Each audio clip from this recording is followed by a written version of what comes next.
Ladies and gentlemen, this is all about the pigskin today. We have the top 20 quarterbacks in college football according to Chris's rankings. We got recaps of yesterday's Week 2 matchup, and we are going to be taking a dive into both of tonight's Monday Night Football game. So, Chris, let's rock and roll. We might have Joey's Stanley Cup pick at the end too, but I've got a laundry list of quarterback prospects to break down, and I've got scouting reports for the top 4 quarterbacks. I'm going to start with Caleb Williams, the projected number 1 pick, 6'1", 215. He's 55 for 70 on the year, 878 passing yards, 12 touchdowns, 12 passing touchdowns, 61 rushing yards, 939 total yards, 1 rushing touchdown, 9. Why does this say 9 total touchdowns? That should say 13. Whatever. I'll fix it after the show. I'm not going to, but yeah, 78.6 completion percentage, a 91.9 quarterback rating through 3 games against San Jose State, Nevada, and Stanford. And I did post the Caleb Williams game film against Stanford on the YouTube channel. Now, the strengths. He won the 2022 Heisman Trophy, and he does everything you want a quarterback to do on tape. He can make up to 6 progressions. He has the arm strength, the throwing power, displays short, medium, deep accuracy on tape, outstanding field vision, had a mind-boggling season in 2022, 4,537 passing yards, 42 touchdowns, 382 rushing yards, 10 rushing touchdowns, 4,919 total yards, 52 total touchdowns, 5 picks. The footwork is there. I've seen him make 1-step, 3-step, 5-step, 7-step throws. He's also incredibly bullet throwing on the run, and he can play in any type of scheme, whether it's run first, West Coast, vertical, or a shotgun spread offense. Teammates say he's special because of the work ethic, overall talent, leadership, and ability to be clutch. Excellent at firing balls into windows. He has a super quick release where he can fire bullets when throwing with urgency. He literally checks off every box. What are the weaknesses with Caleb Williams? Well, I would say he overthrows some deep passes from time to time. He also holds onto the ball too long. He is prone to getting sacked. When pocket collapses, he stays in the pocket. The offensive line collapses the pocket, as well as coverage sacks when nobody's open, despite his dual threat ability. Opportunities. Where could Caleb Williams get drafted? This is currently based on the 2024 draft order on Tankathon. And I try to list 5 teams when I do this. Right now, the Denver Broncos hold the number 1 pick. The Chicago Bears pick at 3. The Minnesota Vikings pick at 4. The Cardinals pick at 5. And the Patriots pick at 7. Those are the quarterback-needy teams. The Chargers have the 2nd pick. The Bengals have the 6th pick. Threats? I don't know if there is a threat to Caleb Williams. I'll say this. Caleb Williams told GQ he plays Call of Duty every day. If Arizona keeps Kyler Murray and ends up drafting Caleb Williams, then the Cardinals will have 2 quarterbacks in their quarterback room that like to play Call of Duty. That may be somewhat concerning. I don't know if it's completely concerning. He was a former 5-star recruit. He took the quarterback job from Spencer Rattler, and then he had his Heisman season last year heading into the season. But what's your overall impression on Caleb Williams before we get to Drake May, who's Tony Mario's number 1 quarterback? I hope he doesn't go to the Cardinals. That's my first impression. Stay away from Arizona at all costs. Second impression, he's got all the skills.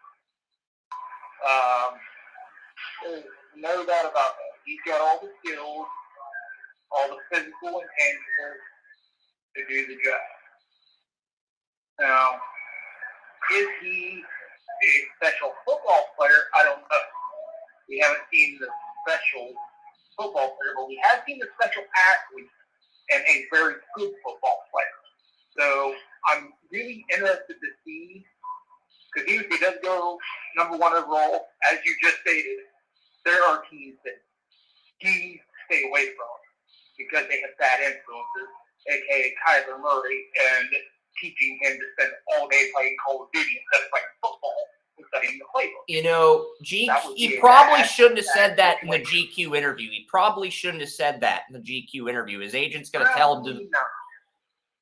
But hey, I mean, you're in college. You're not really at the point where you have an agent. Maybe you do have an agent for nil deals, but you don't really have the agent giving you advice leading up to the draft yet. So It is what it is. Yeah, but when you know that the Cardinals are possibly going to be there, and they've had problems with Call of Duty quarterbacks before, that was one of those things where the people in his camp had to have been screaming "No" at the top of their lungs as that was coming out of his mouth. Yeah. So, I mean, there are situations that he just doesn't need to be involved in, and I think he's just immature enough to be hurt by those situations, but I think he's mature enough to overcome them if they come. But it would be a stumbling block and growing pain for him if he went into them. Far more than it would be for a couple of the people that you have on this list, simply because of the dynamic of the team that could potentially draft. Yep. Caleb Williams is the highest ceiling for me. The quarterback that came in at second on this list, no surprise, it's Tony Mario's QB1, Drake May. 6'4", 230, bit bigger than Caleb's. 891 passing yards, 4 touchdowns, 116 rushing yards, 1 rushing touchdown, 1,007 total yards, 5 total touchdowns, 4 interceptions, and a 72.5 completion percentage through 3 games against South Carolina, Appalachian State, and Minnesota. I did post Drake May's film cut. He looked great versus South Carolina. What are the strengths? Well, the 2022 ACC Player of the Year. He does everything you want a quarterback can do. He can make all 6 progressions. The arm strength is there. The throwing power is there. He can throw short, medium, deep. Outstanding field vision. I mean, the only thing he couldn't do the first time I watched him against Clemson in the ACC title was 7-step throws. But he did that in the first game against Appalachian State when Josh Downs was either academically ineligible or out for the first half due to an injury. I don't know the full story there, but he showed he could make a 7-step throw and lead his team to victory without Josh Downs on North Carolina last year. And I do believe he can play in any type of scheme. I mean, teammates love his work ethic, his talent, his leadership. What's the weakness with May? I would say he needs to be more decisive. Matt Waldman did a great job breaking down a play where Mesha fired a screen pass, the first guy he saw open in under 2 seconds. He holds on to the ball for 3.5 seconds, tries to go through all his progressions, but because he didn't make that immediate read, he goes from a 12-yard gain to a 2-yard gain. So Matt Waldman was critical of that. He also has a tendency to stare at defensive backs when firing into tight windows, which I saw against South Carolina. That does lead to interceptions. He doesn't get sacked as much as Caleb Williams, but can get hit sometimes despite his dual threat ability. Denver at 1, if Denver takes Caleb. And the thing with Denver is Russell Wilson's contract runs through 2029. You can't get out of that until 2025 at the earliest. So if Denver took Caleb Williams or Drake May, they would either have to redshirt that quarterback and play Wilson like the Bengals did with Carson Palmer, or you're paying Russell Wilson all that money to be the backup. So in that situation, whoever the Broncos took at 1 would have to beat out Wilson for the job as a rookie. Otherwise, they would be learning under Russell like Mahomes did under Smith, like Rodgers did under Favre. The Bears have the 3rd pick. The Vikings have the 4th pick. Cardinals have the 5th pick. The Patriots have the 7th pick. If the Bears ended up taking Drake May at 3, it would mark the 2nd North Carolina quarterback they've drafted since Mitchell Trubisky. But this is a different front office, a more competent front office, and I think May's a more competent quarterback prospect than Trubisky was. Threats, Drake May doesn't really have any threats. If you want to knock him for eating Belgian waffles instead of something with protein for breakfast, you're just nitpicking, and I think that's a low blow. And I'm not going to stand for it because I'm a Belgian waffle guy myself. I know you're a Belgian waffle guy whenever you get the free time to have them at a good breakfast place. But him and I was watching the ACC network. North Carolina had a football special, and Drake May and his offensive linemen were in a cafe eating waffles. And Drake May likes his waffles just like I do. Butter, strawberries, sugar, pecans on the waffle, a little bit of syrup, but the syrup mainly goes on the side. He doesn't like to pour syrup all over his waffles. He has the same waffle mentality when it comes to me. And that's why I'm a bigger fan of Drake May. And I would argue that him eating a waffle is less of a concern than Caleb Williams playing Call of Duty every day. but you could take that for what it is with a grain of salt, because I know there are some scouts out there and former GMs like Michael Lombardi that would overreact to shit like this. So I just wanted to bring that up briefly because I think those arguments are nonsense. Well, when you're talking sugar, I mean, you can quickly flush out sugar depending on the amount of water you drink. Yeah. He was drinking water with his waffle. It doesn't look like he was drinking Gatorade or orange juice. He was just having a glass of water with his waffle. So I don't really put a lot of stock into it. That's probably why. It helps flush out the sugar. So, yeah, if you're peeing a lot, you're going to get rid of a lot of that stuff.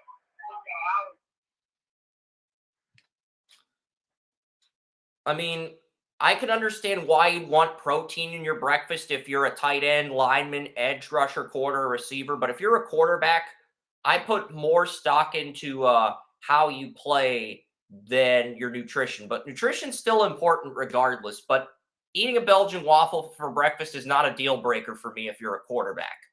So I'm not going to listen to those arguments and people nitpick dumb shit like that. But I just thought, well, let's put it in the threats because there are some people that are going to knock May for stuff like that. I think it's stupid. I think it's trivial, but it is what it is. But I gave Drake May a 98 out of 99 for potential grade. I gave Caleb Williams a 99 out of 99, which is the same grade I gave Lawrence. But I would argue Williams has a floor. I don't think Williams' floor is as good as Lawrence's was coming out of Clemson right now. But if he wins another Heisman, then maybe we can revisit that conversation down the road. But let's talk about Drake May. I mean, he learned under Sam Howell, and then he came in and he had 38 touchdowns, 5,019 total yards, 698 rushing yards, 7 rushing touchdowns, 45 total touchdowns, 5 interceptions in 2022 after learning under Sam Howell. So what are your impression of May? Well, I got a couple of things about Drake May that I've seen so far that really felt he's a better athlete than he thought he was. He's been doing a lot more scrambling this year. He's doing a lot of great moving in the pocket. He does have really good eyes. Sometimes he makes decisions far too quickly when it comes to, as you stated, sometimes he'll check down too quick or something of that nature.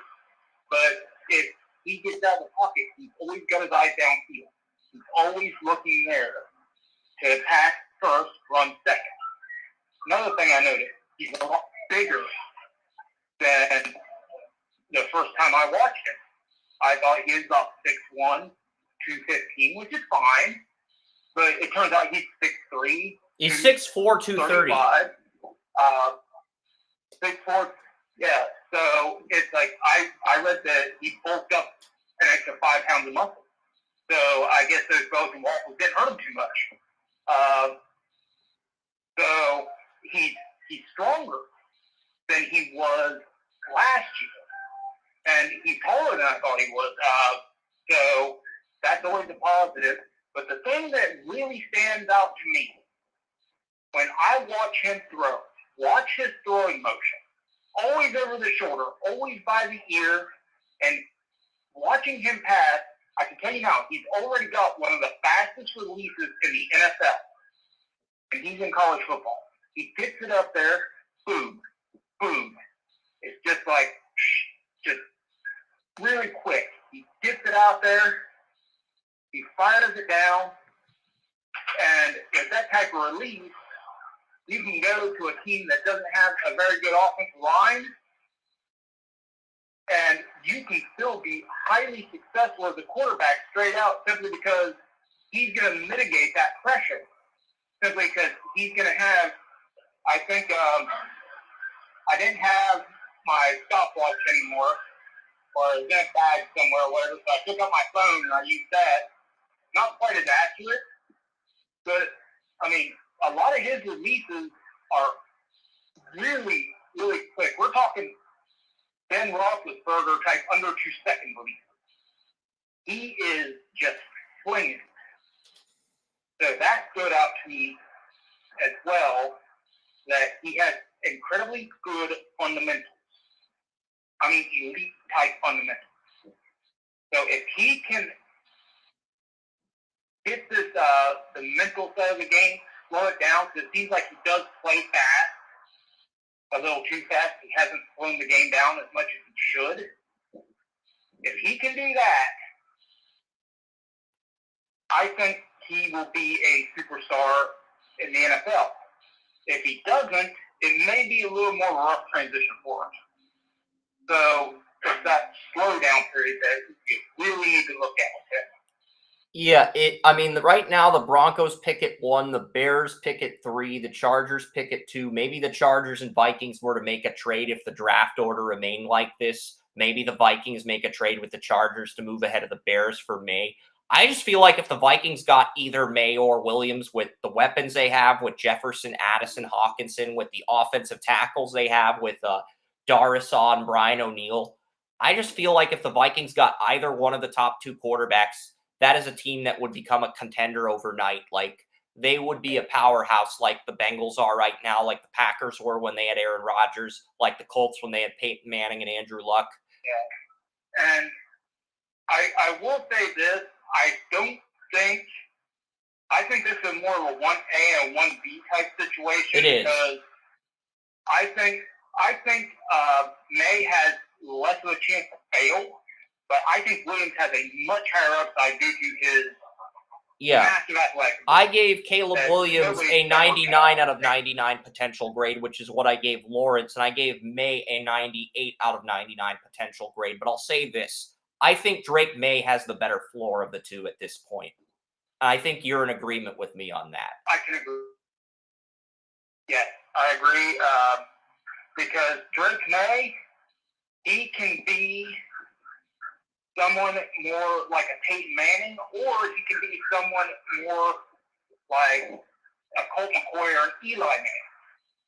But that's a pretty nice floor to have and a pretty good ceiling to have, where Williams has a ceiling that is something like what we saw when Michael Vick came out. Just uber athletic, big arm, ready to rock and roll. But he's also got a floor that makes you say, oh, man, you know. Are we looking at Kyler Murray 2.0? Really athletic guys with big arms, we wonder how it's going to work. Yeah. So, yeah, that is, for me, May is more in a bubble, where Williams is kind of like a rubber band. Yeah. You can kind of picture what May will be. Williams, you can see what he can be, but he has such a large range of where he can be, from great to, that, it's hard to tell. We're going to need a lot more. We're going to have to watch him a lot more through the process, because unless May just completely bottoms out, he's probably going to be a top 2 or 3 pick. Yeah. Williams, if he completely bottoms out through the process, he could go from the number 1 prospect to the number 10. So and that's just because, I think there's a little more uncertainty with him, but you can definitely see all that upside and what he can be. And I think that's going to appeal to a lot of general managers. I know a mock draft database has Caleb Williams at 1, Drake May at 3, and their next quarterback is at 31 on their rankings. What mock draft database does is they take every mock draft in the country and average out the rankings for mock drafts. My number 3 quarterback's a quarterback that Wes and I agree on as the 3rd best quarterback. That's J.J. McCarthy, the Michigan quarterback. 701 yards, 7 touchdowns, 35 rushing yards, 736 total yards, 3 interceptions, and an 82.4 completion percentage. He's played UNLV, East Carolina, and Bowling Green. Now, he does a lot of things you want from a quarterback.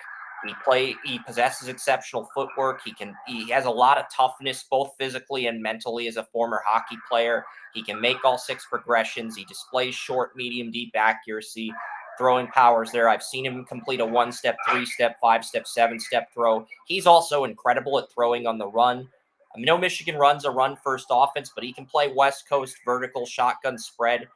And teammates do say he's special. Jim Harbaugh compared McCarthy to his former Stanford quarterback, Andrew Luck. I don't see that from McCarthy yet, but I'll say this. As a scrambler, he reminds me of Josh Allen. I don't know if he reminds me of Allen as a passer, but as a runner, he reminds me of Allen. I don't think his arm is as good as Allen's was coming out of Wyoming, but at the same time, he does remind me of Allen as a runner. And then with weakness, I would say McCarthy's field vision's up and down. Despite his ability to make every progression and complete a pass and some throws, he has some games where he's a turnover machine, like the game against TCU in last year's college football playoff, as well as the game against Bowling Green where he threw 3 interceptions. So he's got to get that cleaned up. Opportunities, New England Patriots at 7, Cardinals at 8 if they pass on a quarterback at 5 with the Texans pick. Pittsburgh Steelers at 9 if Pickett continues to struggle. Las Vegas Raiders at 11 and the Seahawks at 15. I don't think the Seahawks will be looking at a quarterback if Geno Smith plays like he did against the Lions the rest of the season. But I'm just going off of Tankathon's draft order. So take these opportunities and team fits with a grain of salt at this point in the process. Because when it comes to outside of May and McCarthy, the rest of this class really does feel like a mystery. Yeah, and McCarthy is one of those that I remember last year when we were previewing the QB class. We said McCarthy was kind of somebody we were high on, but he was kind of a mystery at the time because Michigan was, they were good, but they weren't great, but they were, they had so much more going on around him. I do still really like him. But I think the decision-making has always been an issue for him. I want to see better decisions being made. I think he had the intangibles. I think Harbaugh has done a great job with him creating just molding him. I think now it's all about taking what has been created. He's a tough kid. He's got a lot of athletic ability. Now it's just getting him to the place mentally where I think he may have the same problem as Drake may have, is that the game still looks a little fast for him at times. Yeah. And I think this is where he has the advantage because he's got Jim Harbaugh. I don't think a lot of people remember, especially from our audience, who a lot of which I have a feeling is a little bit younger. I don't think they remember Harbaugh as a quarterback. Harbaugh was a darn good quarterback. He was smart, too intense for his own good. But he was smart, and while not a great starter, I'll admit it. Yeah, he started a little bit. I think he started for the Lions a little bit. He started. He was good. He was replaceable. But he knew what he was doing, and he knew how to get there, and he made the most out of the talent that he was given. He was kind of like a Ty Detmer type. Yeah. He knew what his talent was. He was smart about it, and he knew. And if you needed him to start, he could start a season. He could start 2 seasons. He was always prepared, always ready, and so intense he actually gave himself a concussion once. I mean, which is not something I would recommend for any quarterback or any individual at all. So I think McCarthy is in a much better situation as far as his coaching. No disrespect to May's coaches, but for this situation, if you've got 2 quarterbacks, and I think May has the advantage of overall fundamentals. Because May, I think, is one of those guys with some great fundamentals. So McCarthy has the advantage of Harbaugh. Because I think this is where Harbaugh excels. Yeah. So if McCarthy's going to stay at number 3 or maybe even get up to that number 2 quarterback spot, that's going to be Jim Harbaugh. Yep. That's where Harbaugh's going to make the difference. What is the biggest threat with McCarthy? His hand size might be on par with Kenny Pickett and Goff. When I was cropping the images for the quarterbacks on the site, McCarthy's hands look kind of small. I would not be surprised if his hand size had similar measurements to Pickett and Goff at the NFL Combine. It's too early to say if this is true or not. It's just a hunch. It's just a hypothesis. It's just an educated guess. I could be wrong for all we know. I also get a Zach Wilson vibe with him, but at the same time, McCarthy just seems a lot sharper and sharper between the ears than Wilson. But I don't know why I get that vibe with Wilson. It's just I can't put my finger on it. It's one of those things I don't probably get. Because he hasn't slept with any of his mom's friends yet. I mean, that's a pretty good first indicator. If you're sleeping with your mom's friends, they're probably not the sharpest between the ears. Yep. I mean, McCarthy, he did have 2,710 passing yards, 22 touchdowns, 306 rushing yards, 5 rushing touchdowns, 3,016 total yards, 27 total touchdowns, 5 interceptions, and a 64.6 completion percentage in 2022. He led Michigan to an undefeated season in the college football playoff. All right, last quarterback I'm going to do a SWAT report on is Shedeur Sanders. But go ahead. I want to make one more point about McCarthy. I want to see McCarthy get that number up to 66 because when it comes, if you want to be an elite NFL prospect, I think 66% these days is a good barometer of where you are in the elite status when it comes to your accuracy. I want to see him get that at 66. Well, it's at 82 right now. It's at 82 right now, but he hasn't played any opponents yet. All of Michigan's non-conference opponents are weaker teams. So let's see what he does in conference play. We're going to find out in a couple weeks when he goes against Ohio State. That's not until November. Not next week, but I think that's not until November. That's in November. I thought it was in a couple weeks. No, the game is always the last week of November or the last week of November. The last week of the college football season. That sounded weird when I heard that date. Yeah, it's fair enough. Okay, the last quarterback I did a scouting report on this morning before the podcast was Shedeur Sanders. And Shedeur Sanders, 1,251 passing yards, 10 touchdowns, 1 rushing touchdown, 11 total touchdowns, 1 pick, a 78.7 completion percentage in Colorado's first 3 games against TCU, Nebraska, Colorado State. He transferred to Jackson State to Colorado after Dion left Jackson State. He has a lot of traits you want.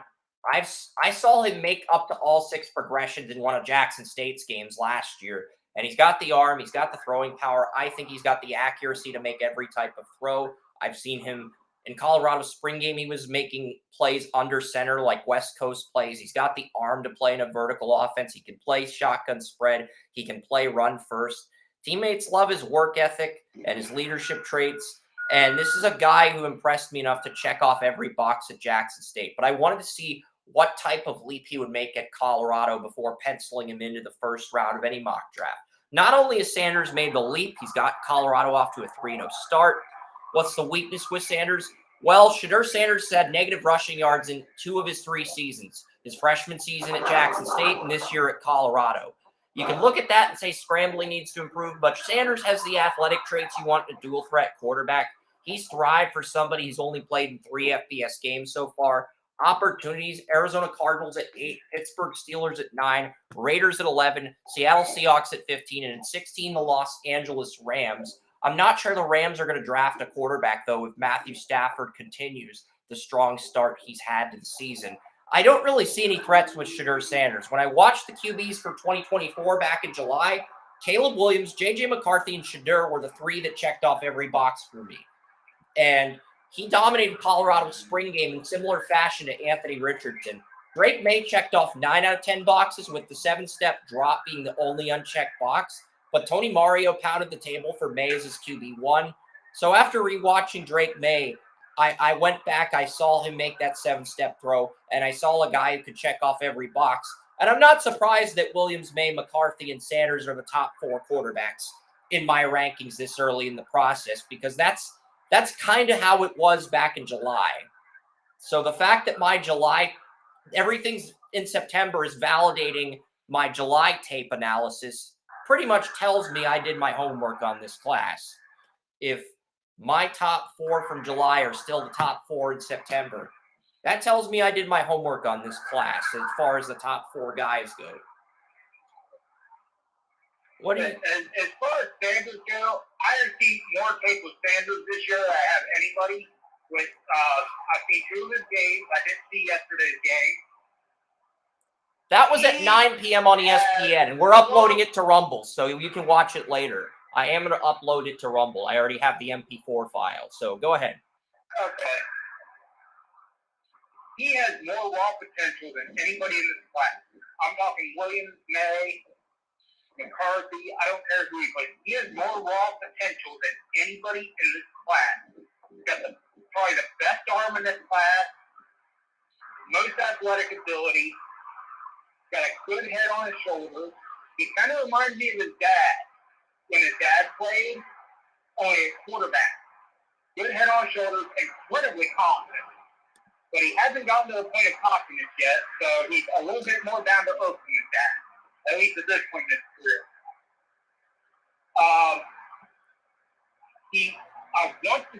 His accuracy is not what I want, but he's got so much raw potential that we're looking at a kid that could very easily, by the time the process is over, could very easily go number 1. And it could be a hands-down pick. Here's the thing. If Shedeur Sanders beats Oregon next week and then USC in 2 weeks from now, he's going to have he may very well have an ascendance that's very similar to the ascendance Joe Burrow had in 2020.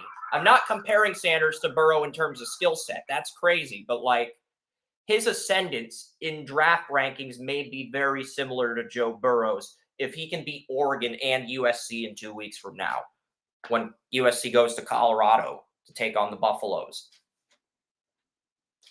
Oh, yeah. I think he just needs refinement at this point. He needs tough competition so that he can properly refine his game, become more accurate as a passer, and his athletic ability, everything, sky's the limit. I do have concerns about his size. I think he's 215, 220. He's 6'2", 215. He's an inch taller than Caleb Williams. 215? Yeah, 6'2", 215. Yeah, He's an inch taller than Caleb. Yeah, and that 215 worries me because players like him, he's bound to scramble. He's too athletic not to. He's going to get out there and face it. And when you get out there and face, I want to see at least 225 on him. 220, 225. Because when you get out there and face, I mean, we see it, especially if, say, just for kicks, he goes to the NFC West or AFC North. He's on the run, and one of those, in the 49ers, a couple of them just plaster it. Okay? The 49ers, here's an interesting stat. He did not win a single game last year after losing to the 49ers. And that's just because they beat them up. And it took like 2-3 weeks for them to recover. The 49ers beat people up. And if you're going to be facing teams like that, or the Browns under Schwartz, or the Ravens, or any of those rough defenses, you're going to have some meat on you. I mean, Joe Burrow ended up messing up his calf again after the Browns and Ravens back. Okay? You got to have some meat on you, or else these divisions will eat you alive. So with somebody that athletic, I do want to see him add another 10 pounds or so, because there are some tough defenses out there. And the last thing I want to see is a guy with that much potential getting hurt within the first few plays of his career, simply because he ended up getting hit so hard that it just ran him out of his boots. I don't want to see that from him. Yeah, and if he does get hurt, don't mismanage the situation like Washington did with Robert Griffin III either. Don't completely mismanage the situation. Yeah. Okay, that's all And this. Robert Griffin, he admitted that they, that they probably should have managed it differently. And we don't want that. No, we don't. So we want to have him have as much muscle on his body as possible. But you're right, we don't want that type of mismanagement. We want to give him as much security physically as we can. Yep. And those are the scouting reports I've made for the quarterbacks. I did not start the number 5 player in my rankings yet. I'll do that after the podcast, after I finish my articles. But number 5 for me right now is Tyler Van Dyke, Miami. I had this guy ahead of Anthony Richardson last year before he shit the bed against Middle Tennessee State. Why do I have him at number 5? He's the only quarterback left in the draft class that can make all 6 progressions. And for me, I think he has the most upside of anybody else left, and he dominated against Texas A&M. Texas A&M came to Miami, Florida. He dominated against Texas A&M. 350 yards, 4 touchdowns, no picks.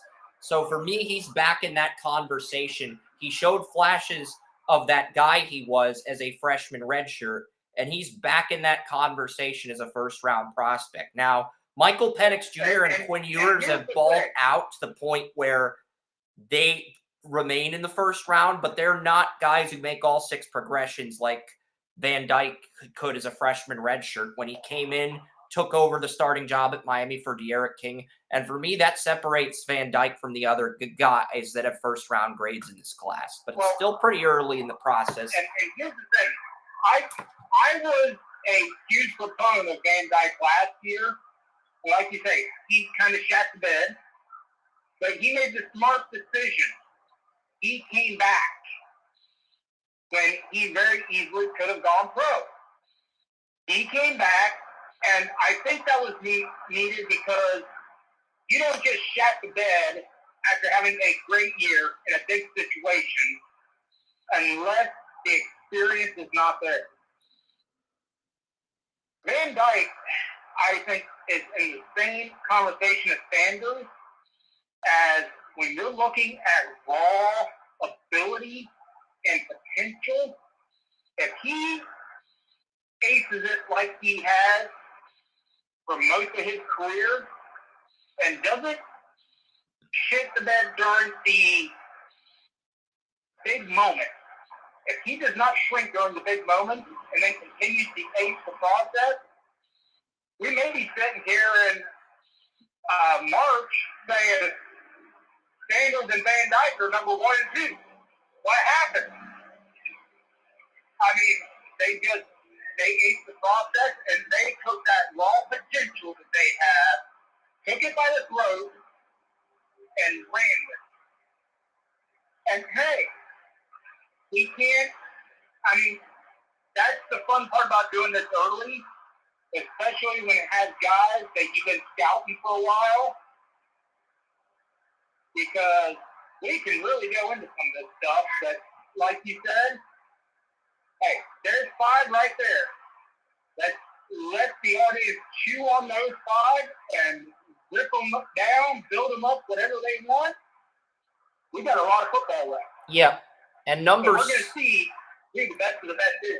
And I still have 2 other first-round quarterbacks. Now, these first-round quarterbacks max out at 5 progressions, and I had first-round grades on these 2 guys in the summer, and they've been as good as advertised in Michael Penix Jr. and Quinn Ewers. Yeah, they both max out at 5 progressions out of 6, but they're both still pretty good. Michael Penix Jr. leads the FBS in passing yards right now, and Quinn Ewers had that statement win over Alabama last week. So, I mean, he cut off his mullet. He's shown a lot more maturity, humility at Texas this year. But I want to start with Penix because Penix ended up beating Ewers in the Alamo Bowl.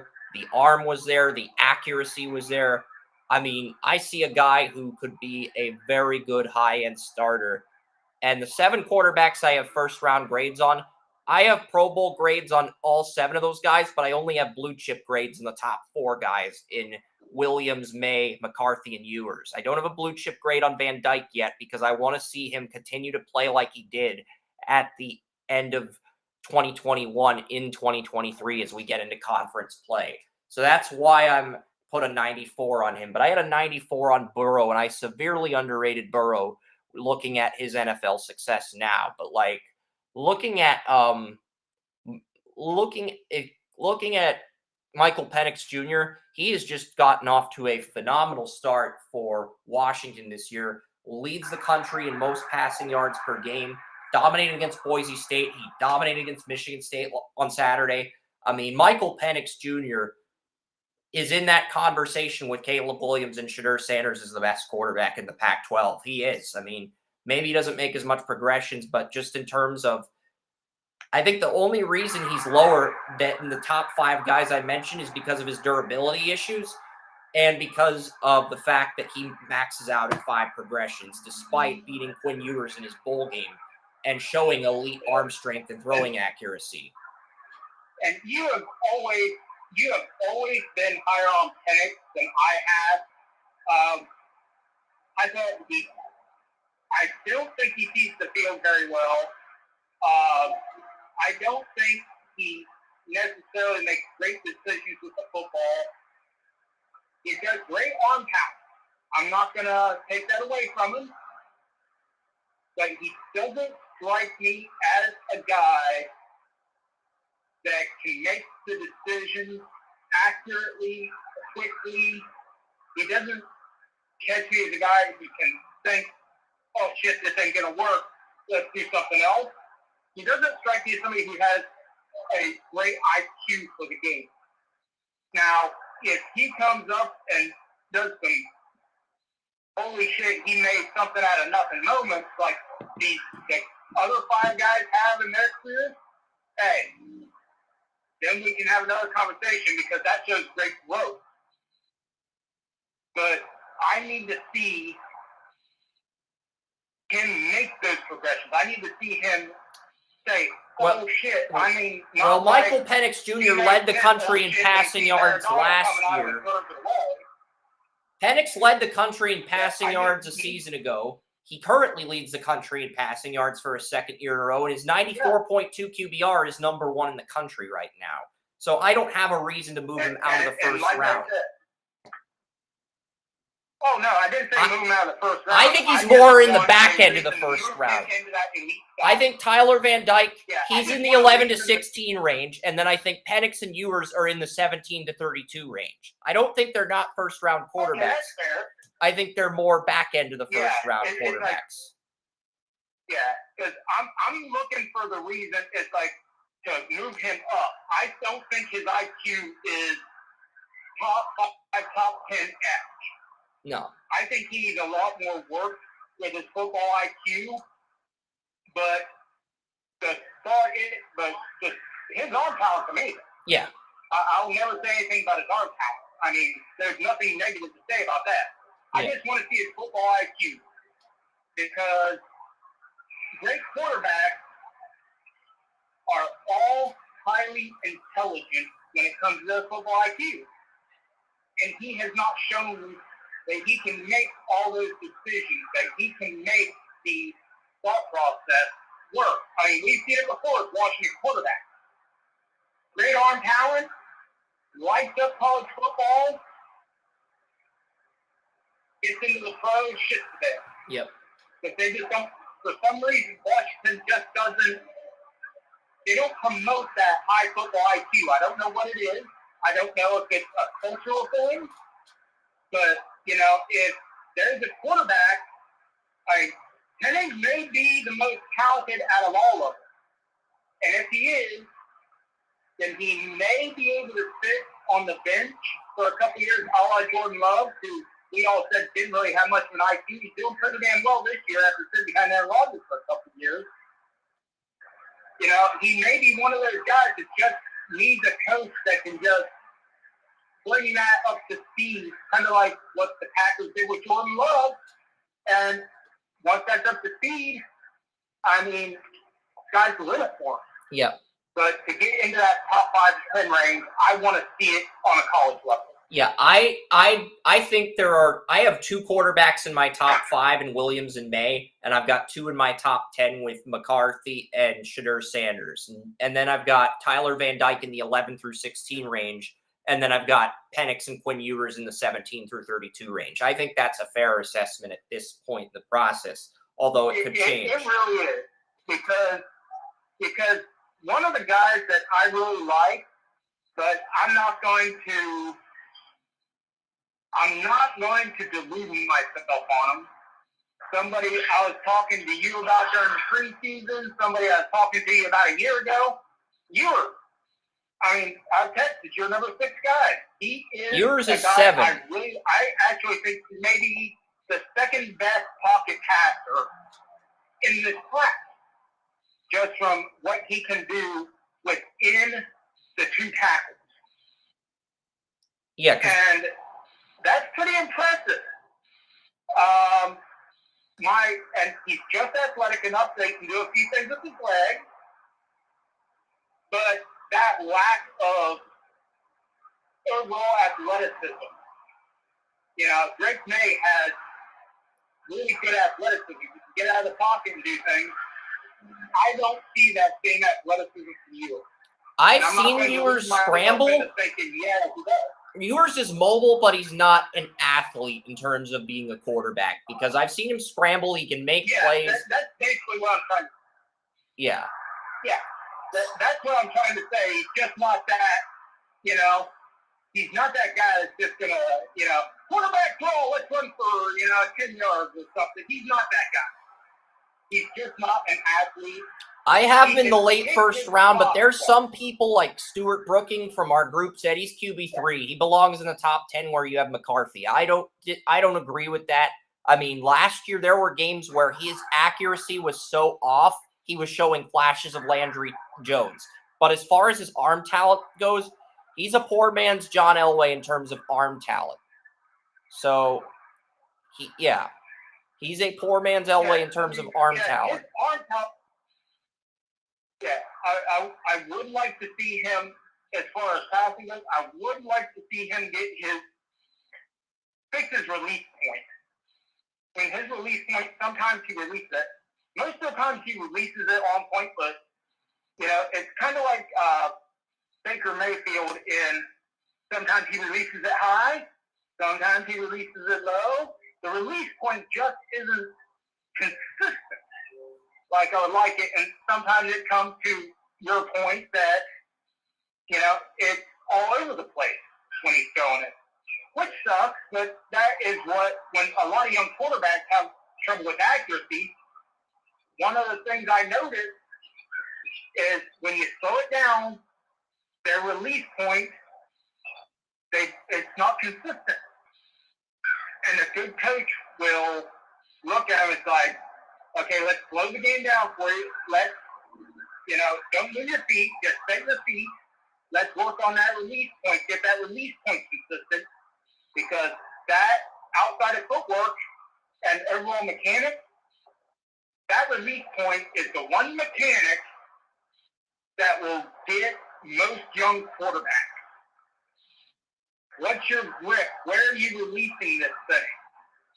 Get the release point straight. And I think that if Ewers fixes that, I do think that I'm not saying he's going to be, I think his ceiling may be Andy Dalton.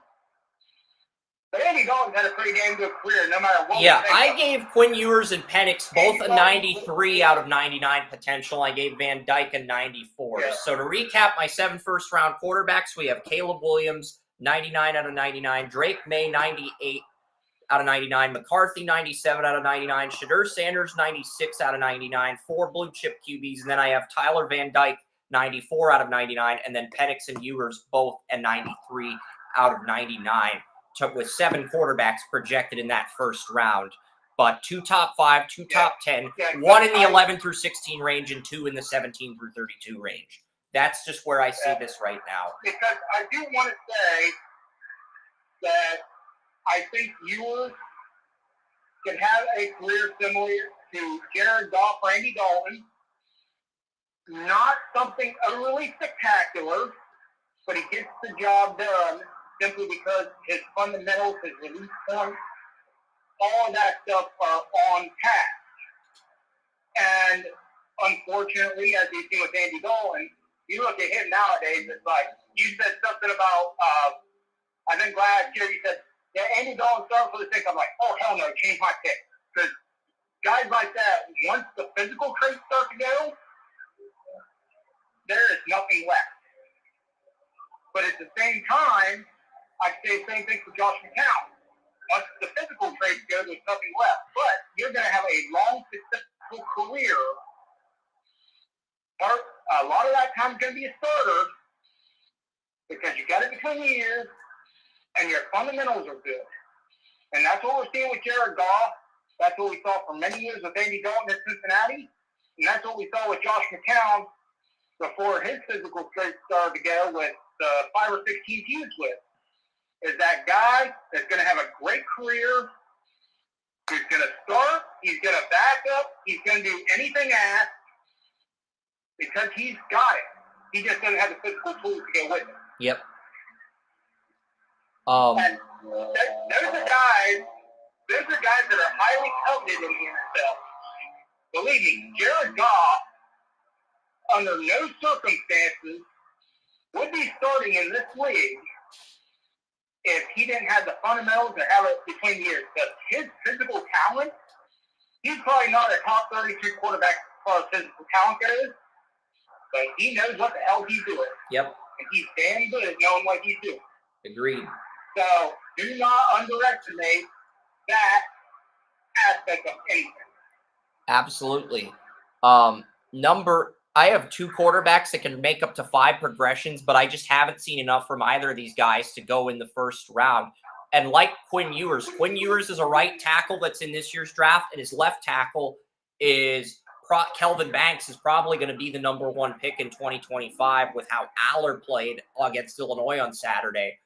So those 2 quarterbacks with really good offensive lines besides Quinn Ewers are DJ Uiagalelei of Oregon State and Sam Hartman of Notre Dame. Uiagalelei's younger. He's a former 5-star recruit. He beat Bryce Young to win the state championship in high school.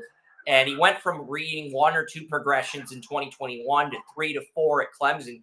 He's shown the ability to read up to 5 progressions. That may be due to the fact that Oregon State has 2 offensive tackles that Jim Nagy believes could go in the top 100. That may be part of the reason, but the game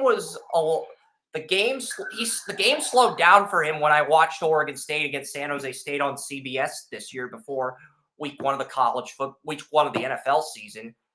So the game slowed down for him, and honestly, if he plays like he did against San Jose State against quality teams in the Pac-12, I think he could go in the second round of this year's draft. I know he didn't have his best game against San Diego State. And let's not discount that we say got 2 tackles that could go in the top 100. Because you know how, and you and I both know how important that is for a young quarterback. Because if a young quarterback feels comfortable, the game's going to slow down faster for him, and he's going to be able to develop a little bit sooner. Yes, there is some downside, and he's not going to be able to handle pressure as well when he goes up top. That's why we say, when tackles go, we're going to have to see what he does under pressure. When it comes into the next year. Some handle it, some don't. But it is a good thing. We're finding out firsthand when we watch Steelers games right now. Steelers have statistically one of the worst left tackles ever graded out by PFF.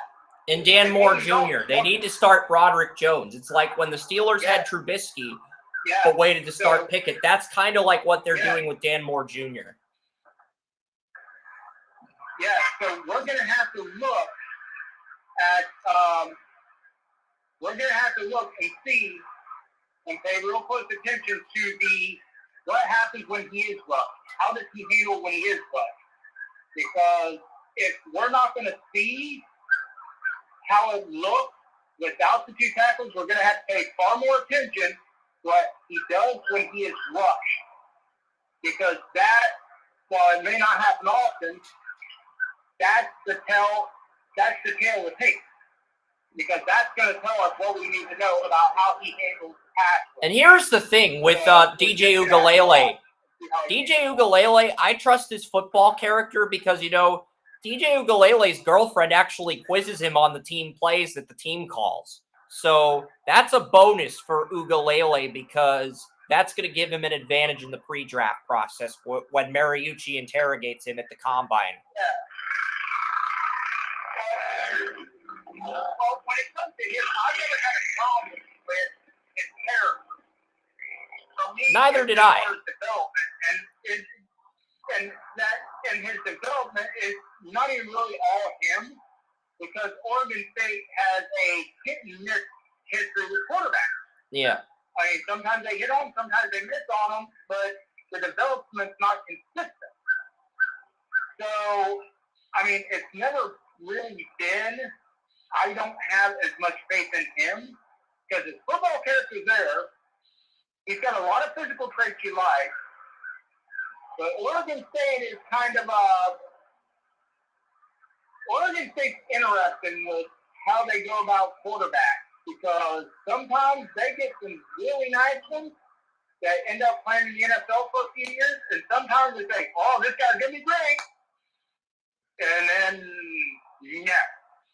Yeah, I gave him an 89 out of 99 potential grade. 89 out of 99 for a potential grade, but that's largely because of how he was able to go 1, 2, 3, 4, 5 against San Jose State. Can he do that against tougher teams? I have a second on him right now, but him and Hartman are neck and neck for that top spot in the second round. I gave him the landslide edge over Hartman right now because he's only 22 and Sam Hartman's 24.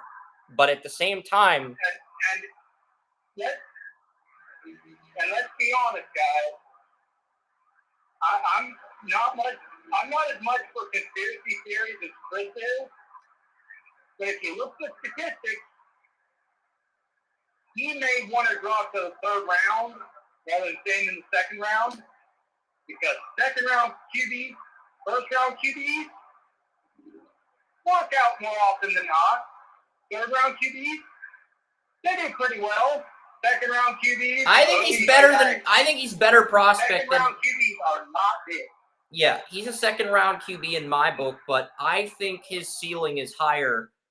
I have 13 quarterbacks in this draft class with starter grades, Joey. I think I had an 83 out of 99 on Desmond Ridder, so I think I have at least 13 quarterbacks graded higher than Desmond Ridder in this draft. But I think only 10 of them have the same decision-making. 10 or 11 of them have the similar, just as good or better decision-making as Ridder. So, but we'll figure that. We'll have that conversation later. We've already talked about Ugalele. He came in at 8. There's a lot of football left to go. There is. A lot of football left to go. There is. Number 8 was Ugalele, but number 9 is Sam Hartman, the Notre Dame quarterback. He's got Blake Fisher, a right tackle who could go in the late first round. He's got Joe Alt, the top 5 pick at his left tackle. He's got a very similar offensive line situation that C.J. Stroud had at Ohio State last year. And Hartman was a guy who could only make like 1 or 2 reads in 2021. In 2022, he showed he can improve his progressions from 2 to like 3 or 4. Now he can make 5 because, like with Ugalele, having those bookend tackles has allowed the game to slow down for him and allow him to process things more naturally. And that's one of the reasons why Sam Howell has just gotten off to such a dominant start.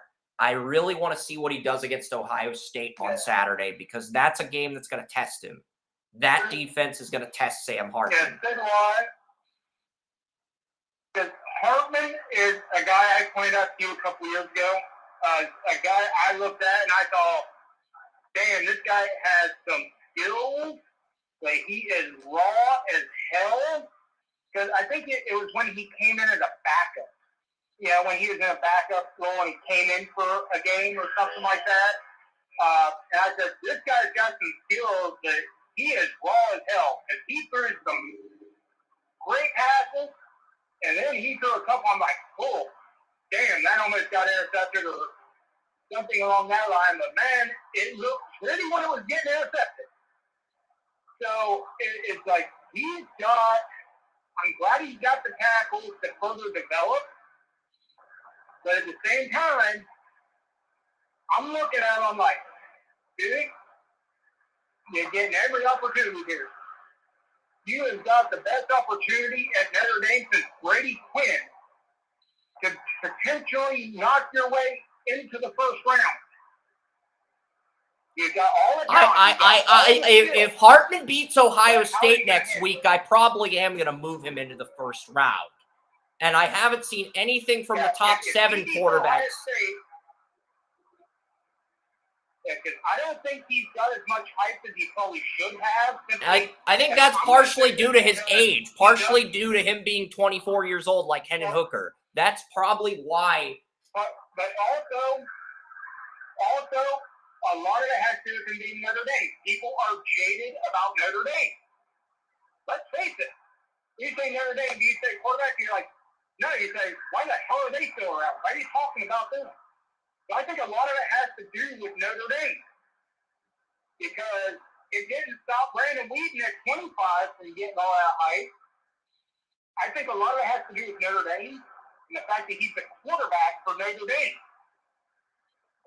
If he was quarterback for, say, Oregon State, they'd probably be talking about him a lot more than they are now. But the thing is, we have to look at it and say, look, he plays a lot younger than he is. He has a lot more potential and a lot more room for growth than a normal 24-year-old. Thing is he going to show it on the big stage? Not just network because Notre Dame's on the network. Is he going to make people forget against Ohio State that he is 24 years old and playing for Notre Dame? Because Brady Quinn couldn't beat Ohio State, and he got picked in the first round of the draft. Brady Quinn lost the... Indeed. Yeah, because Brady Quinn played... Yeah, that's the point. Yeah, I think, though, because it's almost like, you know, I'm not going to bring it up right now because something goes for later, but there is a thing of if you do not beat or if you are over-talked for so long and you do nothing and you do not beat the team, then sooner or later, it's like nobody's talking about their offensive tackles. Their offensive tackles are two of the best looking tackles in the nation. Yeah, Blake Fisher's a late... I've seen Blake Fisher as a late first round, and I've seen Joe Alt in the top 5. And Joe Alt looked like a top 5 pick against Navy, but everybody's giving Hartman credit for that. Nobody's talking about it. And outside of you and me, nobody talks about him because he played for Notre Dame. Yeah. That's the thing. That's what Notre Dame is doing right now. If they beat Ohio State, they are coming out of the box and saying, we're just not Notre Dame.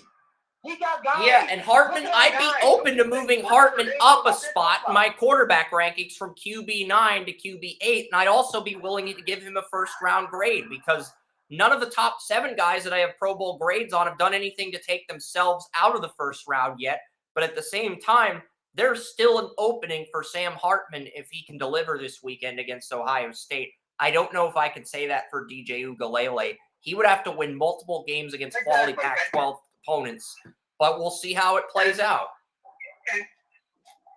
Yeah, because normally we say they don't have to win to get that, but Notre Dame has lost so many big games, they're going to have to win for these tackles and Hartman to get that recognition that, quite frankly, they deserve. They have to win because they have lost so many big games in the last 2 years that everybody's like, why the hell are we still talking about that? They have to win this game. Period. There's no excuse. They have to win this game for Hartman to get put on the radar like he deserves to be put on the radar. Yep. This is a must-win for him. And it's a must-win for his offensive line. Because his offensive line is one of the better offensive lines in the country, with one of the best looking tackle groups in the country. This is a win. But don't say that as me predicting a Notre Dame win, because let's be honest, be 100% clear. This is a must-win for Ohio State because Ohio State's already lost one. No, Ohio State's undefeated this year. So this is a must-win for both sides. Yeah, Ohio State's undefeated this year, as is Notre Dame. So this is a big game for both programs. I thought they lost one. No, Ohio State had problems against Indiana, but they won that game, and they won their second game. Oh, they actually won that? Because last time, okay, my buddy's at Ohio State fan, he said they lost that game. No, they beat Indiana, but I'm gonna whoop his ass. They beat Indiana, but it was a war of attrition. Indiana actually made that a game for 3 quarters. Like, Indiana made that a competitive game for 3 quarters. That's probably why your buddy was pissed off. And Joey's still probably going to whoop his ass. But I digress. Yeah. But at the same time, it's still a must-win for Ohio State because Michigan's rolling right now. Yeah. So it's still a must-win for Ohio State, even if they are undefeated. And in my opinion, it is also a must-win for Notre Dame. Not for Notre Dame as a school, but for those draft prospects this year to get themselves a fans. When they're asked to interview at the combine or wherever else their senior days or whatever, they're saying, we beat Ohio State and we prevent Ohio State from going to the college football playoff, and we elevated our profile. When they ask for a signature win, they need that signature win because they don't have it. Because Notre Dame has lost so often, and this is the way to put Notre Dame and these guys on the map. And this is a home game for Notre Dame, too. This is a home game for Notre Dame. Ohio State is coming to South Bend. Last year, you had to go to Columbus. You had to go to the Horseshoe with a new quarterback with C.J. Stroud in his draft year, and that was a bitch. This year, you get Ohio State going through a quarterback situation of their own, and you've got Hartman from the portal, and Ohio State's coming to South Bend. So this year, you actually have a shot to pull the upset, unlike a season ago. So we'll see what happens, but QBs 10 and 11 are interesting. Yeah, Hartman deserves the spotlight. Hartman deserves to be looked at as the prospect he is, not a 24-year-old Notre Dame quarterback. Yeah. Because he deserves better than that, and this game will do that if he wins. Yeah, but that was the narrative for Hendon Hooker, which is why I brought it up. But QB 10 on my rankings can only make up to 4 progressions. QB 11 showed the ability to make 5 progressions. So why is Jordan Travis ranked ahead of Spencer Rattler? Because those are my top 2 third-round quarterbacks. I had an 88 potential grade. I had an 88 potential on Hartman. I have an 87 potential on Travis and Rattler. For starters, I think Jordan Travis has a better chance of reaching his ceiling as the Florida State quarterback than Spencer Rattler does of reaching his ceiling in the NFL. We've talked about Rattler for a few years in this podcast, so I'll talk about Travis first because he's higher on my rankings. Now, Travis, he's really consistent. No. We're going to talk about Travis first, and then we're going to talk about Rattler. But let's talk about Travis. Okay. With Travis, I've seen him make 2 progressions on a more consistent basis than Rattler. Now, could Rattler make more progressions? 5? He made 5 against Georgia, yes, on Saturday. But Travis has a statement win and a signature win over the LSU Tigers. A blowout win, too, I might add. I don't know if Rattler has a blowout win on his resume this season. He doesn't. And Travis has that blowout win on his resume. Also, I think scouts are going to say that Jordan Travis's football character, his intelligence, his ability to lead is better than Rattler's. And I think that gives him the landslide edge. But I gave both quarterbacks an 87 out of 99 for potential grade. I think Travis has a better chance of reaching that ceiling than Spencer Rattler does. With Rattler, you're getting a boomer bust prospect. You're getting a guy who has a 60% chance bust rate, in my opinion. Joey will tell you Rattler is a 70 or 80% chance bust rate. But like before the Georgia game, I had Spencer Rattler as QB 16. I had him much lower on this list. The Georgia game moved him up 5 spots to QB 11. But like at the same time, it's because of his arm talent and because he finally showed the decision making, the football intelligence, and the ability to take what the defense gives him against Georgia. His North Carolina film cut was not pretty, but a lot of Rattler fans kept defending him because of how bad the offensive line was. I get it. You have 2 offensive tackles injured. You have a freshman starting at left tackle, and you have a backup starting at right tackle. I get it. It's a pretty bad situation to be in. And to be fair to Rattler, Jordan Travis is a better supporting cast. He has Keon Coleman, probably a first-round receiver. He has Johnny Wilson. He has Jaheim Bell, Rattler's former tight end from South Carolina that transferred to Florida State. So Jordan Travis has better weapons. And when we did our ACC preview show, I picked Florida State to beat North Carolina to win the ACC title. And I think Joey had North Carolina beating Clemson. But at the same token, it's like, we'll see what happens because Jordan Travis has done pretty well. I had a feeling the Florida State LSU game could go either way, but I didn't think Florida State would just mop the floor with LSU in a blowout win like they did in week 1. And, Florida State, they got a little bit complacent against Boston College on Saturday, won 31-29. We're trailing Boston College at first in the game, but then rally back. So, I think Florida State's going to be an interesting team to watch. But with Travis, I've seen him max out at 4 progressions, but I think he's got a very good supporting cast of playmakers around him. And he's got Robert Scott Jr. as an offensive tackle that he can depend on. So I think having those playmakers, outside of Quinn Ewers and maybe Penix, I think you can make the argument that, and Caleb Williams, outside of Caleb Williams, Quinn Ewers, and Penix, I think you can make an argument that Jordan Travis has the best supporting cast of any quarterback in the draft. So Jordan Travis, I like him. He's always in shape. He's always feasting on people who are not in as good shape as he is. This year, though, he's getting a chance to prove it because, like you said, he now has the cast. Okay, and he's running with it. So we're giving him a chance to run with it. And I always respect the guys doing that. At the same time, yes, the ball does look good coming out of his hand. Yes, he is pretty athletic. But I want to see more from the pocket. I don't think he's an elite pocket quarterback. I think he can be. I've seen Jordan Travis.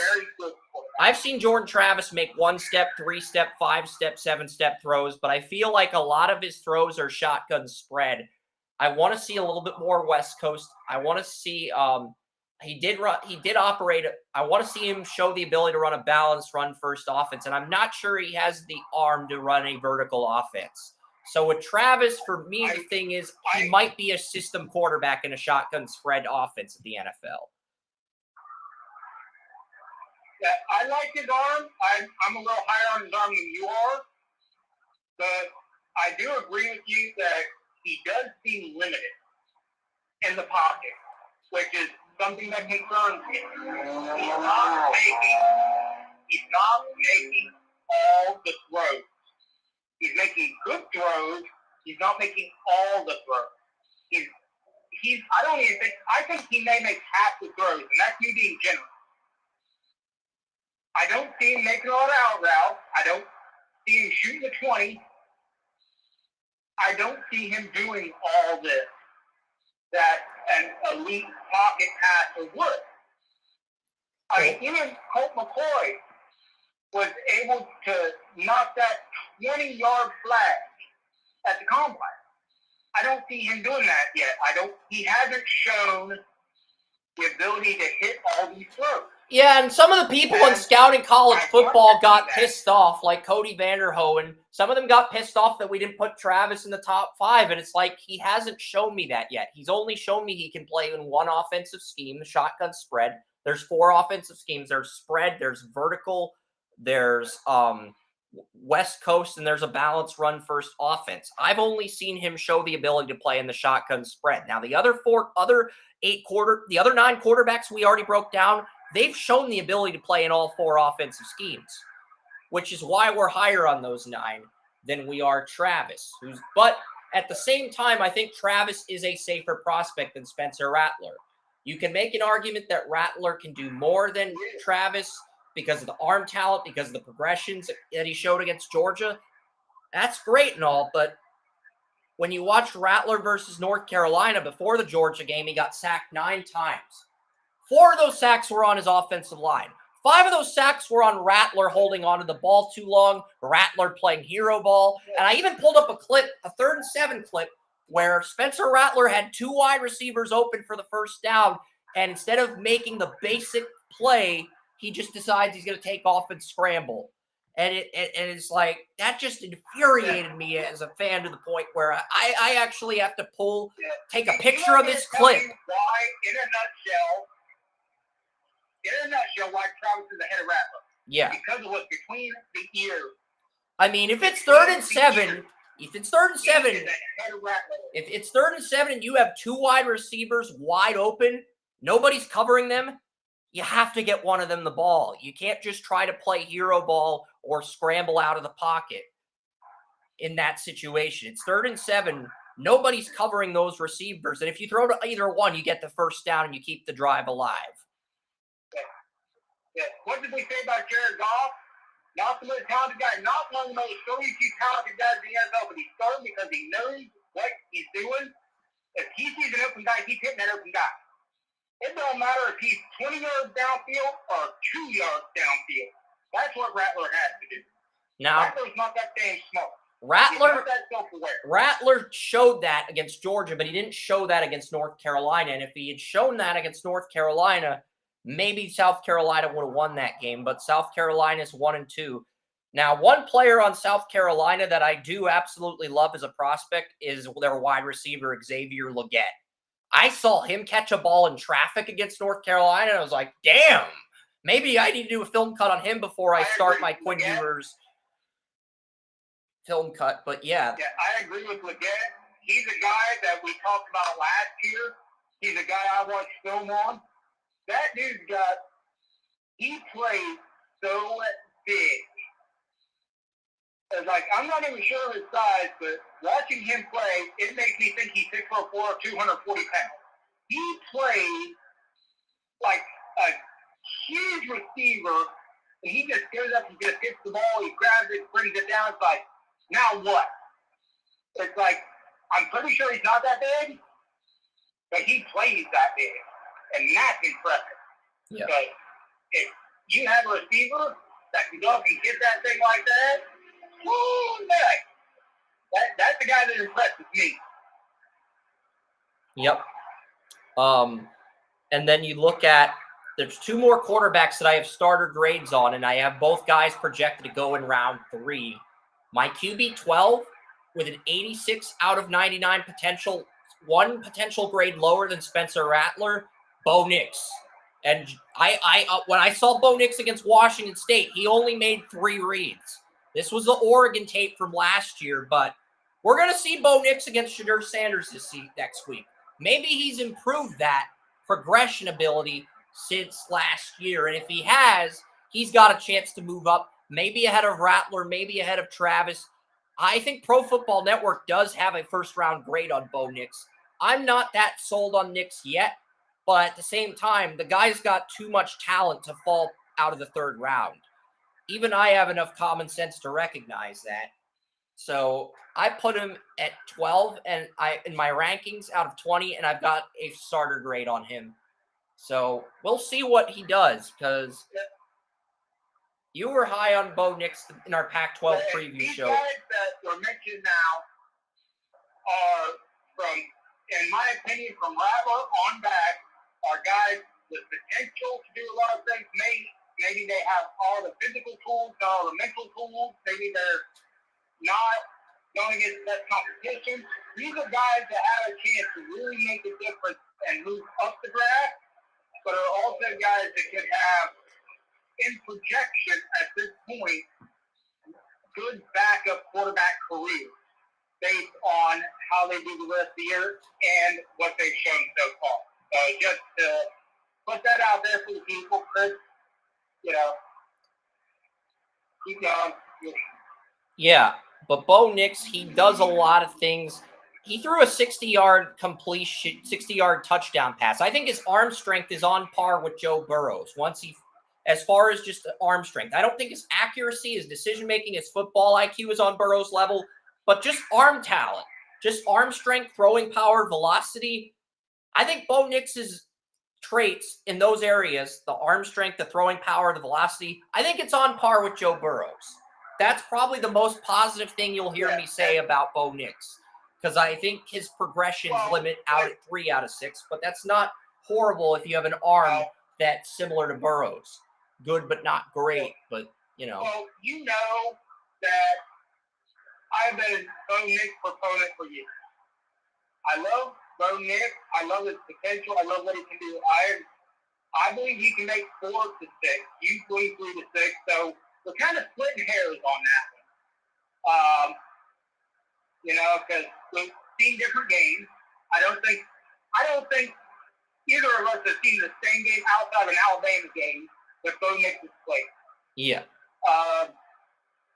So, we saw the game against Justin Herbert where Auburn beat Oregon in Herbert's final year of college. We saw that game. That was his first start. Yeah. So we saw that game too. But we've seen, I think, Bo Nix is an interesting study because he's one that you and I have not seen the same games on for the most part. We have seen different games, so we've seen different sides of him, which is interesting because while I do agree that he may be a backup in the pros, I believe he'll be a high-end backup. He has all that skill. I mean, I gave him an 86 potential grade. 86 is a starter for me. Anything below 85 is a backup. So I gave him an 86. Yeah. So that's an above-average starter grade. That's what I gave Kenny Pickett. Surprising. So I gave Bo Nix the same grade I gave Kenny Pickett. Surprising. So I gave Bo Nix the exact same grade I gave Kenny Pickett. So wow, because Bo Nix is. I've always been higher on Bo Nix. This draft is just that deep at quarterback, Joey. This draft is just that deep at quarterback. I said a few weeks ago, I told Donovan James that this might be the deepest quarterback draft since 2012. And I didn't think you could shock me anymore. I thought I'd seen everything from you. But, hey, Chris bringing out a few surprises here. Because, Bo Nix, he's mobile. He's got a good arm. He makes and from what I've seen, he makes a quick progression. His decision-making is not great. He has made some boneheaded decisions. Okay? He's not as big as I would like, which is he needs to put on some more muscle. Because, that's the same thing as Joe Sanders. Put on some more muscle. I don't want you to die at the NFL level because you get drafted by some team in a rough and rugged division, especially now in an era where we're seeing a resurgence of rough and ready defense.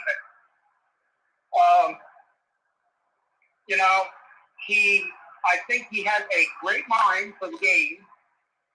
I mean, to play for Auburn, you can't be stupid. Yeah. When you play for Auburn, you're playing for a top-notch school. Mm-hmm. He's got a good mind for the game. He's got a lot of the intangibles you want in a quarterback. Yeah. But his decision-making is the one thing that's going to hold him back because I have not seen – I've seen the progression on decision-making, but I haven't seen the progression on the decision-making that I would have liked for a first or second-round quarterback. He still makes a lot of bonehead plays. I mean, which frustrates me because not only have I been a huge proponent of his, but I've seen him do such great things. I've seen him make the progressions. I've seen him go through everything. And then he will go through the progression, see open guys, then throw it to the other team. Like, how the hell do you do that? And I think that's what holds him back, is that he will just, he's his own worst enemy. I have a third-round grade on Bo Nix. But I do think he has starter potential. I think Pro Football Network has a late first on him at 31, and I think Joey probably has a second on him, even though I have a third on him for draft grade. Yeah, it's like, I'm looking at it like, I will say a late first, early second for potential. The base, I've got to keep it real with you guys, based on the fact that he can make progressions and still throw it to the wrong guy after making the progressions and seeing the open guy. I've got to question a little bit, because potential-wise, first to second round. Actuality, third to fifth round. Because he's his own worst enemy, and he won't get out of his own damn way. Make the progression, but pull the trigger on the open guy. Don't try to, be hero. Don't try to flip, double teams or flip the needle or do all that stupid shit. See the open guy, hit the open guy. You do everything else right. Just make the simple play when the simple play presents itself. Don't make things harder on yourself. Yep. That has been Bo Nix's problem ever since ever. Yep. Is that he is his own worst enemy and he won't get out of his own way. True. Okay, QB 13, the final QB I have a starting grade on is Michael Pratt out of Tulane. I think he can play in every offensive scheme, unlike Bo Nix. I have him maxed out at 3 progressions, and he did beat Caleb Williams in the Cotton Bowl last year. He had a good opener against South Alabama, but he couldn't play against Ole Miss due to a knee injury. It was a game-time decision, and I think as far as weaknesses go, I see a quarterback that's good but not great in any categories. He's not horrible in any categories, but he's not dominant in any categories either.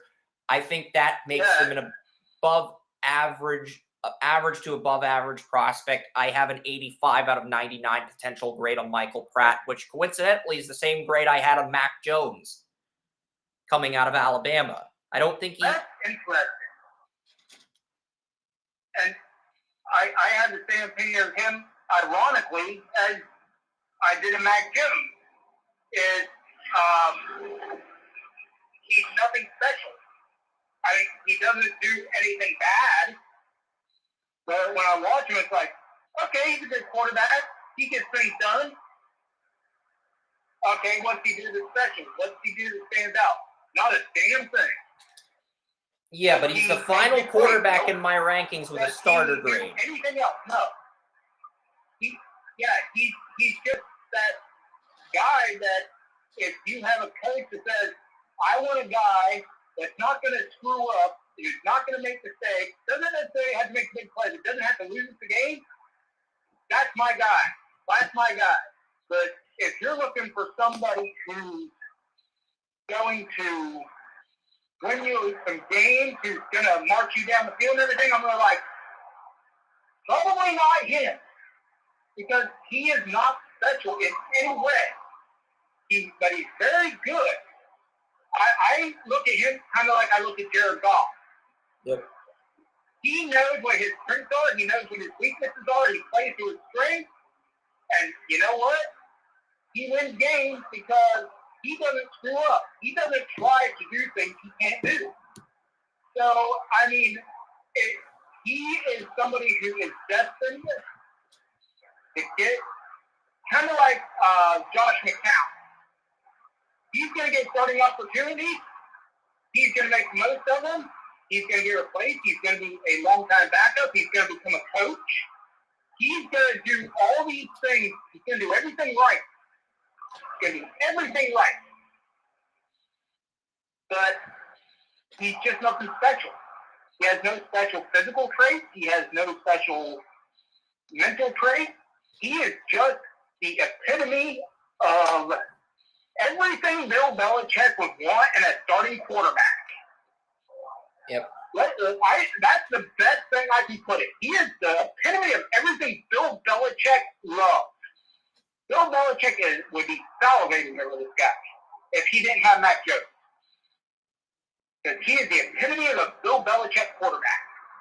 Don't make mistakes. Don't screw up. Put us in position to win. And that's it. Oh, that's all I have to do, Coach? Well, hell, I'm great at that. I'll put you in position to win every single freaking game. That's flat. Yep. He will lead you to win as unspectacularly as humanly possible. But as unspectacular as it is, the win can be spectacular. Yep. Let's face it. And that's flat, you know. Spectacular wins on unspectacular play. Pretty much.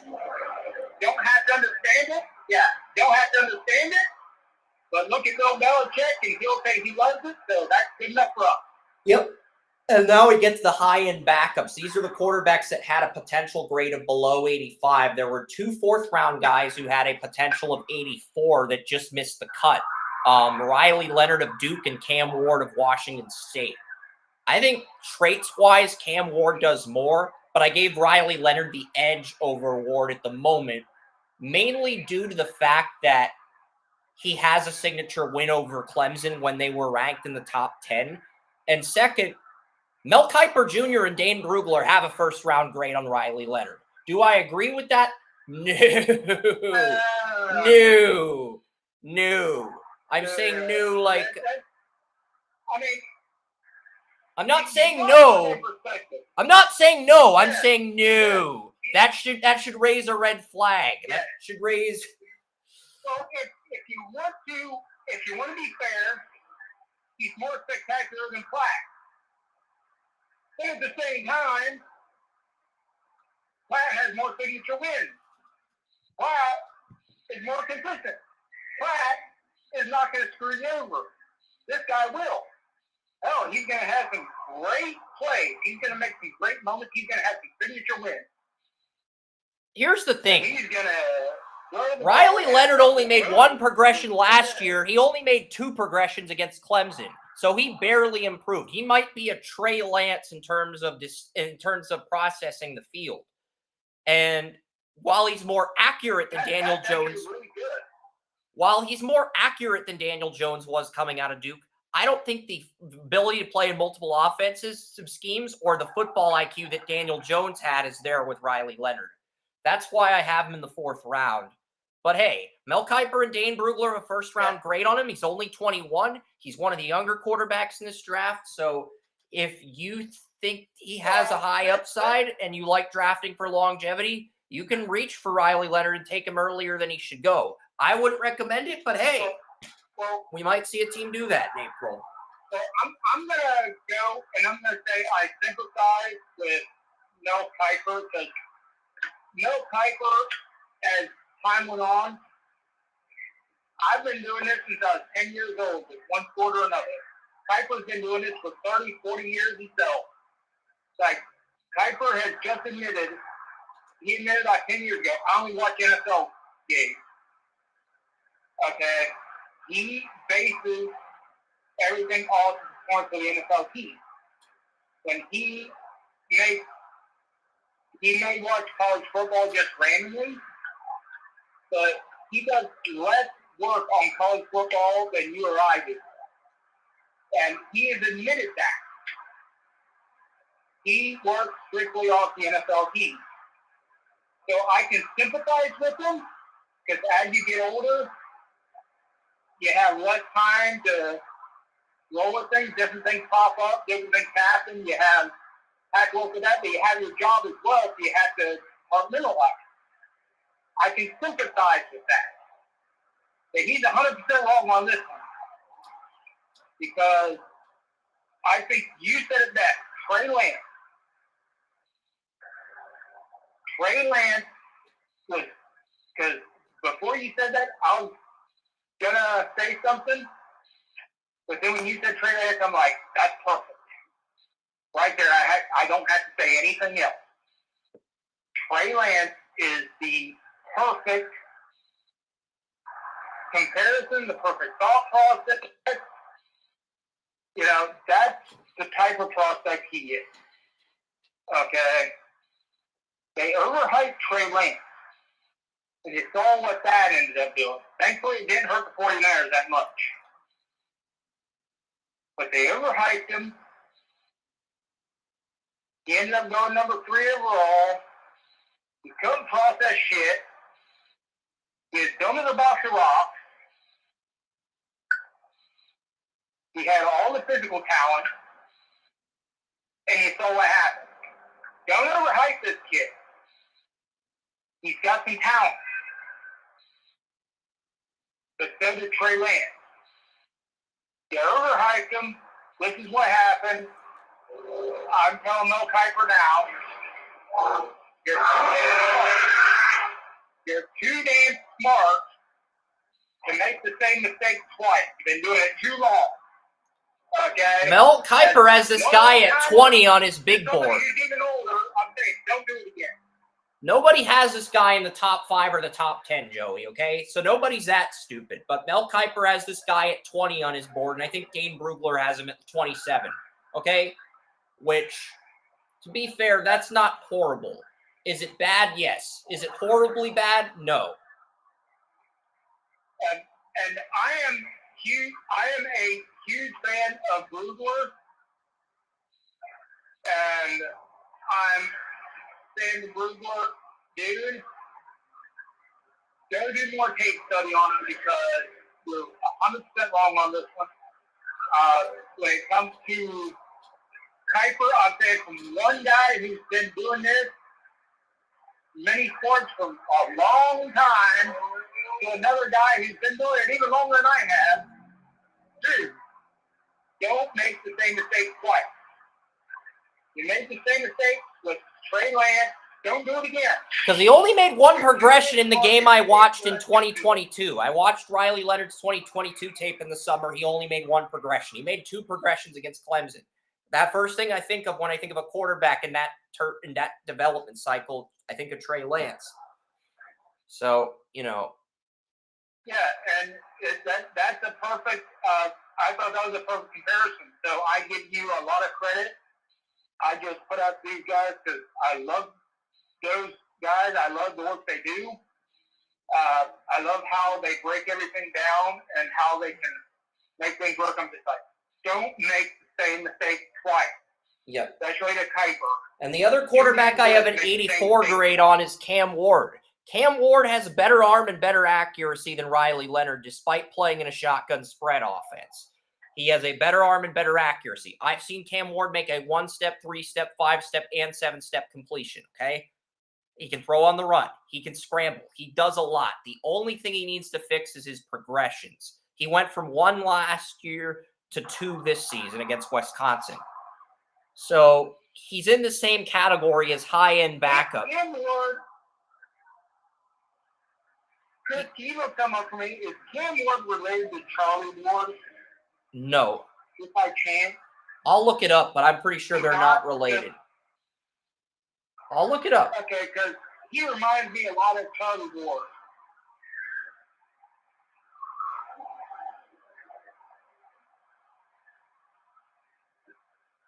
Parrots, Calvin, and Patrice, 2 relatives in the NFL. Quandre Diggs and Quentin Jammer are his relatives. Cam Ward, Washington State quarterback. Really? Quandre Diggs? Yeah. Yeah. Okay. Yeah, he does remind me a lot of Charlie Ward, though, in how he reads the pocket and everything. Everybody ever hyped Charlie Ward because athletically, he was the premier athlete of the 90s when it came to college sports. Let's face it, baseball prospect, first-round prospect in baseball. First-round prospect in the NBA, first-round prospect in the NFL, too. He was first round in all 3 sports. And so I think he is a similar football prospect there. I don't think he has the overall ability, but he kind of reminds me of how Charlie Ward was a little bit in football. Not a lot, but just enough to make it work. The fact that names are the same is probably just coincidence. Yeah, Cam Ward came in at 15 on my rankings, but in Cam Ward's defense, and for fans who've watched Cam Ward scouted his tape, if Riley Leonard doesn't beat Clemson, Cam Ward is number 14 in these rankings. It's an open and shut case. But because Riley Leonard has that signature win over Clemson as Duke's quarterback, now we got to watch both these guys and see how this plays out. Because I see Ward, he's athletic. He doesn't make progressions the way I would like him to, but he can see the field well enough that he can get out of the pocket if he needs to. And he shows a lot of athletic ability, but he's not amazing as a quarterback, but he gets the job done. Yep. And that's kind of what Charlie did, but Charlie's athletic ability was so enamored, I think he ended up going in round 1. I think he ended up going in the top 10, honestly, because his athletic, I don't think the athletic ability is there for this one, but I'm with Quentin Jammer and the pedigree he has in the NFL. Maybe we're missing something. Maybe we have Charlie Ward went 26th overall to the Knicks in '94, but that's not the point. Neither here or there. The next quarterback that showed the ability to make multiple reads. I'm thinking with Ward, but I'm thinking with Ward we may have to go back and watch tape a little bit more. Because people with pedigree in the NFL, there's usually something we miss if we don't look hard enough.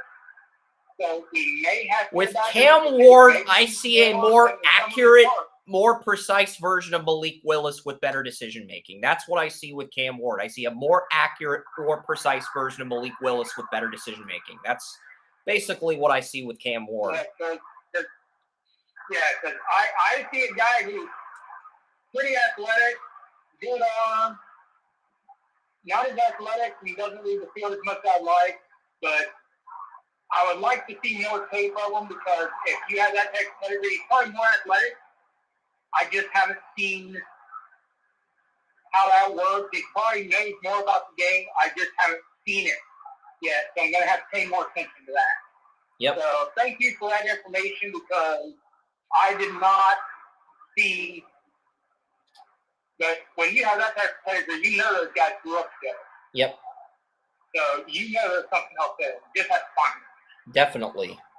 The last 4th round quarterback on my rankings is QB 16, I believe. And that QB is Jaden Daniels out of LSU. And Jaden Daniels had a terrific game this weekend against Mississippi State. He started that game 21 for 22, Joey. He finished the game 30 for 34 with 361 yards, 2 touchdowns, no picks. So Jaden Daniels, I had Jaden Daniels as my top UDFA initially. Initially, we weren't even going to put him in the top 20 rankings, but he was so dominant against Mississippi State.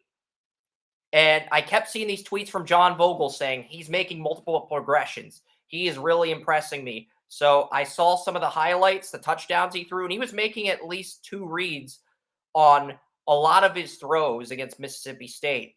And looked very calm, very relaxed in the pocket. I think part of that's due to LSU's senior center and LSU's left tackle in the 2025 NFL draft and the dominance of Malik Neighbors at wide receiver.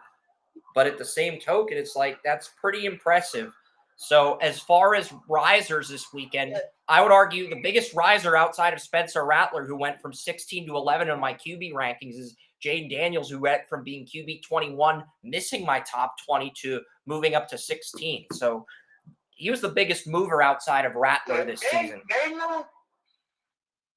Daniels frustrates me a little bit. I haven't seen him this year, so I'm going to have to take your word on what he's done this year. But last year I saw him, and man, he would have a great game, and he would follow that up with a stinker. Yep. and then he would have an average game. Then he'd have a great game again. Then he'd have an average game. Then he'd have a stinker. Then he'd have a great game. He was just all over the place.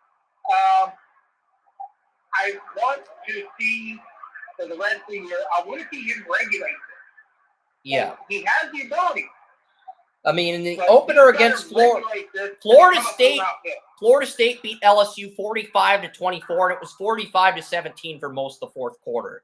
So, but Jaden Daniels threw 346 yards in that game, despite Brian Kelly's coaching. He threw for 269 yards against Grambling, and he threw for 361 against Mississippi State. Has a big test coming up against Arkansas this weekend, who's led by quarterback KJ Jefferson, who rounds out this list. But we'll get to Jefferson later. I gave Jaden Daniels an 83 for potential grade, and he is the final quarterback I have a fourth-round grade on. I don't think his ceiling's as high as Riley Leonard or Cam Ward's, but he's another one of these guys who could be a high-end backup. He's also a guy who could move down some if he has a few more bad games. He could move into that 5 to 7 range. I don't think he's going to get up to second-round status. But I think he can easily get to middle third to early third.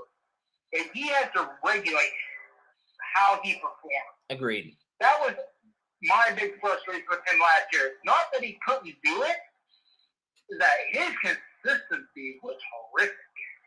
Because this is the guy we saw for 2 years at Arizona State under Herman Edwards. Then he transfers to LSU when Herm gets fired. And we really haven't seen him put it together yet, even though we've watched him for a few years. West told me he could be a riser last year, and he just never stepped up and filled that billing. So, I mean, he's QB 16 and for me. But I agree that he has the ability to step up and do that. He just has to, like I say, regulate it. He has to become more consistent. Agreed. He is far too inconsistent game to game. All right. He has to start putting it together. Yeah, and after Jaden Daniels, after those 16 quarterbacks, there's not a quarterback in this draft that can make more than one progression after this.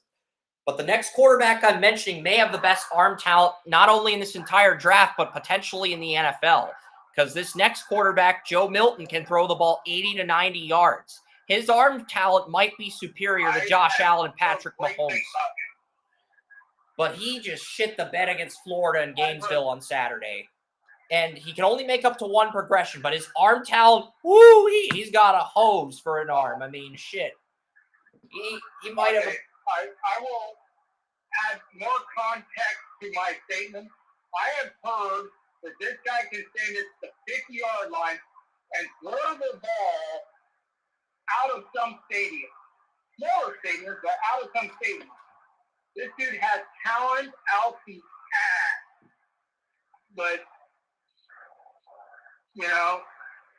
as far as arm talent goes, he may have more arm talent than Spencer Rattler, which I said may have the most raw arm talent of anybody out of the last 3 drafts. He just thrown me the fucking box of rocks. Yeah. Okay. 80 yards is what I think 75 to 80 yards is what Mahomes and Allen maxed out at coming out of college. This guy's 80 to 90 yards. So arguably the he's going to stand in the back of one end zone and he's going to throw it to another end zone at the combine. Mark my words on that. This guy he's got the arm talent to do that. This guy is honestly, I think William Yanish from First Draft, who's in our Scouting College Football group on Facebook, said this is the best quarterback in terms of pure arm talent since Jeff George. So, I can't disagree with it. I could see he is the quarterback with the best arm. Just arm, not anything between the ears, not anything else, just arm, yes. Period. Probably since Michael Vick. This guy can launch a freaking football, and he can do it accurately. And as he did, not the greatest. I still think he's smarter than Spencer Rattler, and Spencer Rattler's a fucking dumbass. If you had...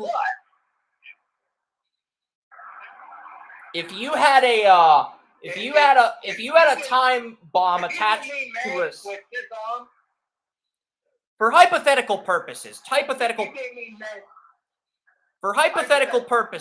if you had a time bomb attached to a satellite, this guy Milton could disable the time bomb with his arm. He could fire the ball at the time bomb, get it to disconnect from the satellite, disable the time bomb, and save the satellite and save anybody being affected by the satellite. That is how good his arm is. Yeah, so that, I'm going to say Anthony Richardson's arm is just below Michael Vick's arm. I think Milton might have a better arm than Anthony Richardson. Anthony Richardson, they do the same thing Michael Vick did, but I saw Vick do it in a game. So I'm going to put Vick ahead of him. I think Milton could have a better arm talent than Richardson as far as being able, because we saw Richardson, he stood in his first Colt Stadium at like the 20 or 30 yard line and threw the fucking thing out of the stadium. And here's the thing, Joe Milton, he transferred from Michigan to Tennessee after failing to keep the starting job at Michigan. He transfers to Tennessee. He actually beat out Hendon Hooker for the quarterback job, but he got injured in his second game where Tennessee hosted Pittsburgh. And, you know, Hendon Hooker took the quarterback job from him after that, and the rest is history. But Milton won that job initially. That kind of sucks for him. I just want to see Milton grow mentally, because we know he has the arm. He has one of the best arms. I think I gave him an 80 out of 99 potential, and I gave Dobbs a 75 potential grade out of 99 when he came out of Tennessee. So I actually have this guy graded above Dobbs in terms of potential, but it's largely due to the arm talent, not due to the mental processing that Dobbs had. Yeah. Because you're never going I don't care what NFL player you put, no NFL player is going to have a mental grade above Dobbs. So Mahomes. If you want to grade my arm talent and just pure football talent, he may be ahead of Dobbs. So I cannot argue that in the league. All right. So Dobbs is the thing is, Dobbs. I want to see him learn more because he's not making expressions. He's not doing that stuff. But he's got the arm to be an all-world player. He just has nothing in between the ears right now. So is he going to develop that? We're going to have to see. And if he doesn't, he's going to be an NFL backup. Yes. He will be a backup simply because his arm is too good to not get shot. Yeah. He's too good not to be a third stringer, but I think after him, that's when you start to get the third string quarterbacks. I have 3 quarterbacks left on my rankings. Western Kentucky's Austin Reed headlines this list. Western Kentucky's done a nice job developing quarterbacks the last few years. Mike White, Bailey Zappi, and now you have Austin Reed, who came from West Florida in the transfer portal. And Austin Reed's done well the last 2 years since Bailey Zappi left at Western Kentucky. So I have him at QB 18, and I think I gave him a 77 grade. Not a horrible one. And then, athletic guy, nice arm. Yep. Not a bad pick for pick 18. And then the last 2 spots, I had Devin Leary at 19 initially, but I moved him out of the rankings entirely because the guy the Senior Bowl's been glued in on was Will Howard, the Kansas State quarterback. And I saw Will Howard against Missouri. He looked good in that game. But at the same time, he is prone to throwing into coverage. I think his arm talent is better than Skylar Thompson's, and I think Skylar Thompson went in the 7th round, despite us having an undrafted grade on him. And I think Will Howard is a better arm than Thompson. He's more accurate. I'm not sure he has I don't think he's as good at throwing on the run as Skylar was, but at the same time, I think Will Howard, if he's getting looks from the Senior Bowl this early in the draft process, I think he's going to go in the 6th or 7th round. And Skylar went in round 7. I think Thompson's a better prospect. So I had Will Thompson as my final sixth-round Howard? prospect. Howard, yeah. Howard is your prototypical Kansas State quarterback. He's going to do well. He's going to have good stats. He's going to show some really good traits. But he is, like you said, a 6-7 prospect. He's going to end up going. He's going to make some training camps. He's going to get released, go to another training camp.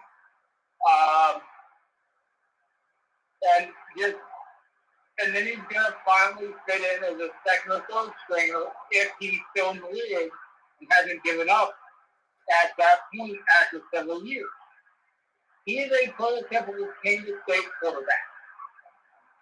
And those guys always do well leading up to the draft, but never pan out. Yep. Kansas State just doesn't produce quarterbacks like that. I agree. And the last quarterback on this list, Joey, to wrap up our rankings, the final quarterback on our rankings is number 20, Arkansas quarterback KJ Jefferson. He entered Saturday with 0 interceptions and a 2-0 record despite losing to BYU Saturday. But, I think KJ Jefferson, good arm.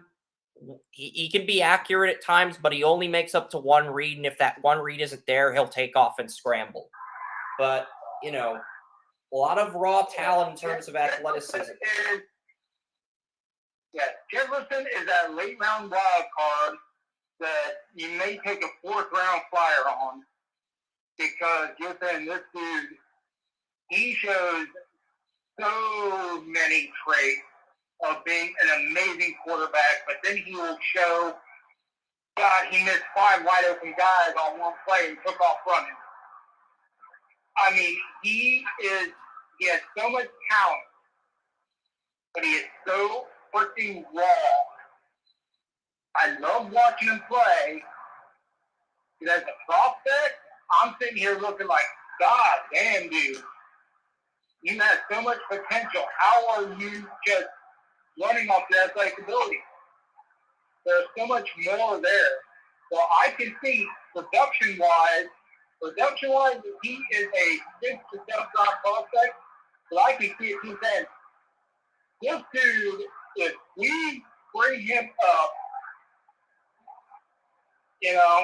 kind of like a DTR situation, where we can bring him up, and if we treat him right during rookie camp, training camp, and he learns what we think he can, we might have a freaking steal here in the 4th or 5th round.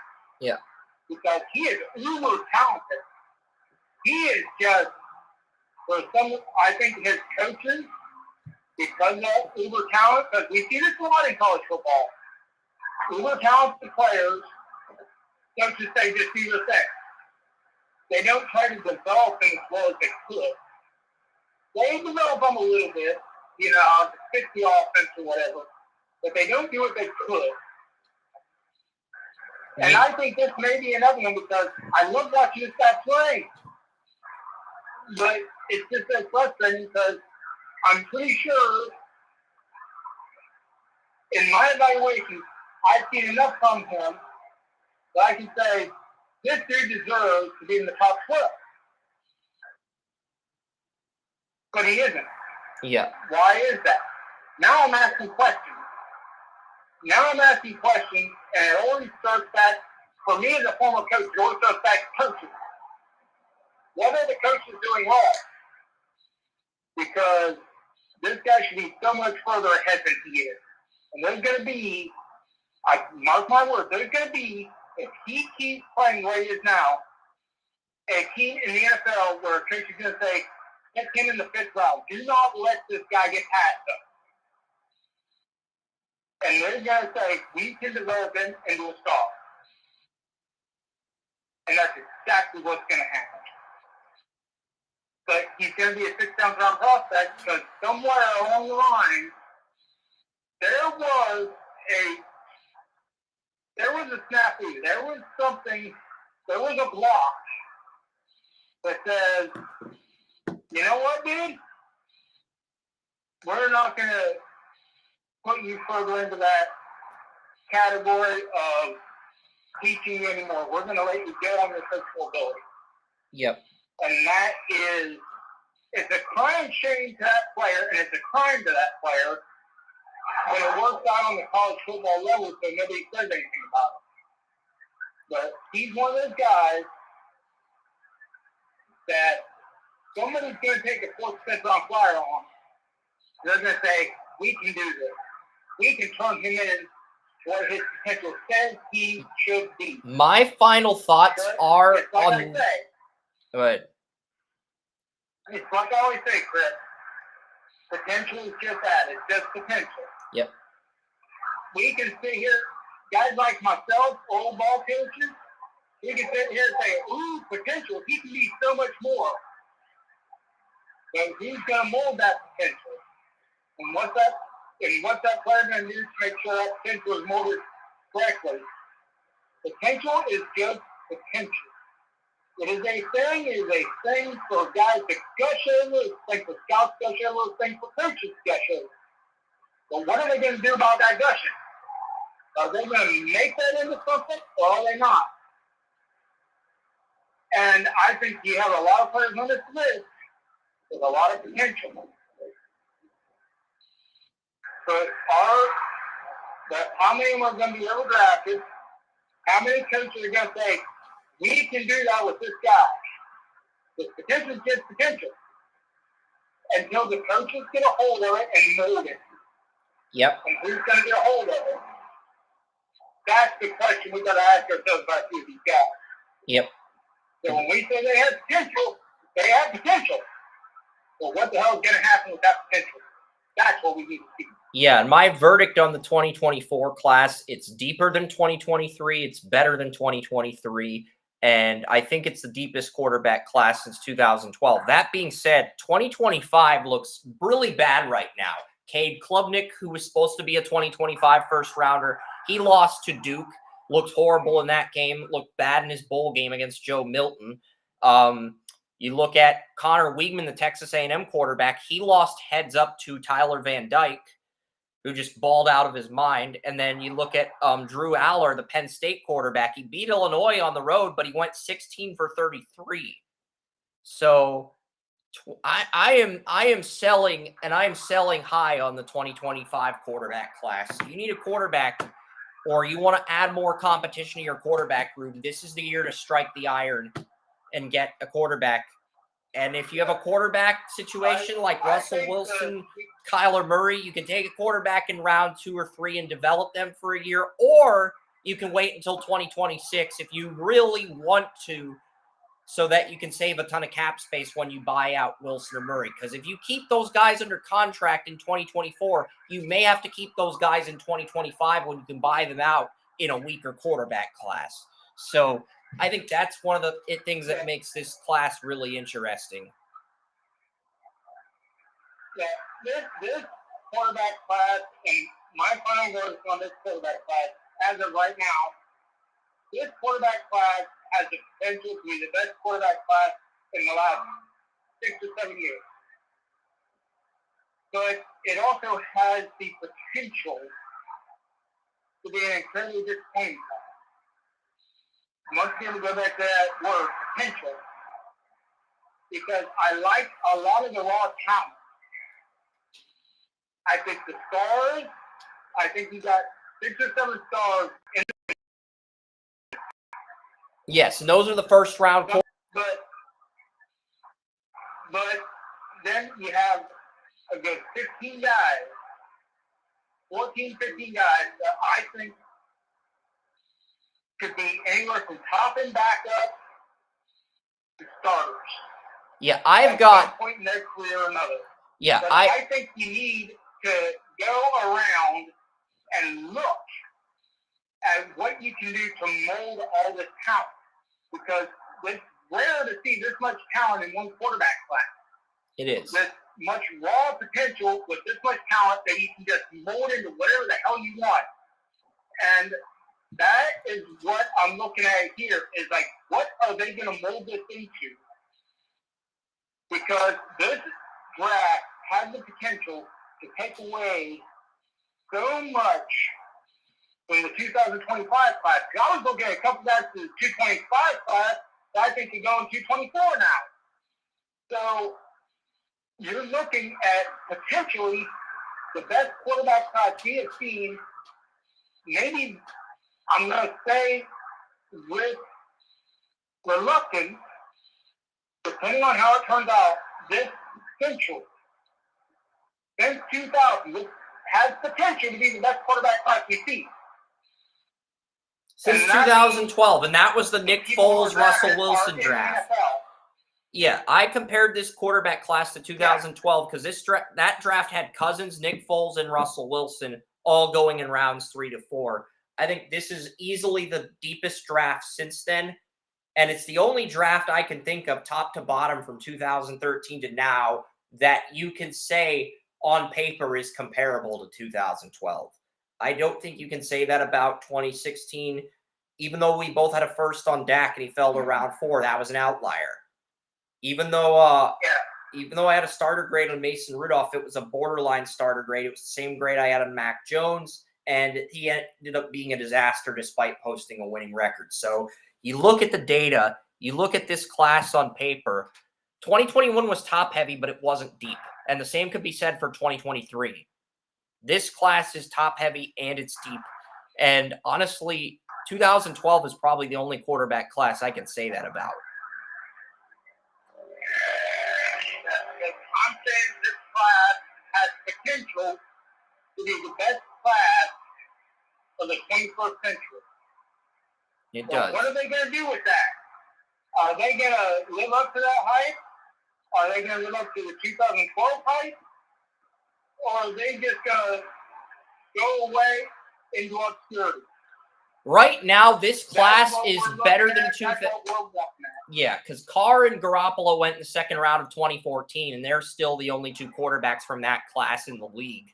I mean, Bridgewater's in the league as a backup too, I guess, but like Bortles and Manziel went ahead of Bridgewater. 2014, I think this is a better class than 2014, but I'm not sure if I could say it's a better class than 2012 yet. I think it's on par with 2012 in terms of talent available in depth. So, but I don't know if I would say it's better yet. There is still so much we need to dive into with this quarterback class, and it has so much,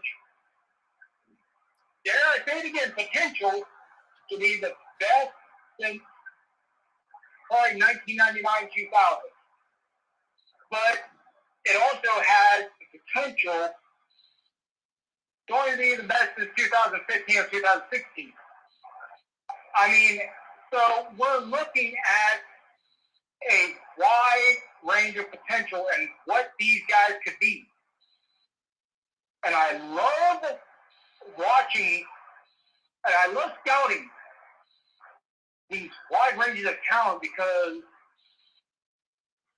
I can look at it and it's like, this reinvigorates me a little bit. This makes me feel like it's the talent-rich pool that was in the 90s and early 2000s at quarterback when I loved scouting the quarterback. I loved it. And because I love this, that's why my throat hurts. That's why I'm talking loudly. That's why I've got a little bit of passion in my voice. So there's something to this that is something that feels special about this class. Are they going to live up to their potential, or are they going to fall short?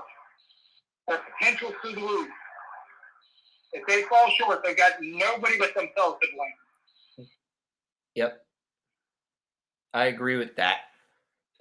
We've got a few other topics. I was going to ask Joey a Stanley Cup winner, but I'll do that at the end because I know you had Columbus in the finals.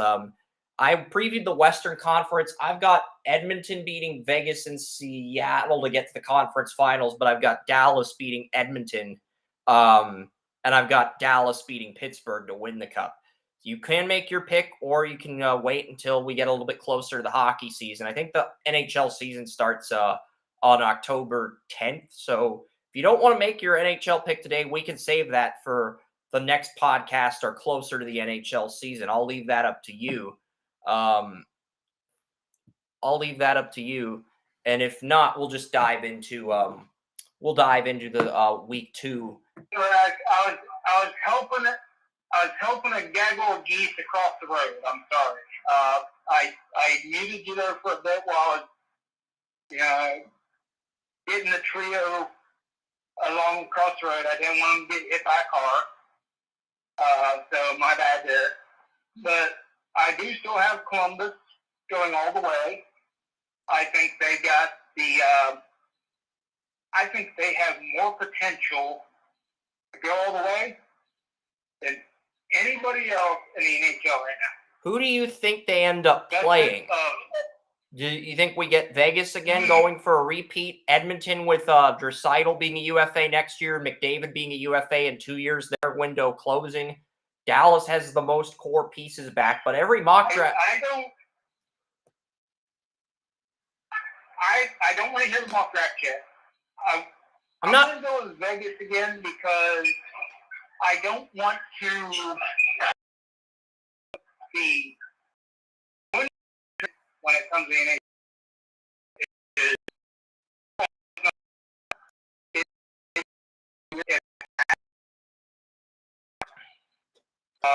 Hear the outside noise because I want to, because the NHL is in a vacuum, so I want to hear it in a vacuum. You know what I mean? Yeah.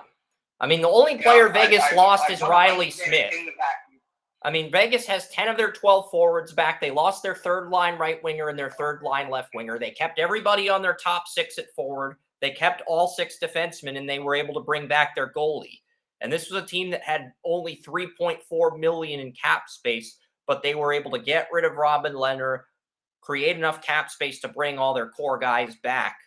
And really, it's just that third line. The first, second, and fourth lines from their Stanley Cup team on forward are back. It's really just, can the new guys they brought in as third line step in and replicate what they did last year? And if they can, they'll be back in the Cup. And if they can't, this is a team that'll slip up and lose to a Seattle or an Edmonton or even a Dallas.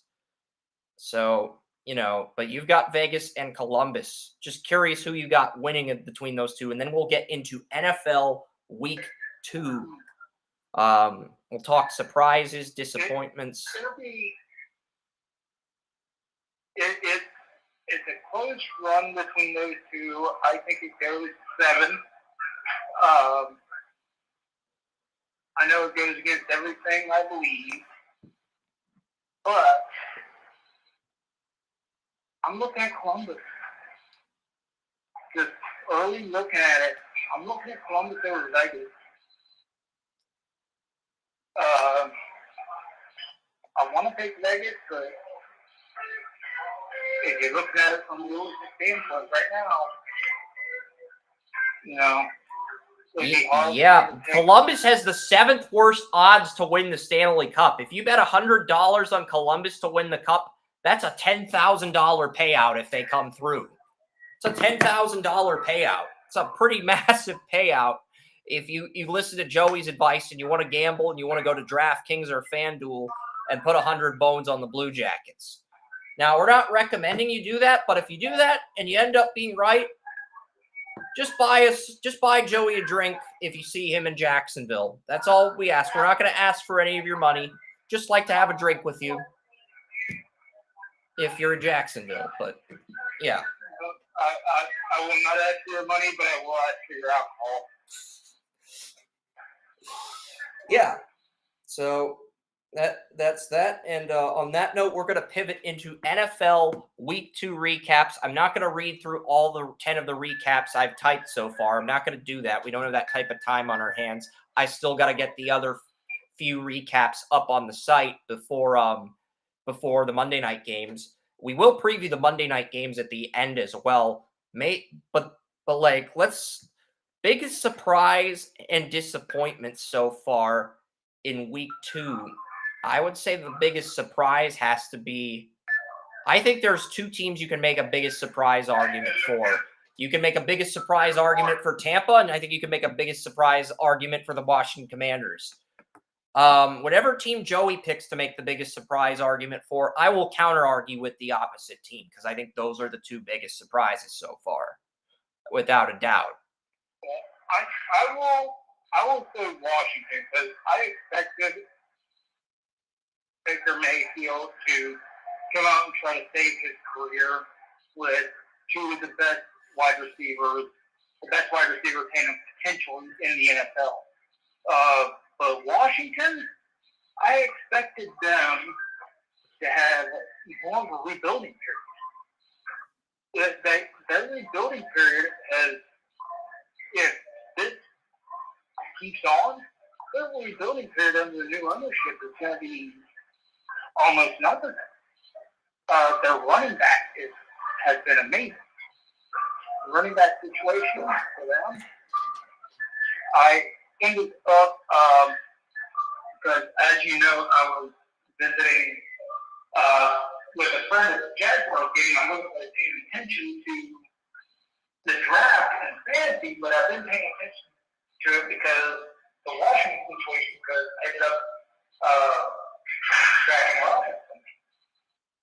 This dude has been a beast. I didn't expect it. I thought he was going to just 3 to 5 points a game. I thought he was also like he's been a beast. Yeah. I think Washington is well on their way because we knew they had a good defense. So I think their offense has proven that, they just aren't here for a good time. They may be here for a long time. And that being said, they have to be surprised because I didn't believe they had the talent. Because everybody else said they didn't have talent. I didn't believe they had talent. But they're showing they have the talent offensively to make a pivot. And that's something I didn't believe they had. Yeah. So I'm going to have to go with Washington because it's like they're showing a resilience we didn't think they'd show. Yeah. I would say that Tampa Bay is the biggest surprise so far. They're 2-0. I did not think Baker Mayfield would come in and light the world on fire like he's done so far. But, Baker is now 27-5 with 0 turnovers as a starter. He was 25-5 a few weeks ago. Then he was 26-5 when he beat Minnesota, 27-5. Because Baker Mayfield didn't have that 300-yard signature game against Minnesota, but he had it against Chicago. And I was thinking, okay, if Joey's going to say Baker dominated when he didn't have a 300-yard game, I need to do myself a service and look up Baker Mayfield's win-loss record when he has 0 interceptions and 0 fumbles lost. And it's a surprising 27-5. Yes, he's 34-39 as a starter now, but he is 27-5 when having 0 turnovers. That is the statistic you have to keep an eye on with Baker Mayfield. When he doesn't turn over the ball, the team he plays for is going to win. And I think Dave Canales is going to get a head coaching job at the end of the year. I mean, we've talked about Canales a few times in this podcast. What he did as the quarterbacks coach / passing game coordinator with Geno in Seattle, what he's doing with Baker now. Benjamin Albright said that Dave Canales and Jaguars offensive coordinator Press Taylor were the 2 front runners to receive head coaching gigs at the end of the season last week. So, and I do believe that. I think Canales is in the lead now because of the game that Jacksonville played against Kansas City yesterday. Well,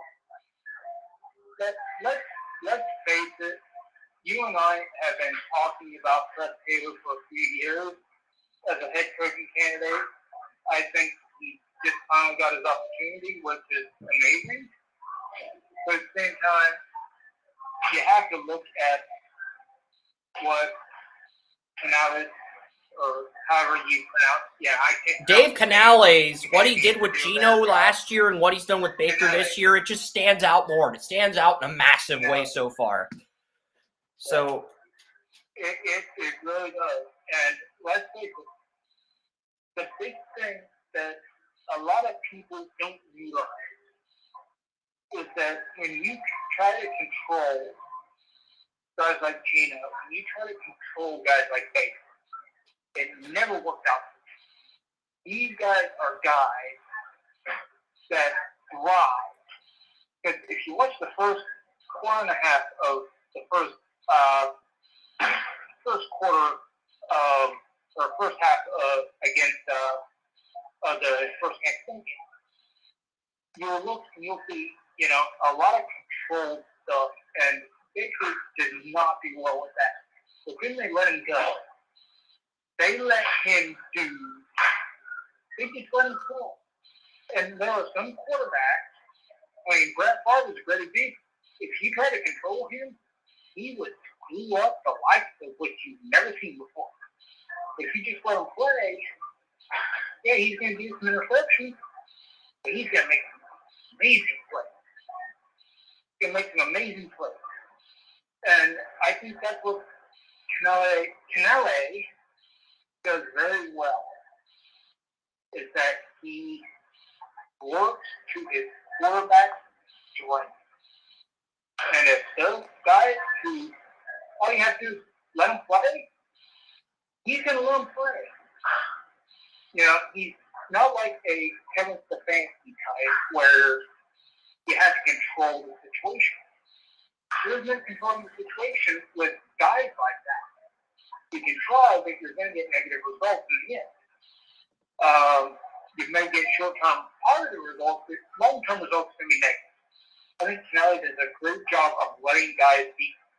Letting them just be who they are. And, a lot of NFL coaches do have a problem doing that.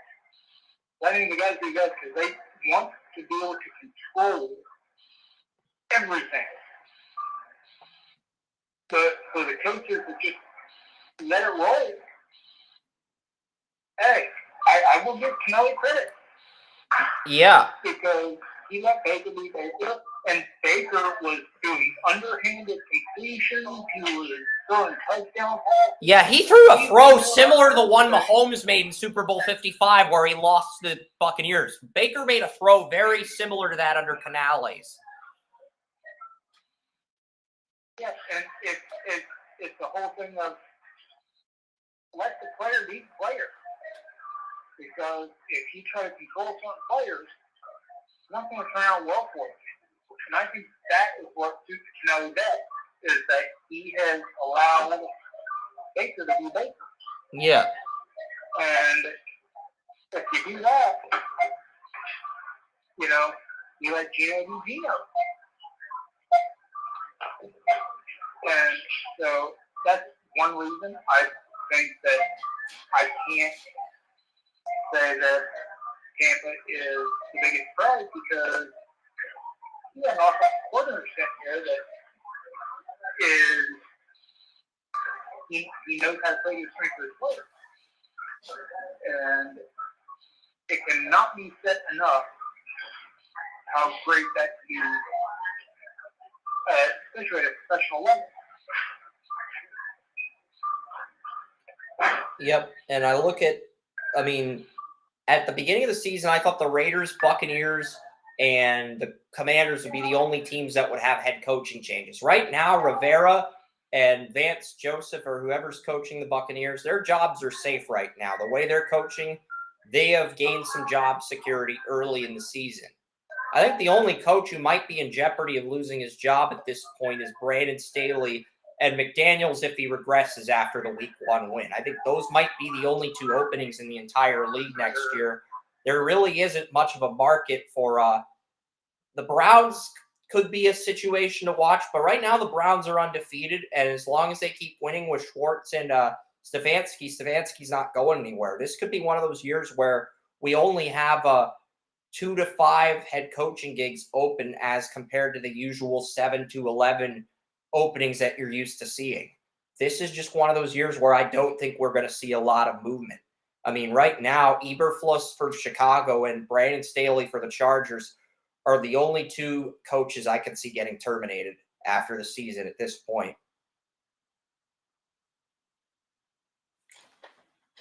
And the Brown situation is an interesting one because we can look at that and say how much of that situation is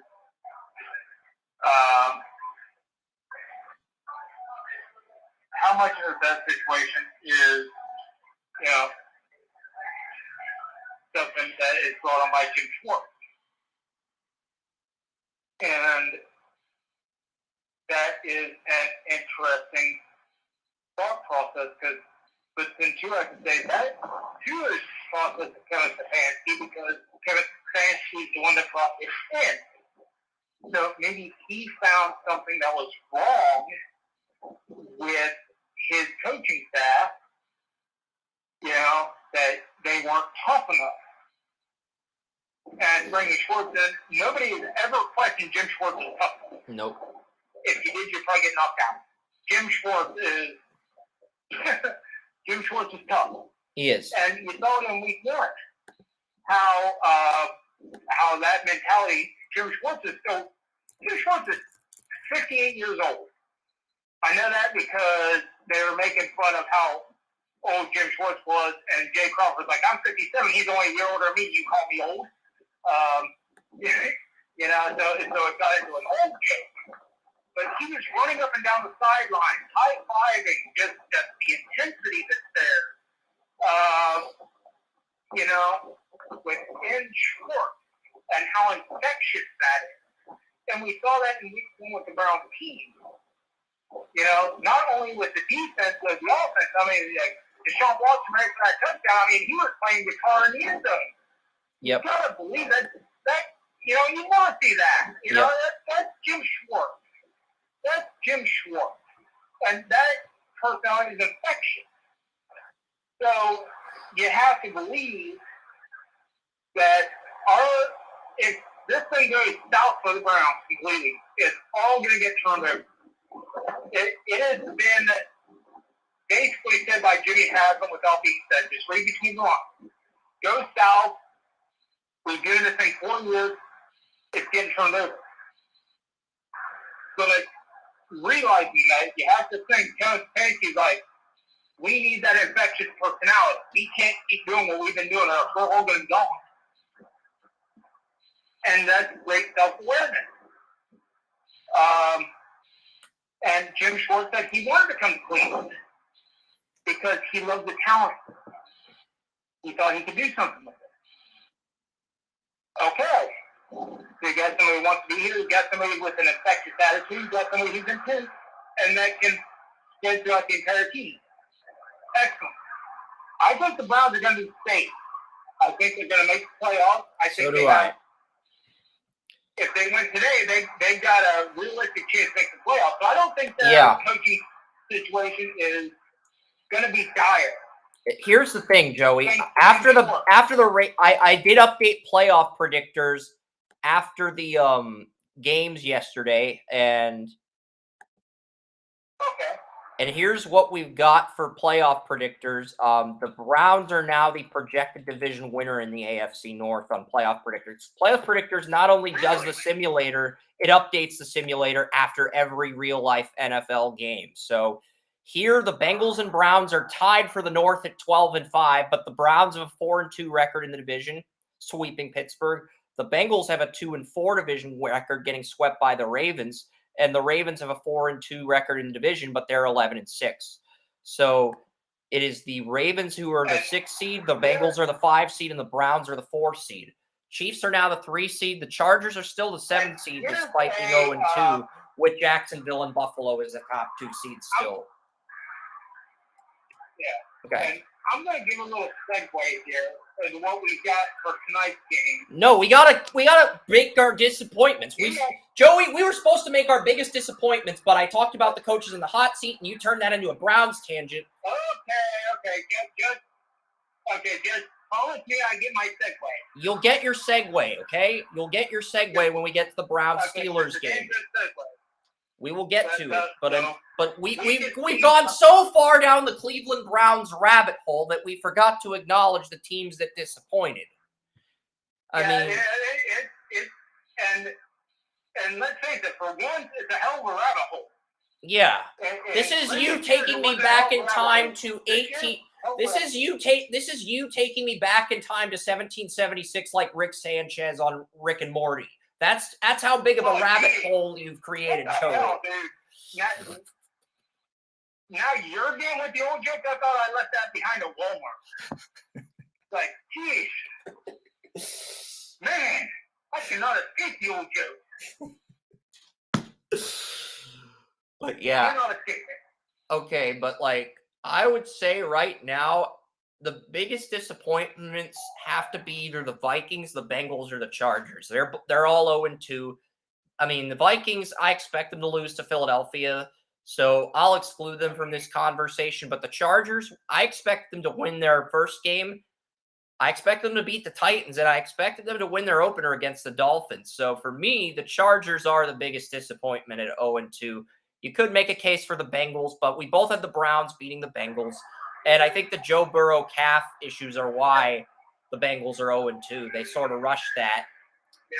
So I think the Bengals had extenuating circumstances, and not only did they have the Browns in that resurgent defense, they had the weather, the poor field. They had Burrow getting beaten up. Then they had Burrow coming in. From the Browns, they had to face the Ravens, which, you know, the Ravens defense ain't going to take it easy on Burrow. yeah. Like, the wear and tear, Burrow probably wasn't at 100% when he went against the Browns. The field, the pounding he took against the Browns, then the Ravens just finished it off. You know, so I'm gonna give the Bengals a pass on that a little bit because That's kind of why I'm not saying the Bengals aren't a disappointment, Joey. I'm saying they're exempt from being the biggest disappointment, partially because of the Burrow injury and because I project them to be 1-1. I didn't project them to be 2-0 like most of the country, most of the mainstream media. I project them to be 1-1.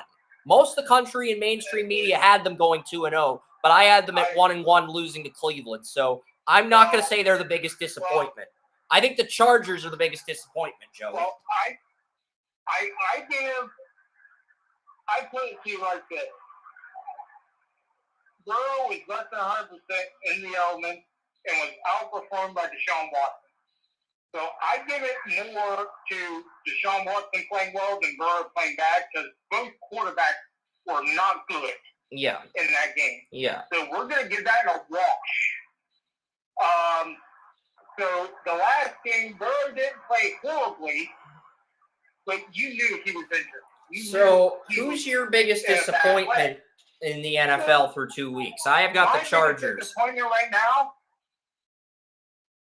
you know, I'm going to go with a shocker. I'm going to say Kansas City Chiefs. And you know why? Because I expect the Kansas City Chiefs to come out and whoop some ass in week 1. They didn't do it.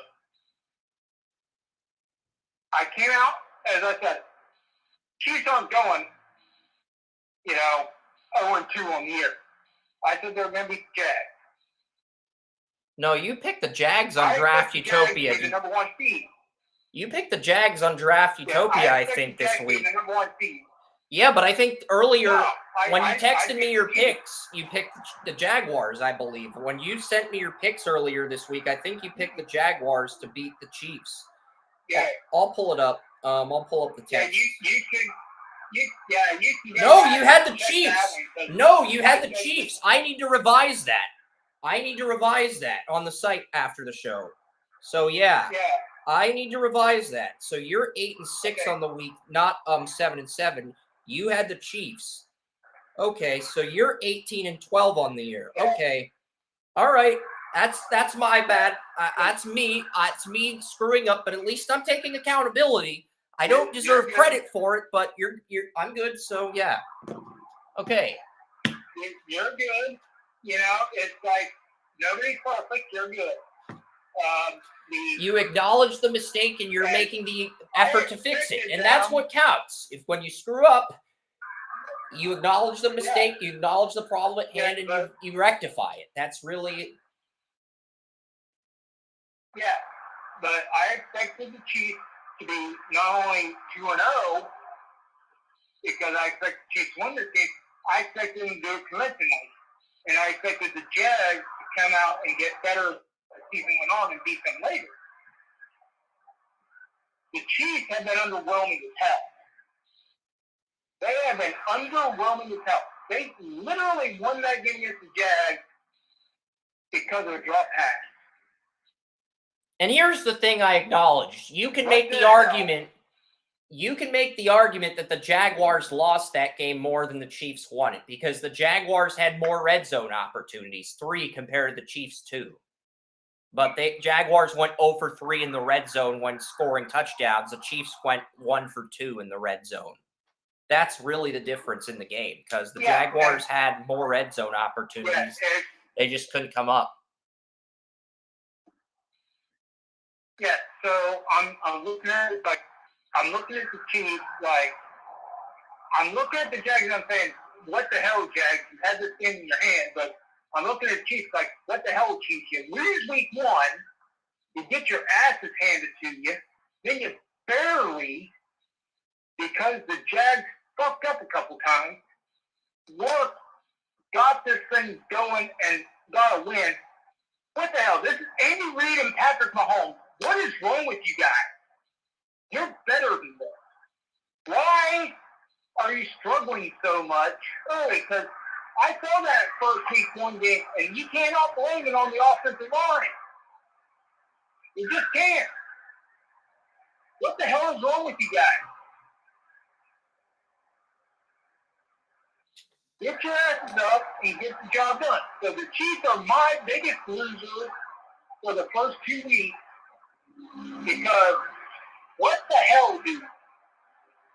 If you didn't have as much raw talent as you do, you would be 0-2 and you would have gotten your asses kicked by about 20 in both games. Yeah. But what the hell is wrong with you? What? Get it together. Yeah, so outside of the Chiefs, who's your biggest disappointment at 0-2?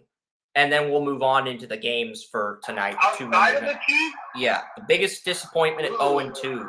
You've got the Broncos. Biggest disappointment at 0-2. You got the Patriots, the Texans, the Broncos. We expected those teams to be We've got the Bengals, we got the Browns, got the Chargers. Steelers are 0-1. They'll be 0-2 with a loss tonight. The Cardinals are 0-2. The Browns, the Browns are 1-0. I didn't say the Browns. I said the Steelers. I meant to say the Bengals. I meant to say the Bengals. I said the Bengals, Joey. Joey, I said the Bengals were 0-2. You assumed I said the Browns. Maybe I did, but I said the Bengals were 0-2. You thought I said the Browns. Okay? All right. Pump the brakes there. Settle down. Pump the brakes. I think everybody just thinks that the Browns should be 0-2 because they're always 0-2. So we're gonna get a pass on that because this is really weird for us.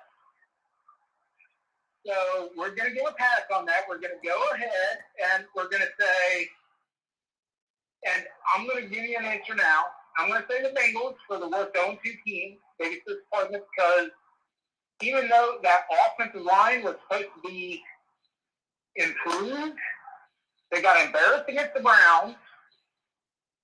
They got embarrassed again this week.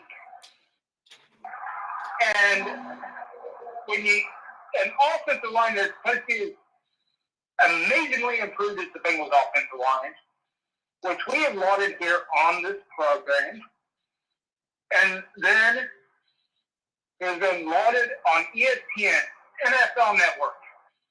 They're been doing such a great job of improving that offensive line. And they continue to get embarrassed. And you have such a good defense. Let's face it, I don't think, everybody talks about how good the Browns defense was. I don't think people give credit to the Bengals defense on how damn good they were during that game. Yeah. And how damn good they were yesterday. That Bengals defense is legitimately a top 10 defense. And I don't think they get that type of credit because everybody pays attention to the Bengals offense. Yeah. So, for me, I think because the Bengals defense is so damn good, I think the offense is letting them down, specifically that offensive line. And I don't know if you said to me or somebody else, the route tree that Jamar Chase has been running, just freaking abominable. And Look, I get that Jamar Chase can run all 30 routes at LSU. He could. But the offensive coordinators aren't using him correctly because his 3 best routes in the pros, as I pointed to you out when I texted you the Jamar Chase route tree against the Browns, 3 best routes are a streak route to run deep to the end zone, post route, and a slant. Those are his money routes. Those are the routes where you're like, damn, this guy's going to make a big play when he runs one of those routes in the NFL. And the Bengals didn't use that. I'm not sure if that's Schwartz disabling that or if that's just the Bengals offensive coordinator getting complacent. But either way, I think it's a combination of the two. Because I know Schwartz was looking at aggressive man-to-man plays with a massive pass rush, and I'm pretty sure that played into it. But I'm also pretty sure the Bengals offensive coordinator didn't do Chase any favors with the play calls. So I'm going to chalk it up as a little from column A and a little from column B, because I think there was a good game plan, but I think Chase could have done a lot more, even with a great game plan from the Browns, simply because Chase is the closest thing to Calvin Johnson that we've had since Calvin Johnson. It's like, how do you mess that up? Like, you know he's going to get his, that he was curtailed by a second-year cornerback that has not had an interception in his career. Granted, I love M.J. Emerson. I love him. But he should not be able to shut down Chase under any circumstance. Chase is a premier offensive weapon in the NFL. I don't care where you put him. So I got to put a lot of that on the offensive coordinator as well. So there is something going on there in Cincinnati with that offense. I don't like it. I do not like it. Like I love M.J. Emerson, he is not on the level of Jamar Chase. no. Not even close. No. He should not be able to shut down Jamar Chase. He was winning Jamar Chase's route and got an interception out of bounds while running his route. What the hell? What is that offensive coordinator doing there in Cincinnati? That's my question. What is he doing that is making one of the potentially the best receiving core in football with the second best quarterback look so freaking productive? No disrespect to M.J. Emerson or that Brown. Yeah, Martin Emerson was a guy that we had a starter grade on, but we didn't have a Pro Bowl grade on Emerson. We had a starter grade on him. With Chase, we had a Pro Bowl grade on him. I think we had a blue chip grade on him as far as receivers go. So if you're a blue chip receiver, you should be able to win one-on-ones against a high-end starting corner that's not a Pro Bowler. That's a matchup you're expected to win. Absolutely. We were incredibly high on M.J. Emerson, but Chase, we were at one point wondering if he should go number 1 or number 2 overall. I mean, there is a distinct difference in talent here. A distinct difference in talent. Yes. You know, now if Emerson comes out and balls out in the next 3 or 4 weeks, then we can make a different discussion. But right now, there is a distinct difference in one of the best receivers in the NFL just getting manhandled by a guy who, you know, arguably is a very good number 2. There should not be a discussion. This situation where we're talking about this should never happen. Yep. So what in the world is going on in Cincinnati that is making this discussion take place? So that's why Cincinnati is my biggest disappointment of all the 0-2 teams, because when you're making this type of argument at any point in time that Emerson outplayed Jamar Chase, there is something definitely wrong there in Cincinnati as far as their offense goes. I don't care what the weather was. You know who the Bengals are projected to get in most mock drafts right now, Joey? You know who the Bengals are projected to get in most mock drafts right now? Marvin Harrison Jr. You put him with Chase, and you figure out a way to bring back Higgins. Burrow will win a Super Bowl in the next year or two. Absolutely. But here's my question. I have Marvin Harrison as a prospect. I can guarantee, even if the Bengals, shit the bed all season, they're not going to get a top 5 pick. So if my projections come true, well, the Bengals are currently projected to pick 6th. It's going to be long gone. The Bengals are currently projected to pick 6th. So if they lose to the Rams, they will move ahead of the Chargers Vikings winner into the top 5. So I think they'll beat the Rams next week. I think we will see a record number of locks, but we can discuss that at the end of the podcast after we preview the week 2 games. Because there are we'll bring back lock or no lock, because there are so many lopsided games in week 3 that I actually want to play lock or no lock with Joey after we preview the last 2 games for week 2. But Saints and Panthers will get the most boring game out of the way first. It's the game that airs at 7 p.m. And I'm sorry, but Saints-Panthers is more boring than Browns-Steelers, but I'll probably watch it. I'll have it on because I know my friend that's in my apartment will have a Steelers-Browns. I apologize for that. I mean, There's a reason that Pittsburgh and Cleveland go through the city. Go through Steelers and Browns week, a full week of coverage, period, news, football, whatever. Look, the Saints have talent. Don't get me wrong. They've got talent. The Saints have talent, but apologizing for it, there's no apology. You're well within your thought process to say this is the better matchup because there is a reason for that. I'm sure there is, but don't jump the gun on the Browns. We're not going into another Browns loophole, Joey. We still got a game to project. I know you want it, and I'll let you do your Browns rant. But and let's do it. So the Panthers have some injuries. Brady Christensen's out for the year, so Cade Mays will take over at left guard. And Chandler Zavala is taking over for Corbett at right guard. And Zavala, I thought he was going to get overmatched against Atlanta, and I was right. So, I mean, Zavala did play left guard next to Ekwonu.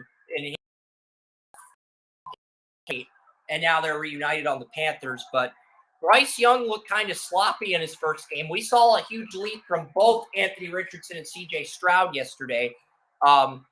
Bryce Young didn't have Chark as number 1 target against Atlanta, but the Panthers are moving from a 43 to a 34 defense, and it was reported earlier this week that J.C. Horn is a hamstring injury. He will be out 6 to 8 weeks, and the Panthers put J.C. Horn on IR. And this was the problem with Carolina last year, Joey. This was the problem with Carolina last year, Joey. 6 to 8? Yeah, 6 to 8 week hamstring injury for J.C. Horn. Hamstring injury, 6 to 8 weeks. I ripped my hamstring from the bone in my right leg for about 4 weeks. 6 to 8 weeks? What the hell did he do to his hamstring? I don't know, Joey, but this is the problem with the Panthers. The Panthers only had 1 game all last season where both Dante Jackson and J.C. Horn were healthy at corner. And that was the Week 10 Thursday night win against the Falcons. And in the end of the fourth quarter of that game, Jackson suffered a season-ending injury. Now, he's healthy now. Dante Jackson's still healthy. And there's a reason Carolina extended their 2018 third-round pick. But J.C. Horn, 2021 first-round pick, I think this is his second or third injury in the span of 3 years. And, he has not been healthy since he was drafted. He is not. That was his one concern. No, that was the concern with Caleb Farley. That was the concern with Caleb Farley. There really weren't any medical concerns with Horn when he was drafted. Farley too. So, Horn had injuries, but they weren't significant. They weren't something that was going to make him miss a significant amount of time. It was just a hamstring here, a little bit of an ankle there. But this is the thing. Carolina cannot win games unless Dante Jackson and J.C. Horn are both healthy, because their other corners are Jeremy Chin and C.J. Henderson. And now with Chin playing nickel corner instead of his usual safety role, now you're going to have Henderson covering number 2 receivers. You're going to have Chin covering nickels. And with Michael Thomas and Olave fully healthy, that gives the Saints the advantage in this game. That's why I picked the Saints.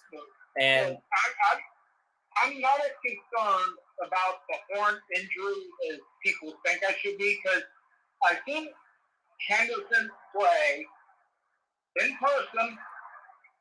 Yes, he is not the zone corner that Horn is. yeah, He is not great at zone. But in man coverage, he's great in man and press, but he's a liability in zone coverage. He's going to hold the post. Yeah, J.C. Horn is great in man and press, but he's a liability in zone. That's what I said coming out of the 2021 draft. And somebody tried to contradict me, but it's like the tape shows that. The tape shows me that. The tape shows Joey that. So it's like the tape shows both of us the same thing. That's what I was pissed when I saw the Jags game live in the 400 section, looking at and seeing Henderson lock down man, and then all of a sudden the next game that I saw, they tried to put him in zone and it didn't work. Because this is what pissed me off. They couldn't use him correctly, then they shipped him out. But if they would have done what they're doing now, you'll figure get a good head coach who figure it out, and done man almost consistently, he would have been probably one of the top corners in the NFL. If you keep him in man, he's going to whoop somebody's ass. If you put him in zone, it's almost a guaranteed fail. So here's the thought about Carolina. Are they going to keep him in man? If they keep him in man, if they don't keep him in man, well, Irjo Everett, when he was the Broncos defensive coordinator, he kept his corners in man and press, but he had his safeties play zone. So that's why Carolina may get the most out of it. And they're probably going to be just fine. So you're not going to have to worry about as much of a drop off as corner. Yeah. What I'm worried about is receiving, because the Panthers quarterbacking situation, I saw those guys in the preseason. I saw preseason tape of practice when the coach was allowed to have practice, to have active practice. It was not great at the quarterback position. I'm not just talking about starter. I'm talking about backup. Okay? So at this point, I'm looking at, they lose their number 1 receiver or number 2 receiver as it states. You know, and that's going to hurt, because they're already, I really wasn't sold on their interior offensive line to begin with.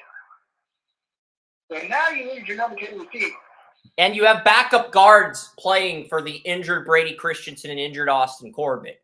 You have backup guards for Bryce Young, and Chark's your number 1 receiver now. I mean, you traded DJ Moore away to get Bryce Young. So Chark is your number 1 option, and you have Mingo as your number 2. Thielen's your slot. You have Terrace Marshall. You do have guys, but... And now, I love DJ Chark. I love DJ Chark. The problem with DJ Chark is... he has an injury history. He's got his injury prone. He has an injury history. In the NFL. He has an injury history. Yeah. That's why the team that drafted him, the Lions, moved on from him. I think he was with the Jaguars for a while, too. Maybe. Yeah, he was drafted by the Jags. Okay, he was drafted by the Jags, then he went to the Lions. That's right. You're right. Yeah. Jags moved on because of injuries. Lions moved on because of injuries. Now he's here. he is one injury away from being out of the NFL. He got injured and missed week He's 1. talented. Then he is basically there because other people got injured. Well, he's basically a Because stopgap. he Think is- about it. The Panthers don't have a first-round pick until 2025. But the 2024 receiver draft looks deep. You've got Xavier Legette. You've got Torrey Horton, the Colorado State receiver who balled out. There are going to be guys available on day 2 and 3 that the Panthers can get if they want to get another playmaker to pair with Bryce Young. There are guys that are going to be there. DJ Chark is one of the most talented receivers in the NFL. He is. But when you look at it from what it is, the best ability, whether it's in football, business, or anything else, the best ability is availability. Yep. Chark is never available for the full season. He's barely available for half the season. So Mingo, your That's number where he 2 fails. receiver, has to become the number 1 receiver. Adam Thielen was questionable to play, but played through an injury. And Terrace Marshall, the number 4 target, was questionable to play with an injury in week 1 as well. So right now, the Panthers' only fully healthy receiver is Jonathan Mingo, the rookie you drafted in the 2nd round after taking Bryce Young number 1 overall. Yeah, and they have 2 really good receivers in Mingo and second-year player from LSU. You just named them. Yeah, they have Right 2 in there, LSU yeah. receivers. They have Chark and they have Terrace Marshall, who's the number 4. I think he should be higher on the depth chart, but it is what it is. Yeah, Marshall, because you got those 2 guys who I believe can both be stars. Mingo and Marshall. Now, the problem is they're not ready. That's where DJ Chark comes in. That's where Thielen comes in. Can Chark, yeah. Can they hold down the fort long enough for those 2 guys Well, to really become accustomed to the the NFL? Saints' cornerback room is really good. That's all the Panthers need. Lattimore is healthy. Paulson Adebo is healthy. Alontae Taylor is healthy. Those guys were not healthy last year. They're all healthy this year. And you saw the problems those guys gave Ryan Tannehill in week 1 that the Chargers failed to give Tannehill in week 2. So for that reason, I like the Saints. I'm going 24-16 Saints. The only person on Draft Utopia who picked the Panthers to win was Wes. Everybody else has the Saints improving to 2-0 on the season. My concern about the Panthers is not their defense. My concern about the Panthers is that quarterback and that offensive line. Quarterback has been underwhelming all preseason, and he was underwhelming in week 1. Yeah, and we've The offensive line seen has been underwhelming. we saw Stroud take a massive leap, 364 yards, 2 touchdowns, no picks, and he did it without Laramie Tunsil, without Kenyon Green, without Juice Scruggs, and without Titus Howard. He only had 1 offensive lineman at full health, and that was his right guard. And Stroud still balled out, 346 yards, no picks. And Richardson had 2 rushing touchdowns before he left the game with concussion. It looked like he was on pace for a 5 or 6 touchdown day. So we've seen the leap from Richardson. We've seen the leap from Stroud. We haven't seen the leap from Bryce Young, and he was drafted number 1 overall. So. And Bryce Young is going to be the first one of those 3 to be seen in prime time by the entire nation. They're going to have 1 guy in their crosshairs, and that's Bryce Young.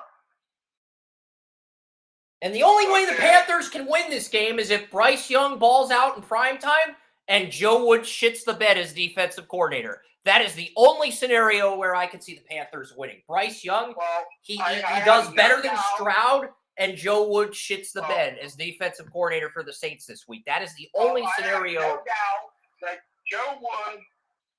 have no doubt that Joe Woods, will shit the bed. But the question is, will Bryce Young shit the bed? Because Bryce Young was known in college for being best when the lights are on? Is he going to come out when the lights are on? And he's going to show, hey, I'm the same guy I was at Alabama. I'm going to rock this shit out. And I'm going to take advantage of this no-name piece of shit that's calling defense on the other side? Or am I going to shrink back down at the NFL level because I can't cut it? We're going to find out a lot about Bryce Young in his early career.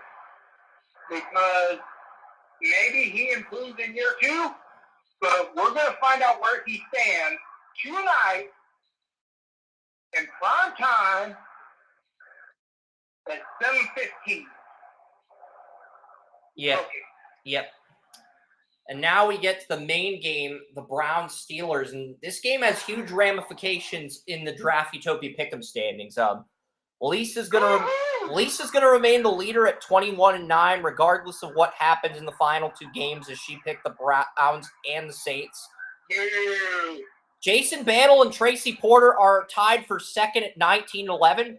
Tracy picked the Browns. Jason flipped from Cleveland to the Steelers, so that game is going to decide second place.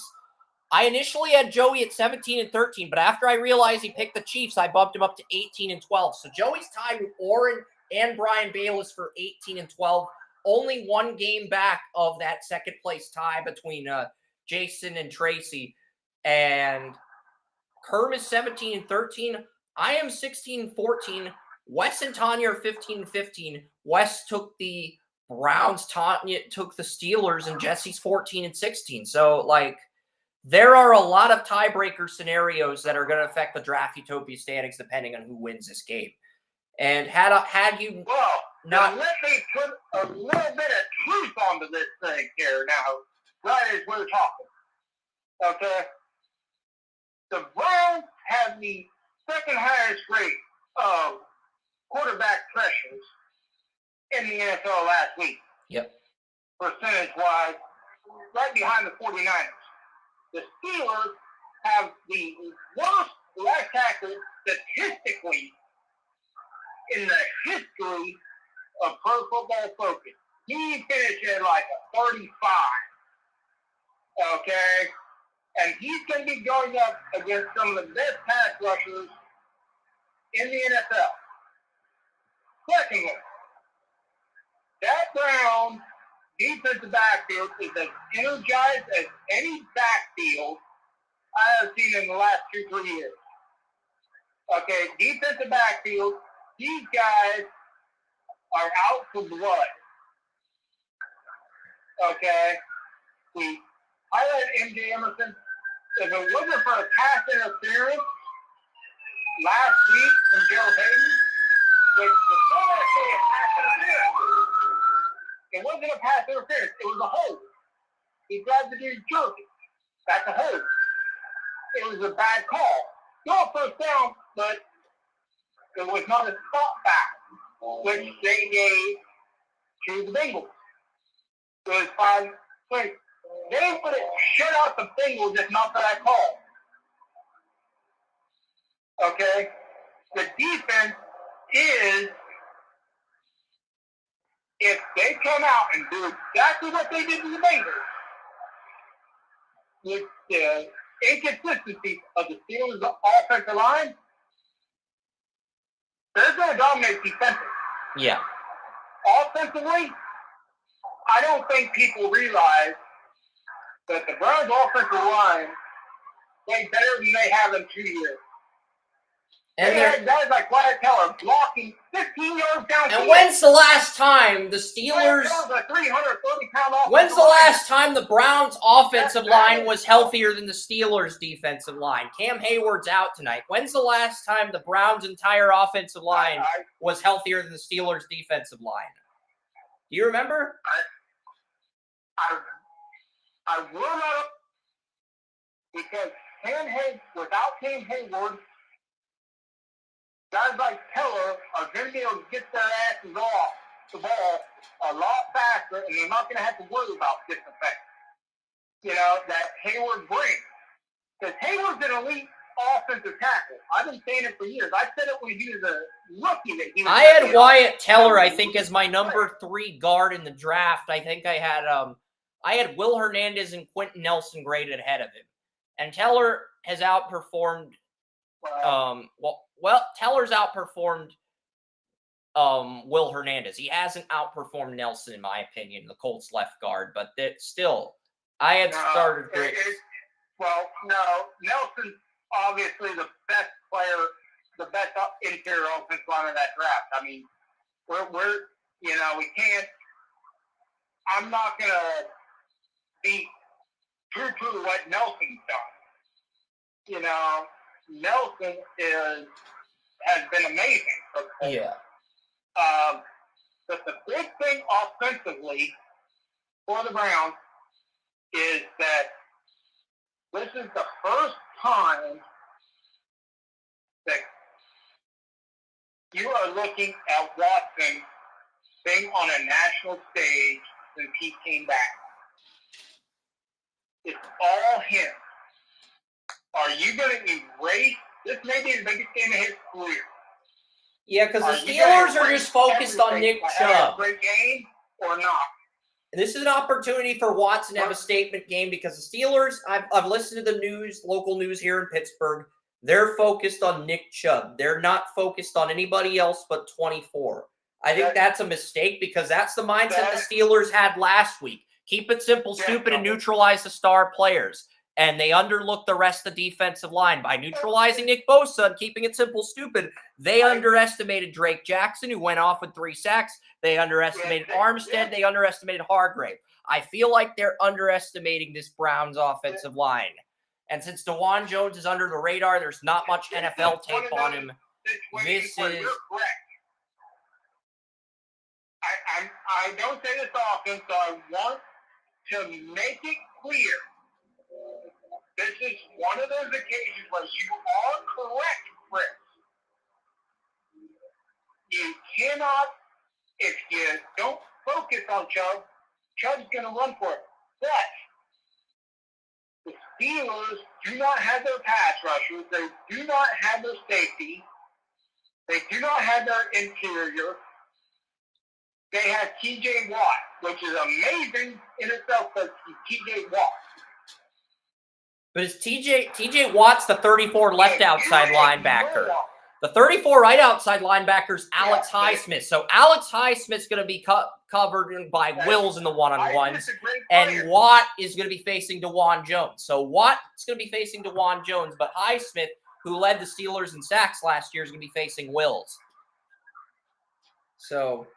And that's great, but if you're ignoring, if you're putting everything on Chubb and you're ignoring Watson, look, I've said it for years, talent never fades.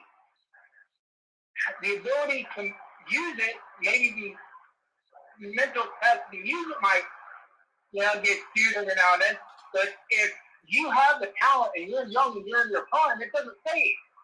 If you ignore that with Watson, like you said, it's like keep it simple, stupid does not apply here. Because keep it simple is stop Nick Chubb and you stop the Browns. That's not the case. Because you do have Watson who can make those passes. I'm not saying keep it simple, stupid doesn't work. If you want to control the rhythm and the tempo, then yes, keep it simple, stupid is great there when you want to control the rhythm and the tempo of the game. But it doesn't work if you're trying to game plan around just Nick Chubb and daring the Browns to beat you because... Exactly. I agree. And that's why I say this is a situation where keep it simple, stupid doesn't work. Because if you keep it simple... you're going to dismiss the Browns passing game.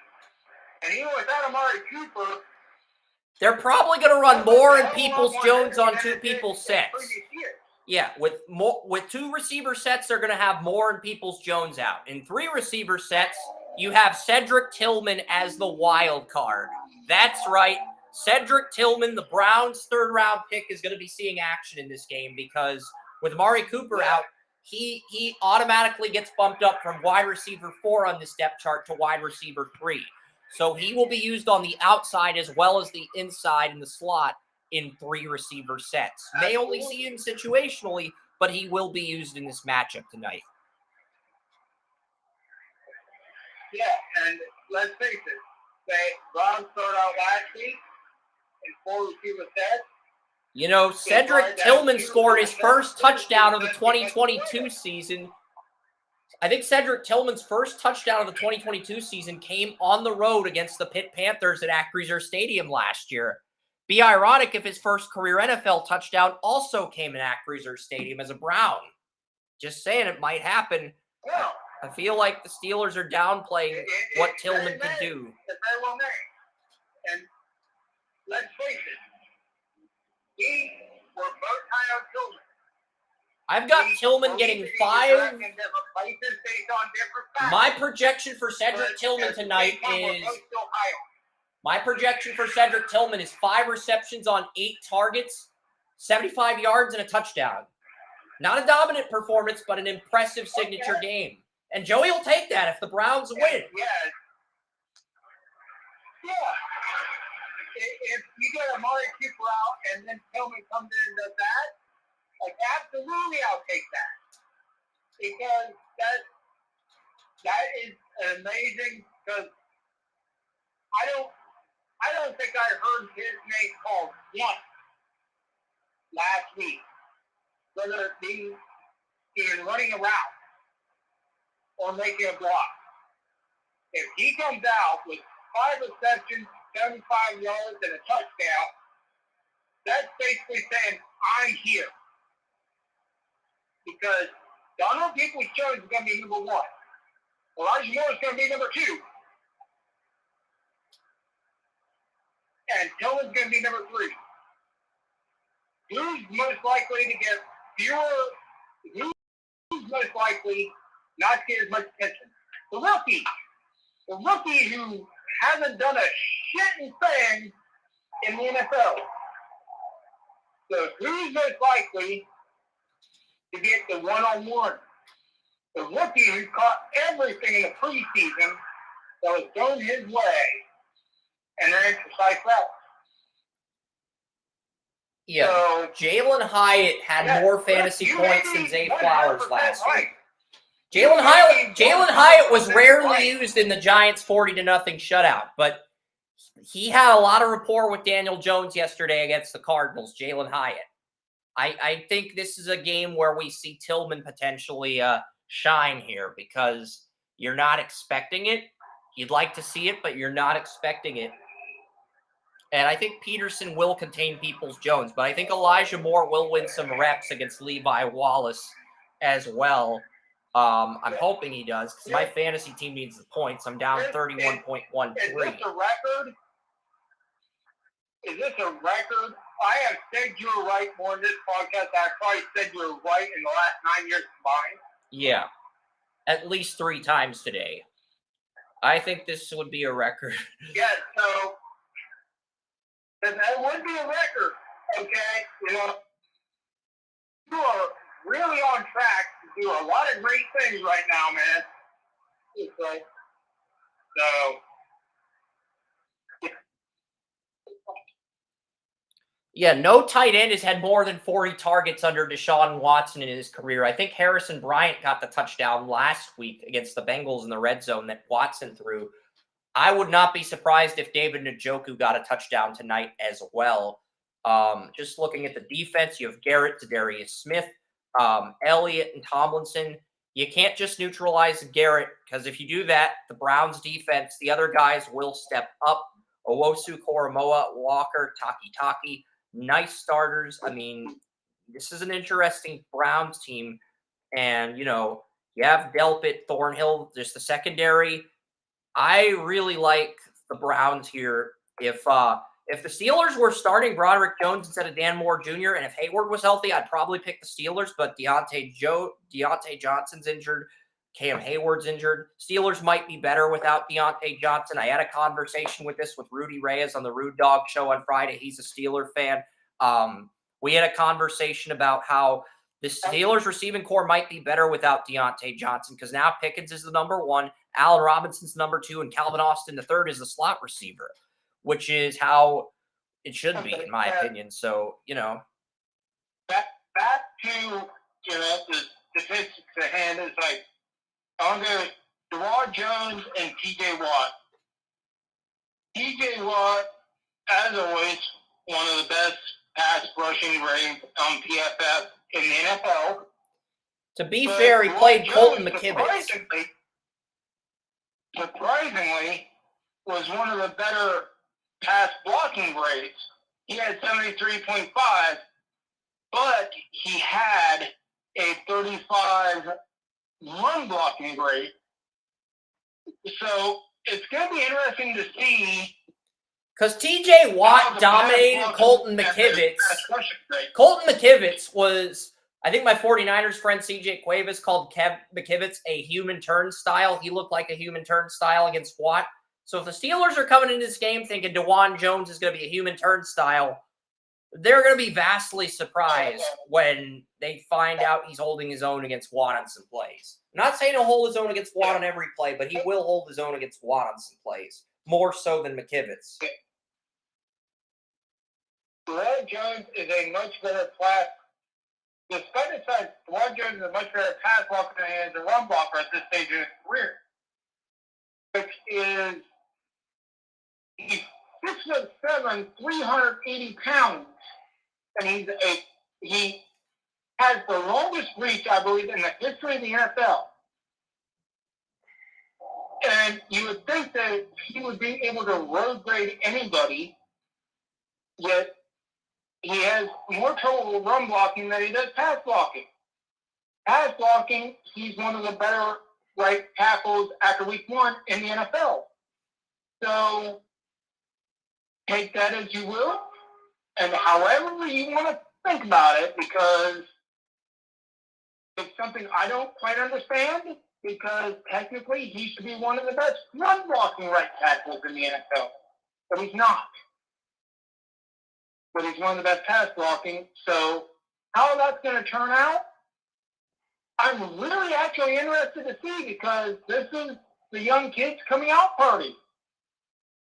So I'm actually going to be looking at that matchup, because you know what? If a kid can be that good against the grain, who are we to argue until he proves he's not? Yep. And against the best pass rushers in the NFL over the last decade, man, you've got a hell of a coming out party against you tonight. And the Steelers have a lot of depth at edge rusher. Not only do they have 2 sack artists in Highsmith and Watt making $17 and $28 million a year, you have Nick Herbig, a sack artist at Wisconsin that you drafted as the backup to Highsmith, and you have Marcus Golden from the Cardinals as your backup to T.J. Watt if he gets injured again. So you have the depth. Rotate those guys, rotate those bodies, let those guys play a majority of the snaps, but if they're fatigued or if they have an injury, rotate some bodies and use your depth, because you have the depth. You have more depth than the Browns do at offensive tackle now that Conklin's out for the year. So use that and play to your strengths if you want to win, Pittsburgh, because that's what you're going to have to do to beat the Browns. And Holcomb and Roberts, they're going to have to play like they did in the preseason and not like they did in week 1 against San Francisco. Otherwise, Nick Chubb is just going to go off and dominate no matter how much you game plan around him. He will still get 100 yards. Maybe you'll keep him out of the end zone, but he will still have another 100-yard game, because I look at this defense on paper, and I don't think it's as good as the Bengals defense was. And Chubb ran for 100 yards against that defense. So, yeah. Here's something I want to stress. As much as we're talking about the Browns and what they could do, the Steelers, the last quarterback to beat them in Pittsburgh for the Browns was Tim Couch in 2003. Baker Mayfield beat the Browns. Baker Mayfield won in Pittsburgh in the playoffs, but the last quarterback to win in Pittsburgh during the regular season was Tim Couch. Well, we're talking regular season. Yeah, regular season, it was Tim Couch. Baker did beat them in Pittsburgh. During the playoffs, but not the regular season. Yeah. Then you have Mike Tomlin, which is 17-3 all time in Monday Night Football games. These statistics for any Brown fan should worry him, because that means Mike Tomlin's going to come with his best. Okay? And that the Browns have not been able to do the job when it counts against the Steelers, except for one time. And let's face it, the Steelers squashed potentially a quarterback that could have rivaled, who could have been, Tim Couch could have been. I scouted him. I worked with, around what he did. I analyzed him. He could have been one of the best quarterbacks in the NFL. The Steelers beat his ass into submission. The 23 quarterback thing would never have happened if the Steelers hadn't been there. This is the time, if the Browns are going to do shit, this is the best roster the Cleveland Browns have had since 1989, which is the last time the Browns finished ahead of the Steelers in the standings. If they're going to do anything, it is tonight. If they're going to prove anything, it is tonight. Yep. Tonight is the Browns' night. And if it doesn't happen, then they're just a little brother. Yeah, I mean... But if it happens, it's going. Yeah. Because the Steelers are the quintessential team to take the Browns and turn them into a bitch. It doesn't matter what they do with any other team. The Steelers are the team. Yep. And if the Browns come tonight and dominate, I'm not talking just beat them by 2-3 touchdowns. I'm talking about pouring that shit on. Embarrass the Steelers like the Steelers have embarrassed the Browns for years.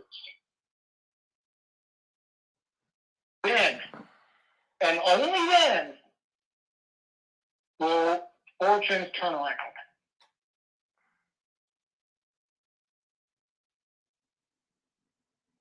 Damn.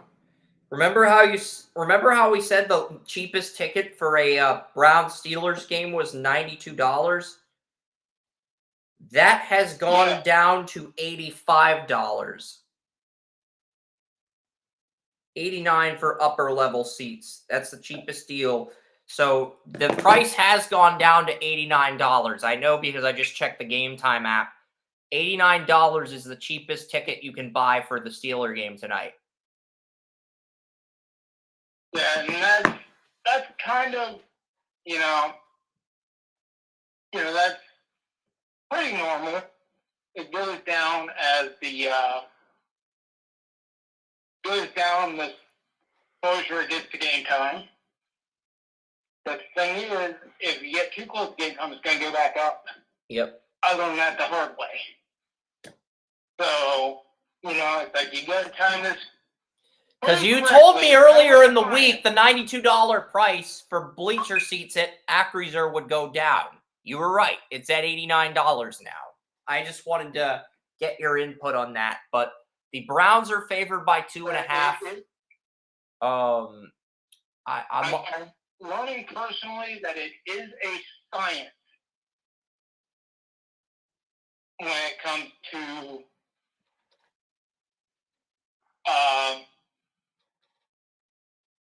the way that things are, priced. So in that vein, we're going to work with it because prices are a pain in the ass. Yep. So Yeah. Money line for this game is minus 260 for the Browns, plus 220 for Pittsburgh. That means if you bet on the Browns, you bet $100 on the Browns, you get 260 if they win, or you have to bet more than 260 in order to get the 260 payout. So I've told people to bet 340 for the Browns. This says you'll win up to 400, but 340 and 260 is 600. So I need to correct that math after the show. But I've got the Browns winning 28-20. That is my score. So Tanya, Jason, Kerman, Brian Bayless are taking the Steelers.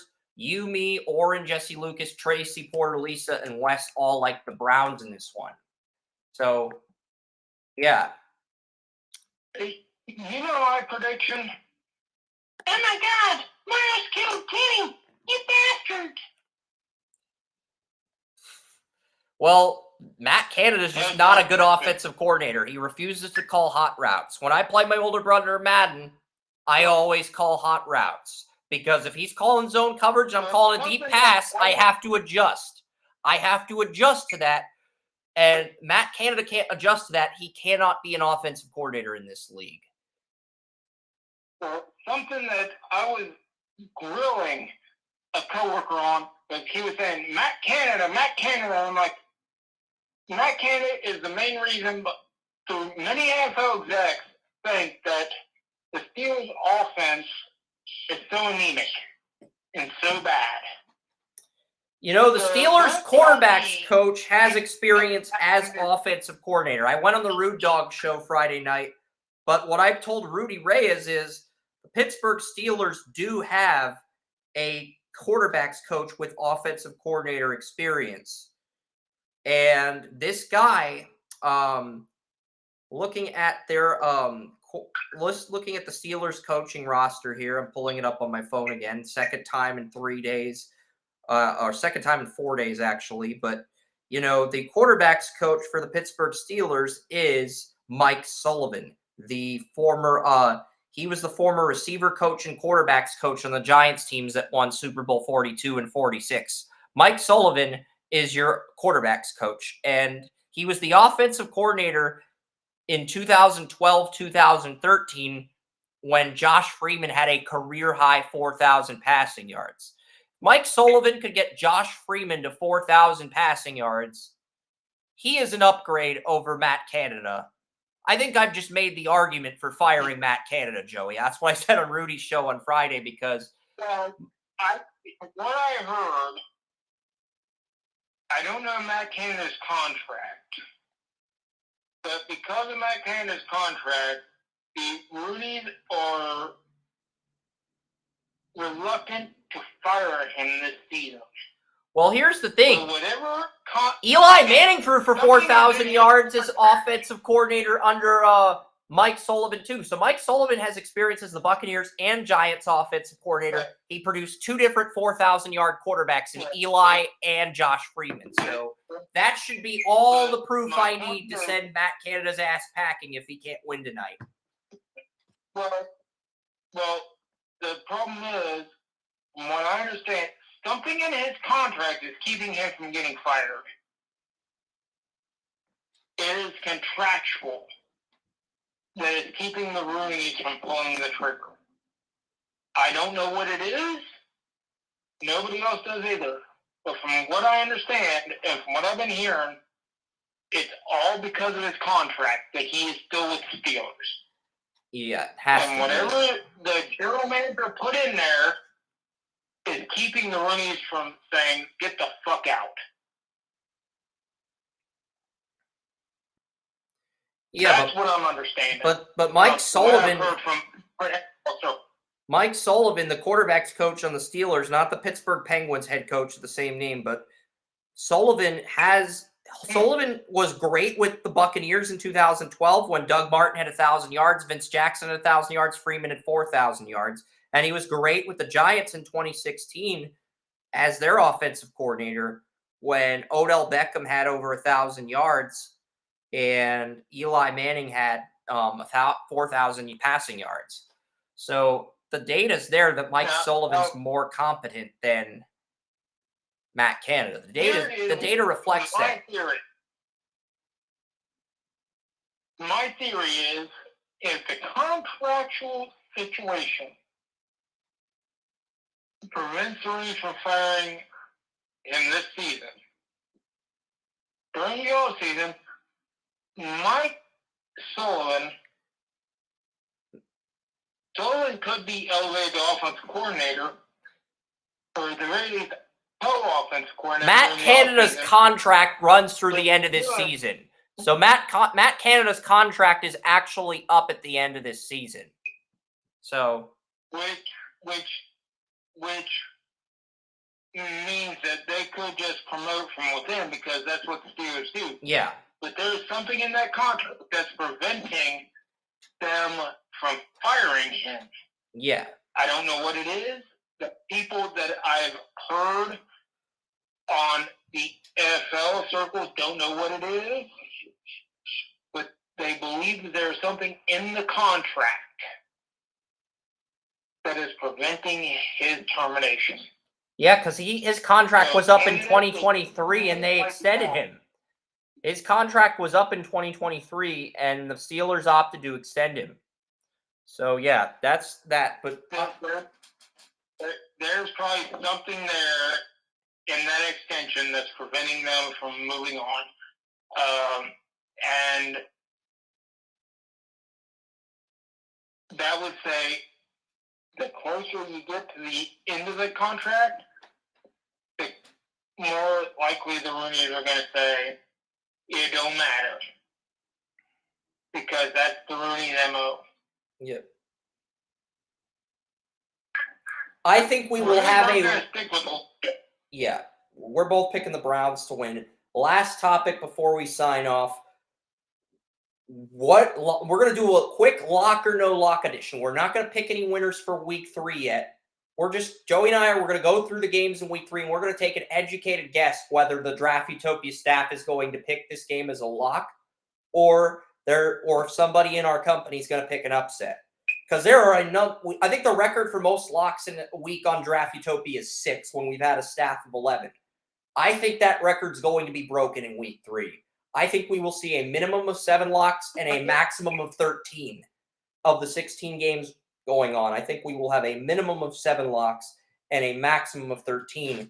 But I wanted to bring back the lock or no lock segment that we did a few years ago and go through the week 3 games. And Joey and I will try to take an educated guess.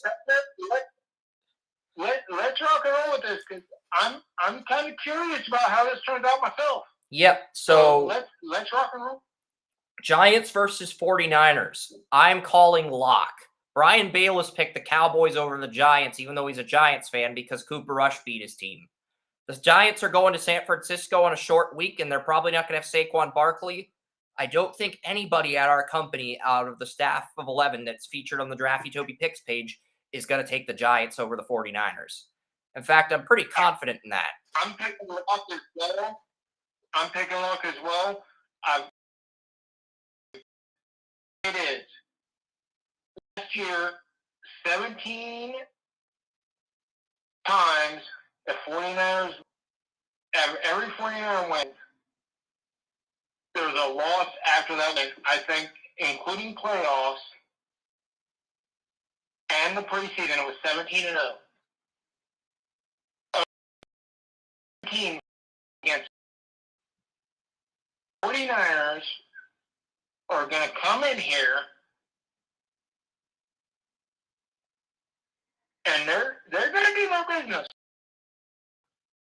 I don't know if anybody's going to take the Giants over a proven track record over the last 12 months, 14 months of absolute domination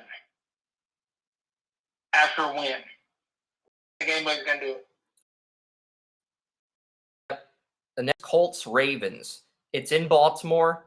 If Anthony Richardson didn't have a concussion, I would say this might be a no-lock upset. But I'm going to say this is a lock because the Colts are going to Baltimore, and we saw what the Baltimore Ravens did to the Texans in Baltimore. We saw what they did to the Bengals last week. It's a home game for the Ravens against the Colts. And if Minshew's playing instead of Anthony Richardson, I think this will be a lock with everybody taking the Ravens. Anthony Richardson right now. It is Monday. We know there's going to be some type of updates.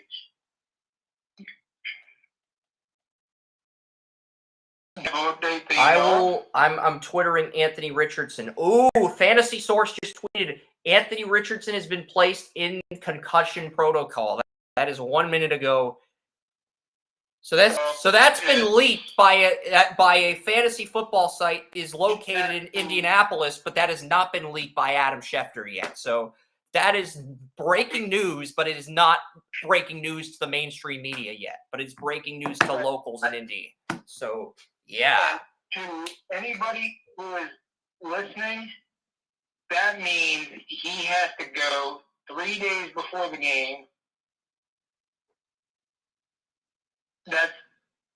They gotta go 48 hours, but it's usually the day before to be able to play.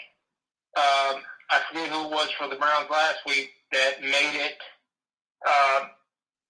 1 hour before the 48-hour threshold and was able to play.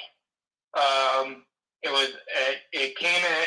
The news came in from Mary Kay Cabot at noon, and he was able to play on Sunday.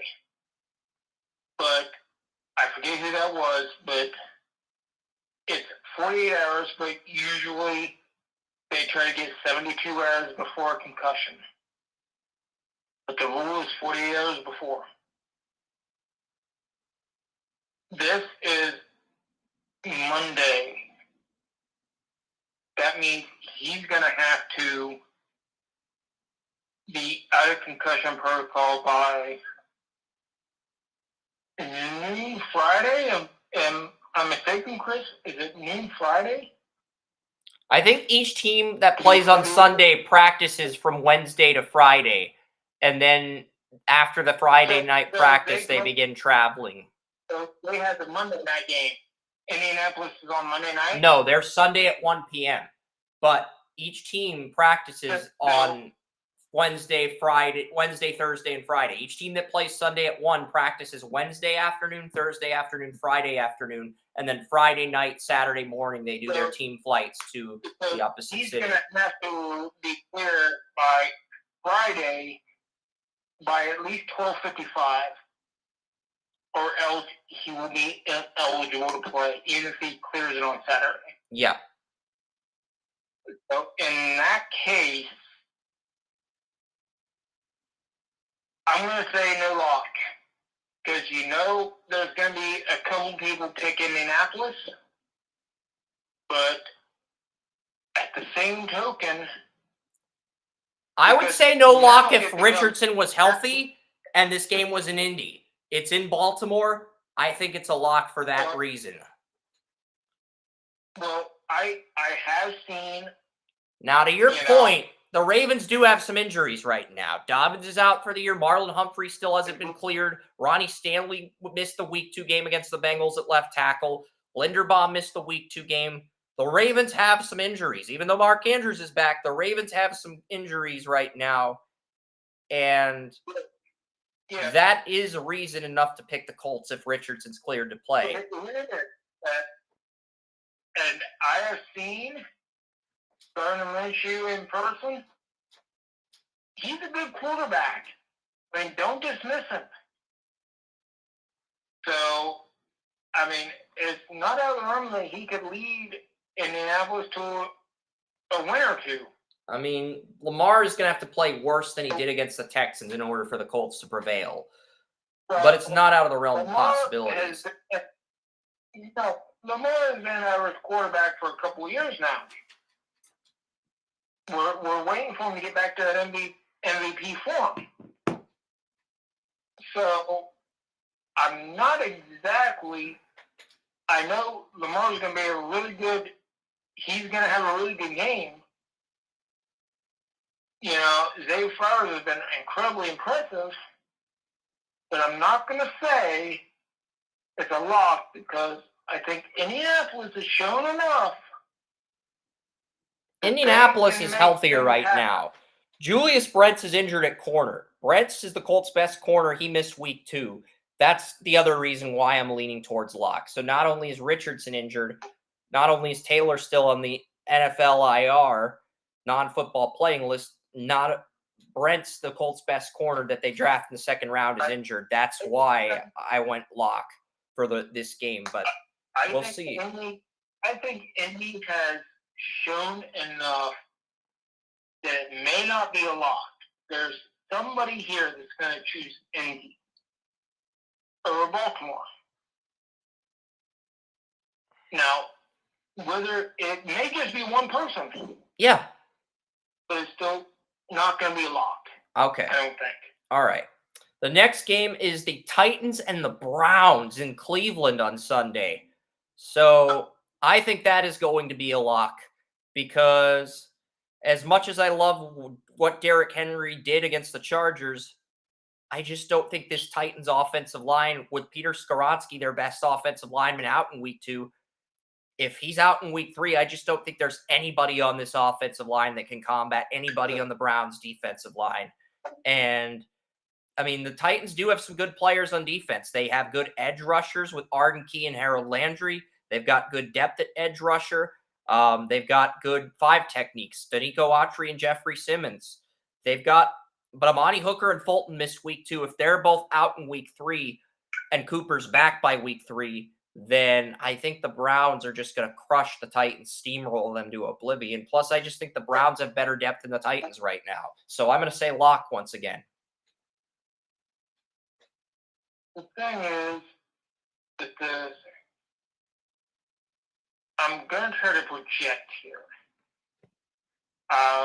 Because we don't have a week 2 to judge like we have with these other teams. So I'm going to try to project.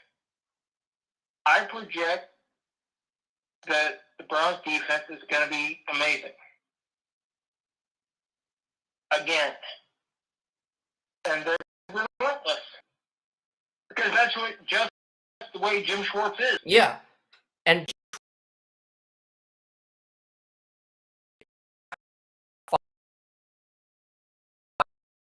under Jeff Fisher.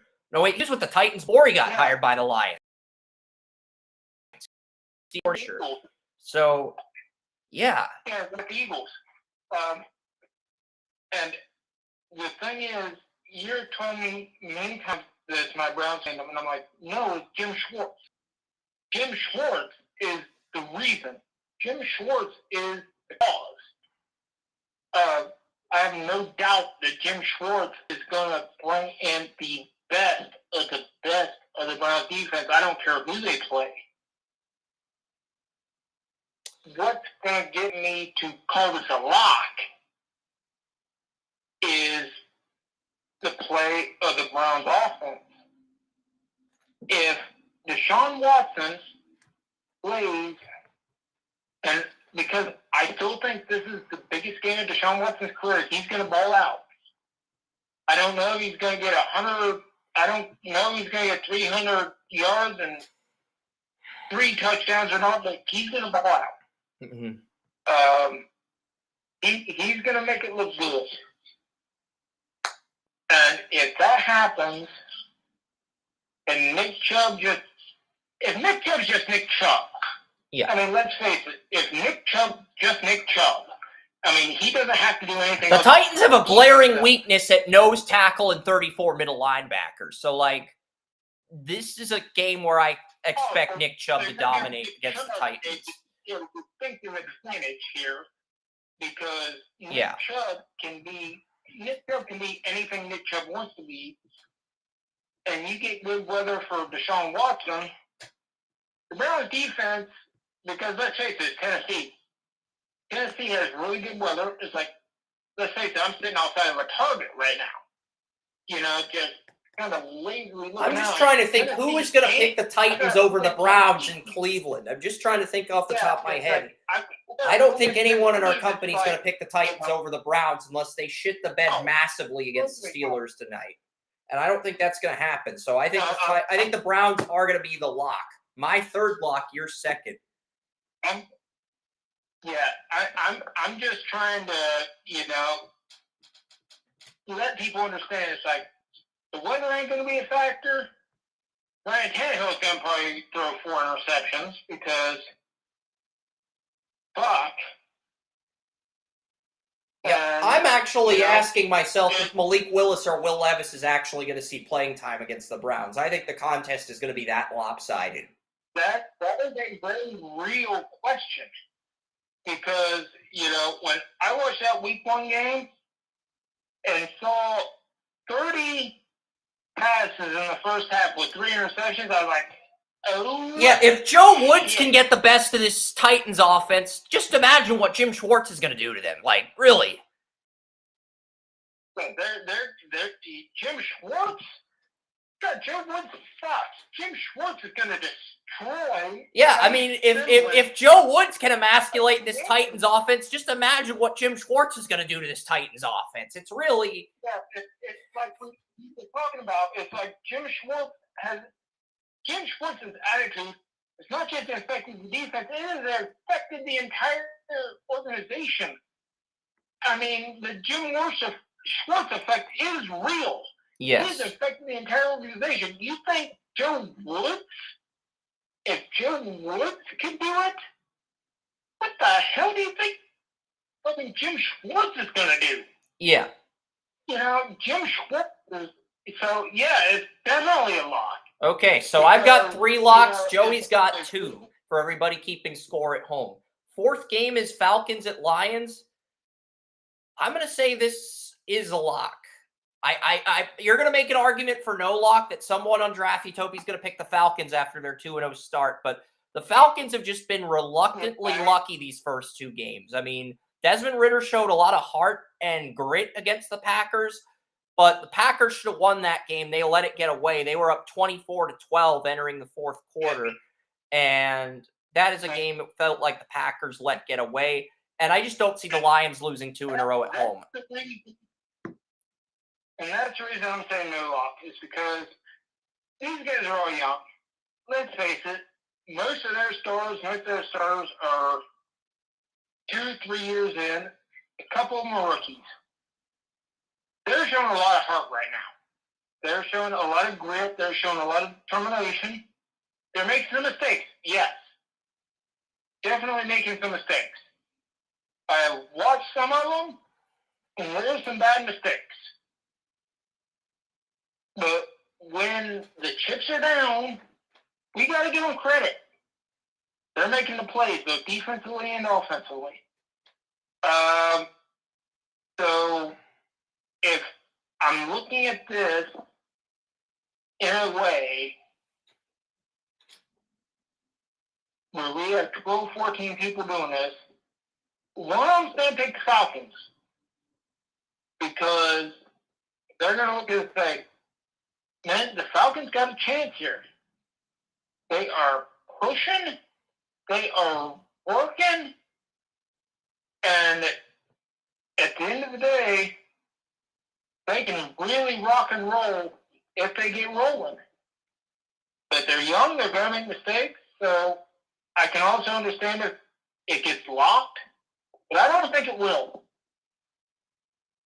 It's interesting. You said lock at first, then you flipped to no lock. I think this will be a lock because I just don't see the Lions losing 2 in a row at home. And I think Goff is just a much better quarterback than Desmond Ridder. I was going with no lock the entire way, but I was trying to convey that it could be. But when you're looking at it from a team that is young, scrappy, and still trying to find their way to win, and still trying to find their formula, there's a chance. And somebody's going to take Falcons. All right. So Joey's going no lock. I'm going lock. So I've got 4 locks. Joey's got 2. The 5th game is the Saints and Packers. And believe it or not, this is my first no lock of the week. Oren's a Saints fan. Lisa's a Packers fan. There's going to be tension during this game. And I can guarantee you this game is not going to be a lock for that reason alone.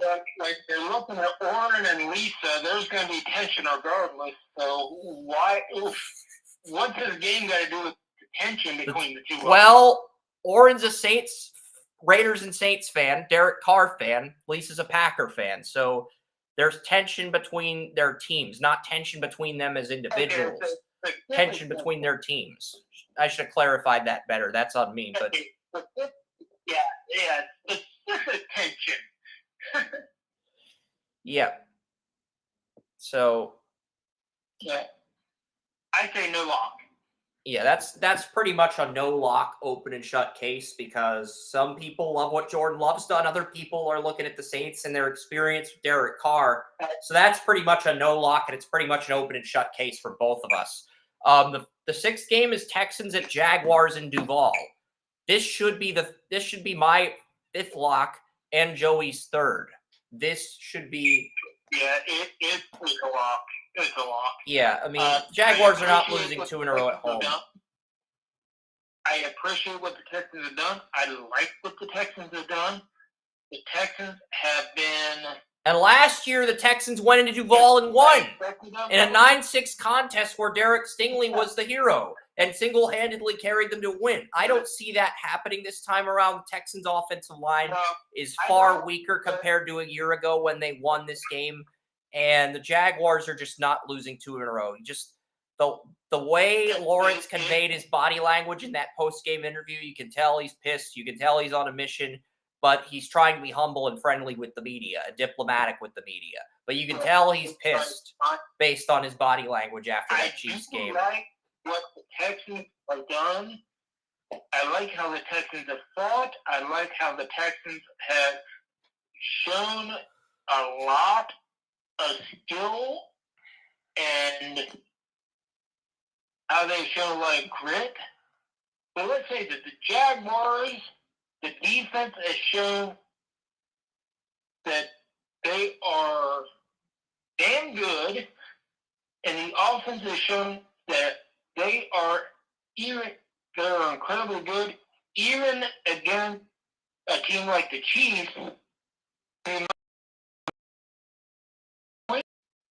but kept them shut out of the end zone. You know, the Jags against the Texans, if the Jags put up that kind of fight against the Chiefs, they're going to beat the Texans. I'd rather go say lock, even though I do respect what the Texans have done and how their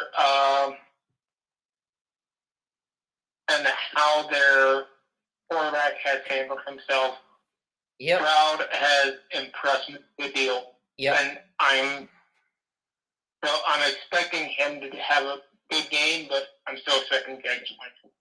So I've got 5 locks. Joey has 3 through 6 games. Game number 7 is Broncos at Dolphins in Miami. I think this will be a lock with Tua. The way he's played the first 2 weeks, I don't think anybody's going to take the Broncos because the Broncos have been one of these teams that's been cold right out of the gate in their first 2 home games. The Dolphins have been red hot, exceeding my expectations.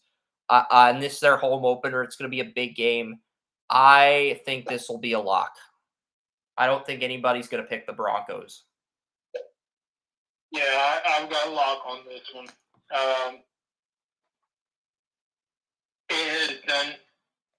Tua has done nothing to dissuade me from the 50-50,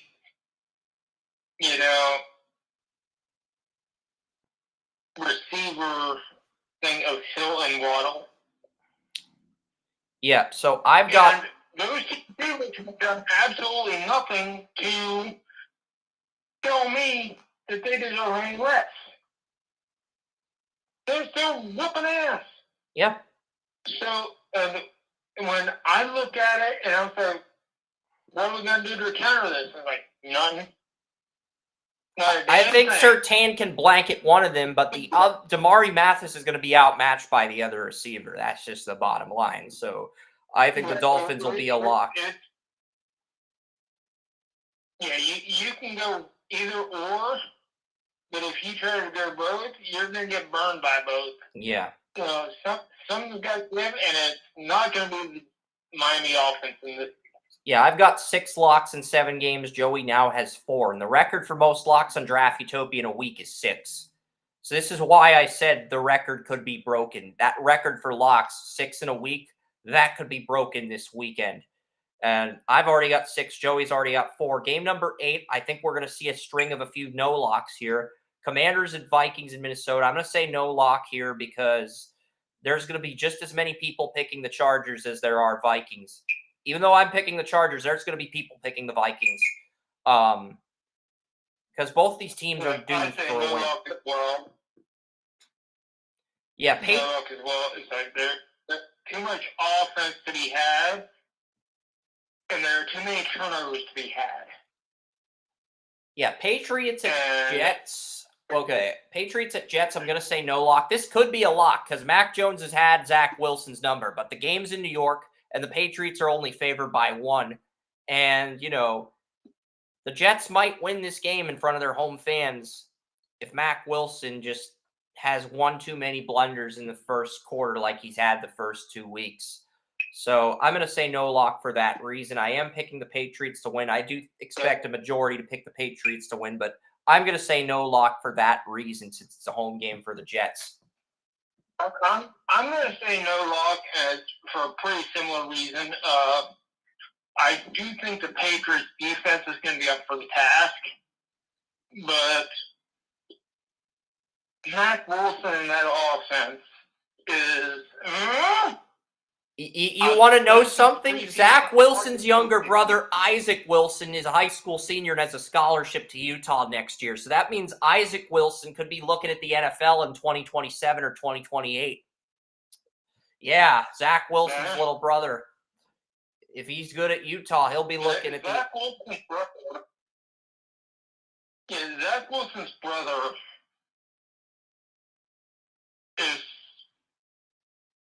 has potential to surpass Zach Wilson.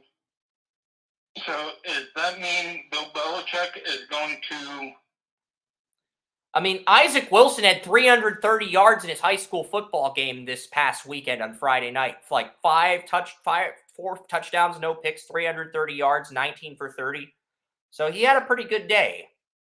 I'm not saying he's going to be as good as Zach Wilson, but I'm just saying keep an eye out for him moving forward when he gets to Utah. Yeah, it is definitely a thing to watch. Okay, so Bills at Commanders. I was going to say lock initially, but now that the Commanders are 2-0 and Chase Young got medically cleared, but it was on a limited snap count, he won't be on a limited snap count next week against the Bills. I'm going to say no lock now because the Commanders are 2-0. I was going to say lock initially, but I'm going to say no lock now. I'm flipping. I'm going to say no lock because the Washington Commanders, that running game, and the ability they've had to open up holes and change things up, I did not expect it this year. I expected the change to take 2-3 years. It has been immediate since Dan Snyder left. So that makes me wonder, was Dan Snyder and or his wife getting the coaching staff? Because this looks a lot different with the same coaching staff than it did with a different coaching staff. I think Ron Rivera's defensive coordinator is Jack Del Rio, and I have seen a resurgence in Jack Del Rio's confidence from the early 2000s. I know Jack Del Rio has done awful at defensive coordinator as of recent, but I've seen that resurgence in his confidence that you saw when he was the Ravens defensive coordinator before he got promoted to the Jaguars head coaching gig. I see that resurgence in his confidence, and the players are feeding off on that. And it's getting downplayed by the media. There's something here when it comes to the staff and their... Because we know Rivera's good, players, but I didn't expect to see the resurgence and energy and confidence from Jack Del Rio that I saw from him 20 years ago when he was at the Ravens before he got his first head coaching gig. That is there, and it's back. You didn't really necessarily see that with the Raiders and some of the teams he coached after he got fired from the Jaguars. But that energy he had when he was with the Ravens, that's back. So, honestly, you can't sleep on the Commanders for that reason. And you can't sleep on their running game either. So now we go to the 405, 425 games. There's 3 of them. This is where I think we pivot back from no lock to lock. I've got 6 locks. Joey's got 4. The Panthers head to Seattle to take on the Seahawks. I'm going to say lock. I don't think anybody's going to pick the Panthers because if Bryce Young is bad in prime time, I don't think anybody's going to pick Seattle. But the Vegas might be looking at this and saying, you know what? This is the backdoor cover game. This is the game where, because Atlanta came into Seattle week 3 and beat the Seahawks last year with Mariota in a surprise game.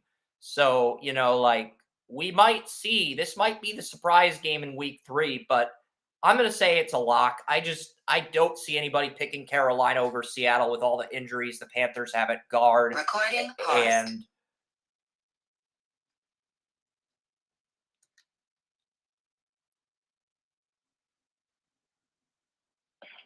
yeah, I'm trying to push the start recording button on TalkShoe. It's not letting me. I don't know why.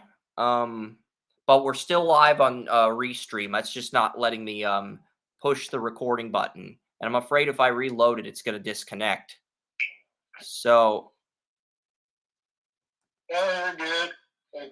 All right. So, yeah, my iPad's at 31%. So I'm going to try to quickly get through these games. But Carolina at Seattle, I'm going to say lock. That is going to be my lock number 7 of the week. Because it's a home game for Seattle, and it's against the Panthers. Bryce Young has not dealt with a crowd of this magnitude. You thought Mercedes-Benz was bad? You thought the home opener was bad? Well, Lumen Field, where the Seahawks play, can be a motherfucker for rookie quarterbacks. It's a pain in the ass for veterans. So if it's a pain in the ass for veterans, it's a motherfucker for rookies. Yeah, that was my big thing. Like, if I was thinking no lock, but I decided to go lock because of that very thought process. It's like, young guys, big time stadium, not likely to be anything more. So it's like, I'm going lock. I've got 7 locks. Joey's got 5. I've got 7 locks. Joey's got 5. The next game, it is the Cowboys at the Cardinals in Arizona.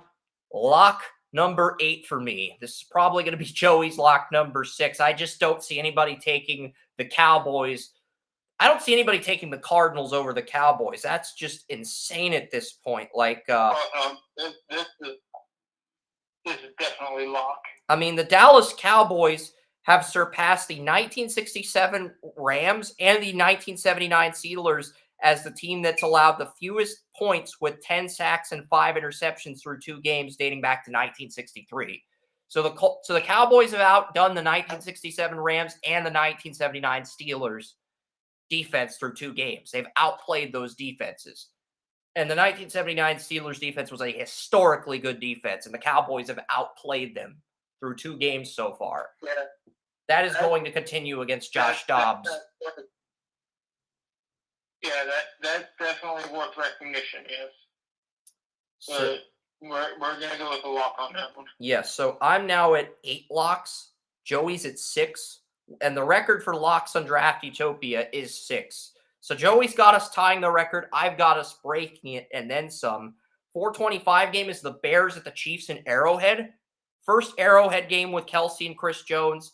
It's Ryan Poles versus Brett Veach, former assistant GM to Veach, facing his old boss. I'm going lock. I mean, unless Mahomes plays like dog shit and Justin Fields balls out, I just can't see the Bears winning, and I just don't see Justin Fields balling out against this defense. So I think everybody's going to pick the Chiefs.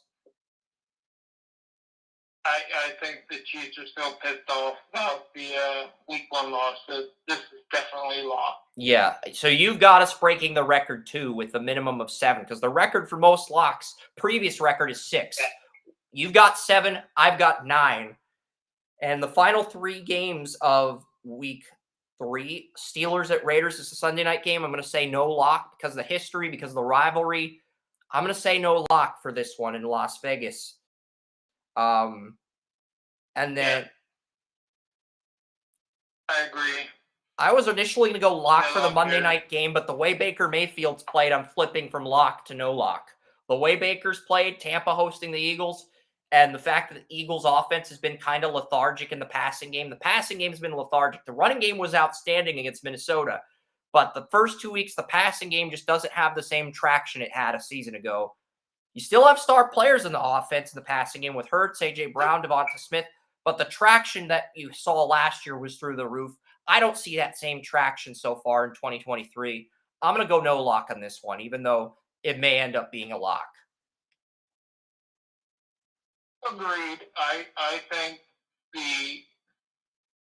there is a very real chance if Baker keeps playing the way he has through 1.5 games this year, there's a chance that the Buccaneers end up 3-0. And this is the only game featuring 2-0 teams, Joey. So the Eagles-Buccaneers is the only game in Week 3 featuring 2-0 teams facing each other. Yeah, and I don't think anybody in our staff is going to say, there's no chance for the Buccaneers to win, and somebody's going to take the Bucs. Yeah. I agree with that. The Rams face the Bengals to end Week 3. I'm going to say this will be I've got 9 locks. Joey's got 7. I'm going to say this is lock number 10 of the week. And we get everybody picks the Bengals, and they finally get their first win against the Rams because they've got that extra day to prepare now for the Monday night game. They don't have to practice until Thursday. So they get Thursday, Friday, and Saturday to practice. So, yeah. Well, it may be so, but it all depends on Joe Burrow's calf. Yeah. How badly was that injured? If he's out in Week 3, that'll change the dynamic for sure. But if he's playing, I think the Bengals win. They're just due for a win, in my opinion. Yeah, and that it's not even that. Thank you. It's not even if he plays or not. It's more of that. Is he going to play effectively as he normally does? That in itself is something that you've got to look at.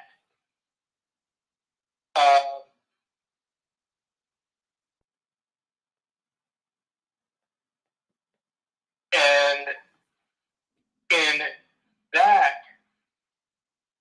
effect, recording started.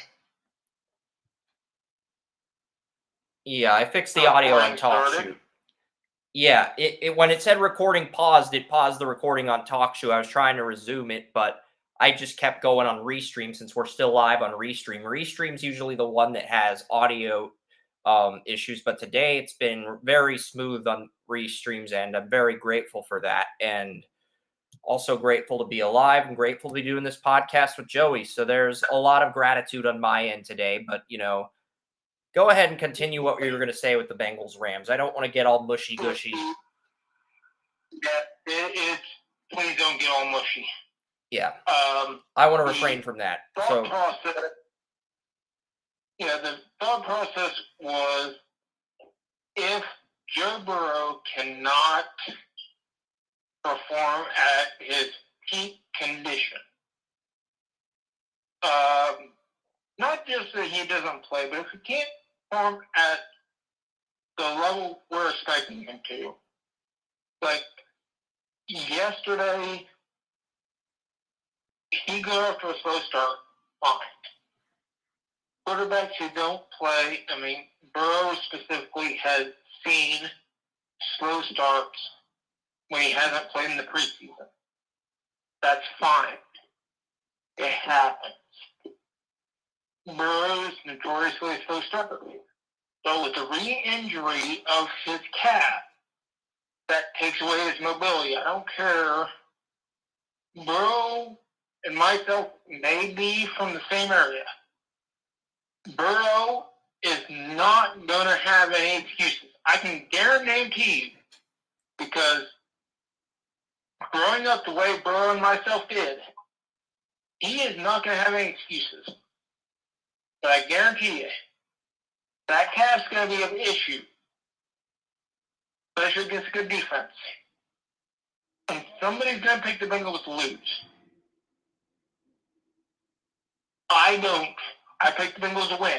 Same here. Somebody's going to pick the Bengals to lose. And it's going to happen. So it's no lock right there.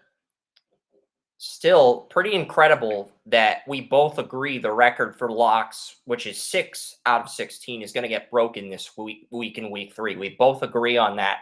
I've got 10 locks. Joey's got 7, but we're both in agreement that the record's going to get broken this week with the slate of games set to come in week 3. It's kind of like the week 3 we had in college football, where there weren't very many exciting games outside of Colorado State, Colorado, but there's a lot of marquee matchups.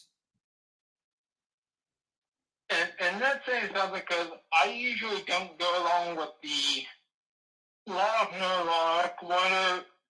I try to avoid doing lock or no lock, Joey. I try to avoid it. I try to avoid bringing it up on the podcast, but when there's a situation like this where we have a chance to break the record for locks, I think the timing to bring it up is appropriate. That's really all I'm trying to say. It is. It is. And the fact that I can say that I've got 7, that says something, because the record's 6. Joey's got 7. I've got 10 locks. Joey's got 7. And the record is 6. So the fact that we both agree on this does say a lot for week 3 in the NFL. The fact that I'm willing to go to that extreme says a lot. Mm-hmm. Because I don't go to that shit extreme. And if I do, you know something's going down. Yeah. I mean, if any sports books in Las Vegas are listening to us, they're probably like, okay, shit, we better figure out what games we want to have backdoor covers in so we can make some money this week. Because I guarantee you, if in one of the 7 locks that we make, there's going to be a shady call, and there's probably going to be more shady calls in week 3 compared to the first 2 weeks of the season. Because remember, the Chris Jones unsportsmanlike penalty occurred in week 3 against the Colts last year when the Colts beat the Chiefs. There's going to be more backdoor covers and shady calls. Right now, Goodell might hear it. We do not want to do this, because Roger Goodell might, lay the hammer down and suspend us from doing shit. I'm not even sure what his shit is, but like, he is gonna lay the hammer. He will, but like, I'm looking at this thing and I'm saying, okay, there's gonna be a lot of games where there's gonna be controversial endings in week 3. I just have a feeling that's the case, and it's gonna be a very interesting week for sure. Joey will send me his predictions through text later in the week. I'll send him the games tomorrow or something, but it's 3:16 p.m. The Monday night game starts at 7 Eastern. The Browns game starts at 8 Eastern. So I'm going to get this up on social media. I'm going to end the recording on TalkShoe and Restream. And there's also some game recaps I got to type as well. I want to get some lunch, and I also want to maybe catch up on some shows I've streamed. And I got to do all that before 7. So we are going to end the podcast. I don't know when we'll be back. I don't know when we'll be doing the running back rankings. I cannot give you that answer right now because Joey's schedule's all over the place with his work schedule. It's all over the place, so I cannot give you a definitive date. We will be back, but I can't not give you a definitive date for when we're doing the running back rankings. Sorry, audience, but that's just what it is. It's the next week, but if it has not, we will have another special, just like we had today, dealing. We will be back to our regularly scheduled programming, and we will let you guys know, as our faithful viewers, Yeah, we've already got one viewer on Twitch listening to the live stream on Restream, so thank you. Whoever you are on Twitch, thank you for listening to Joey and I for 4 hours. We admire that loyalty from our audience, so yeah. But we're going to be back. I don't know what day yet, but it'll either be a Saturday or it'll be a to be determined day according to Joey's schedule. I cannot give you the specifics yet, but thanks you guys for listening to the entirety of the Draft Utopia podcast. That's Joseph Potter. I'm Chris Ransom. We're signing off. Enjoy your Mondays. Who are you ready for some football? Well, I'm a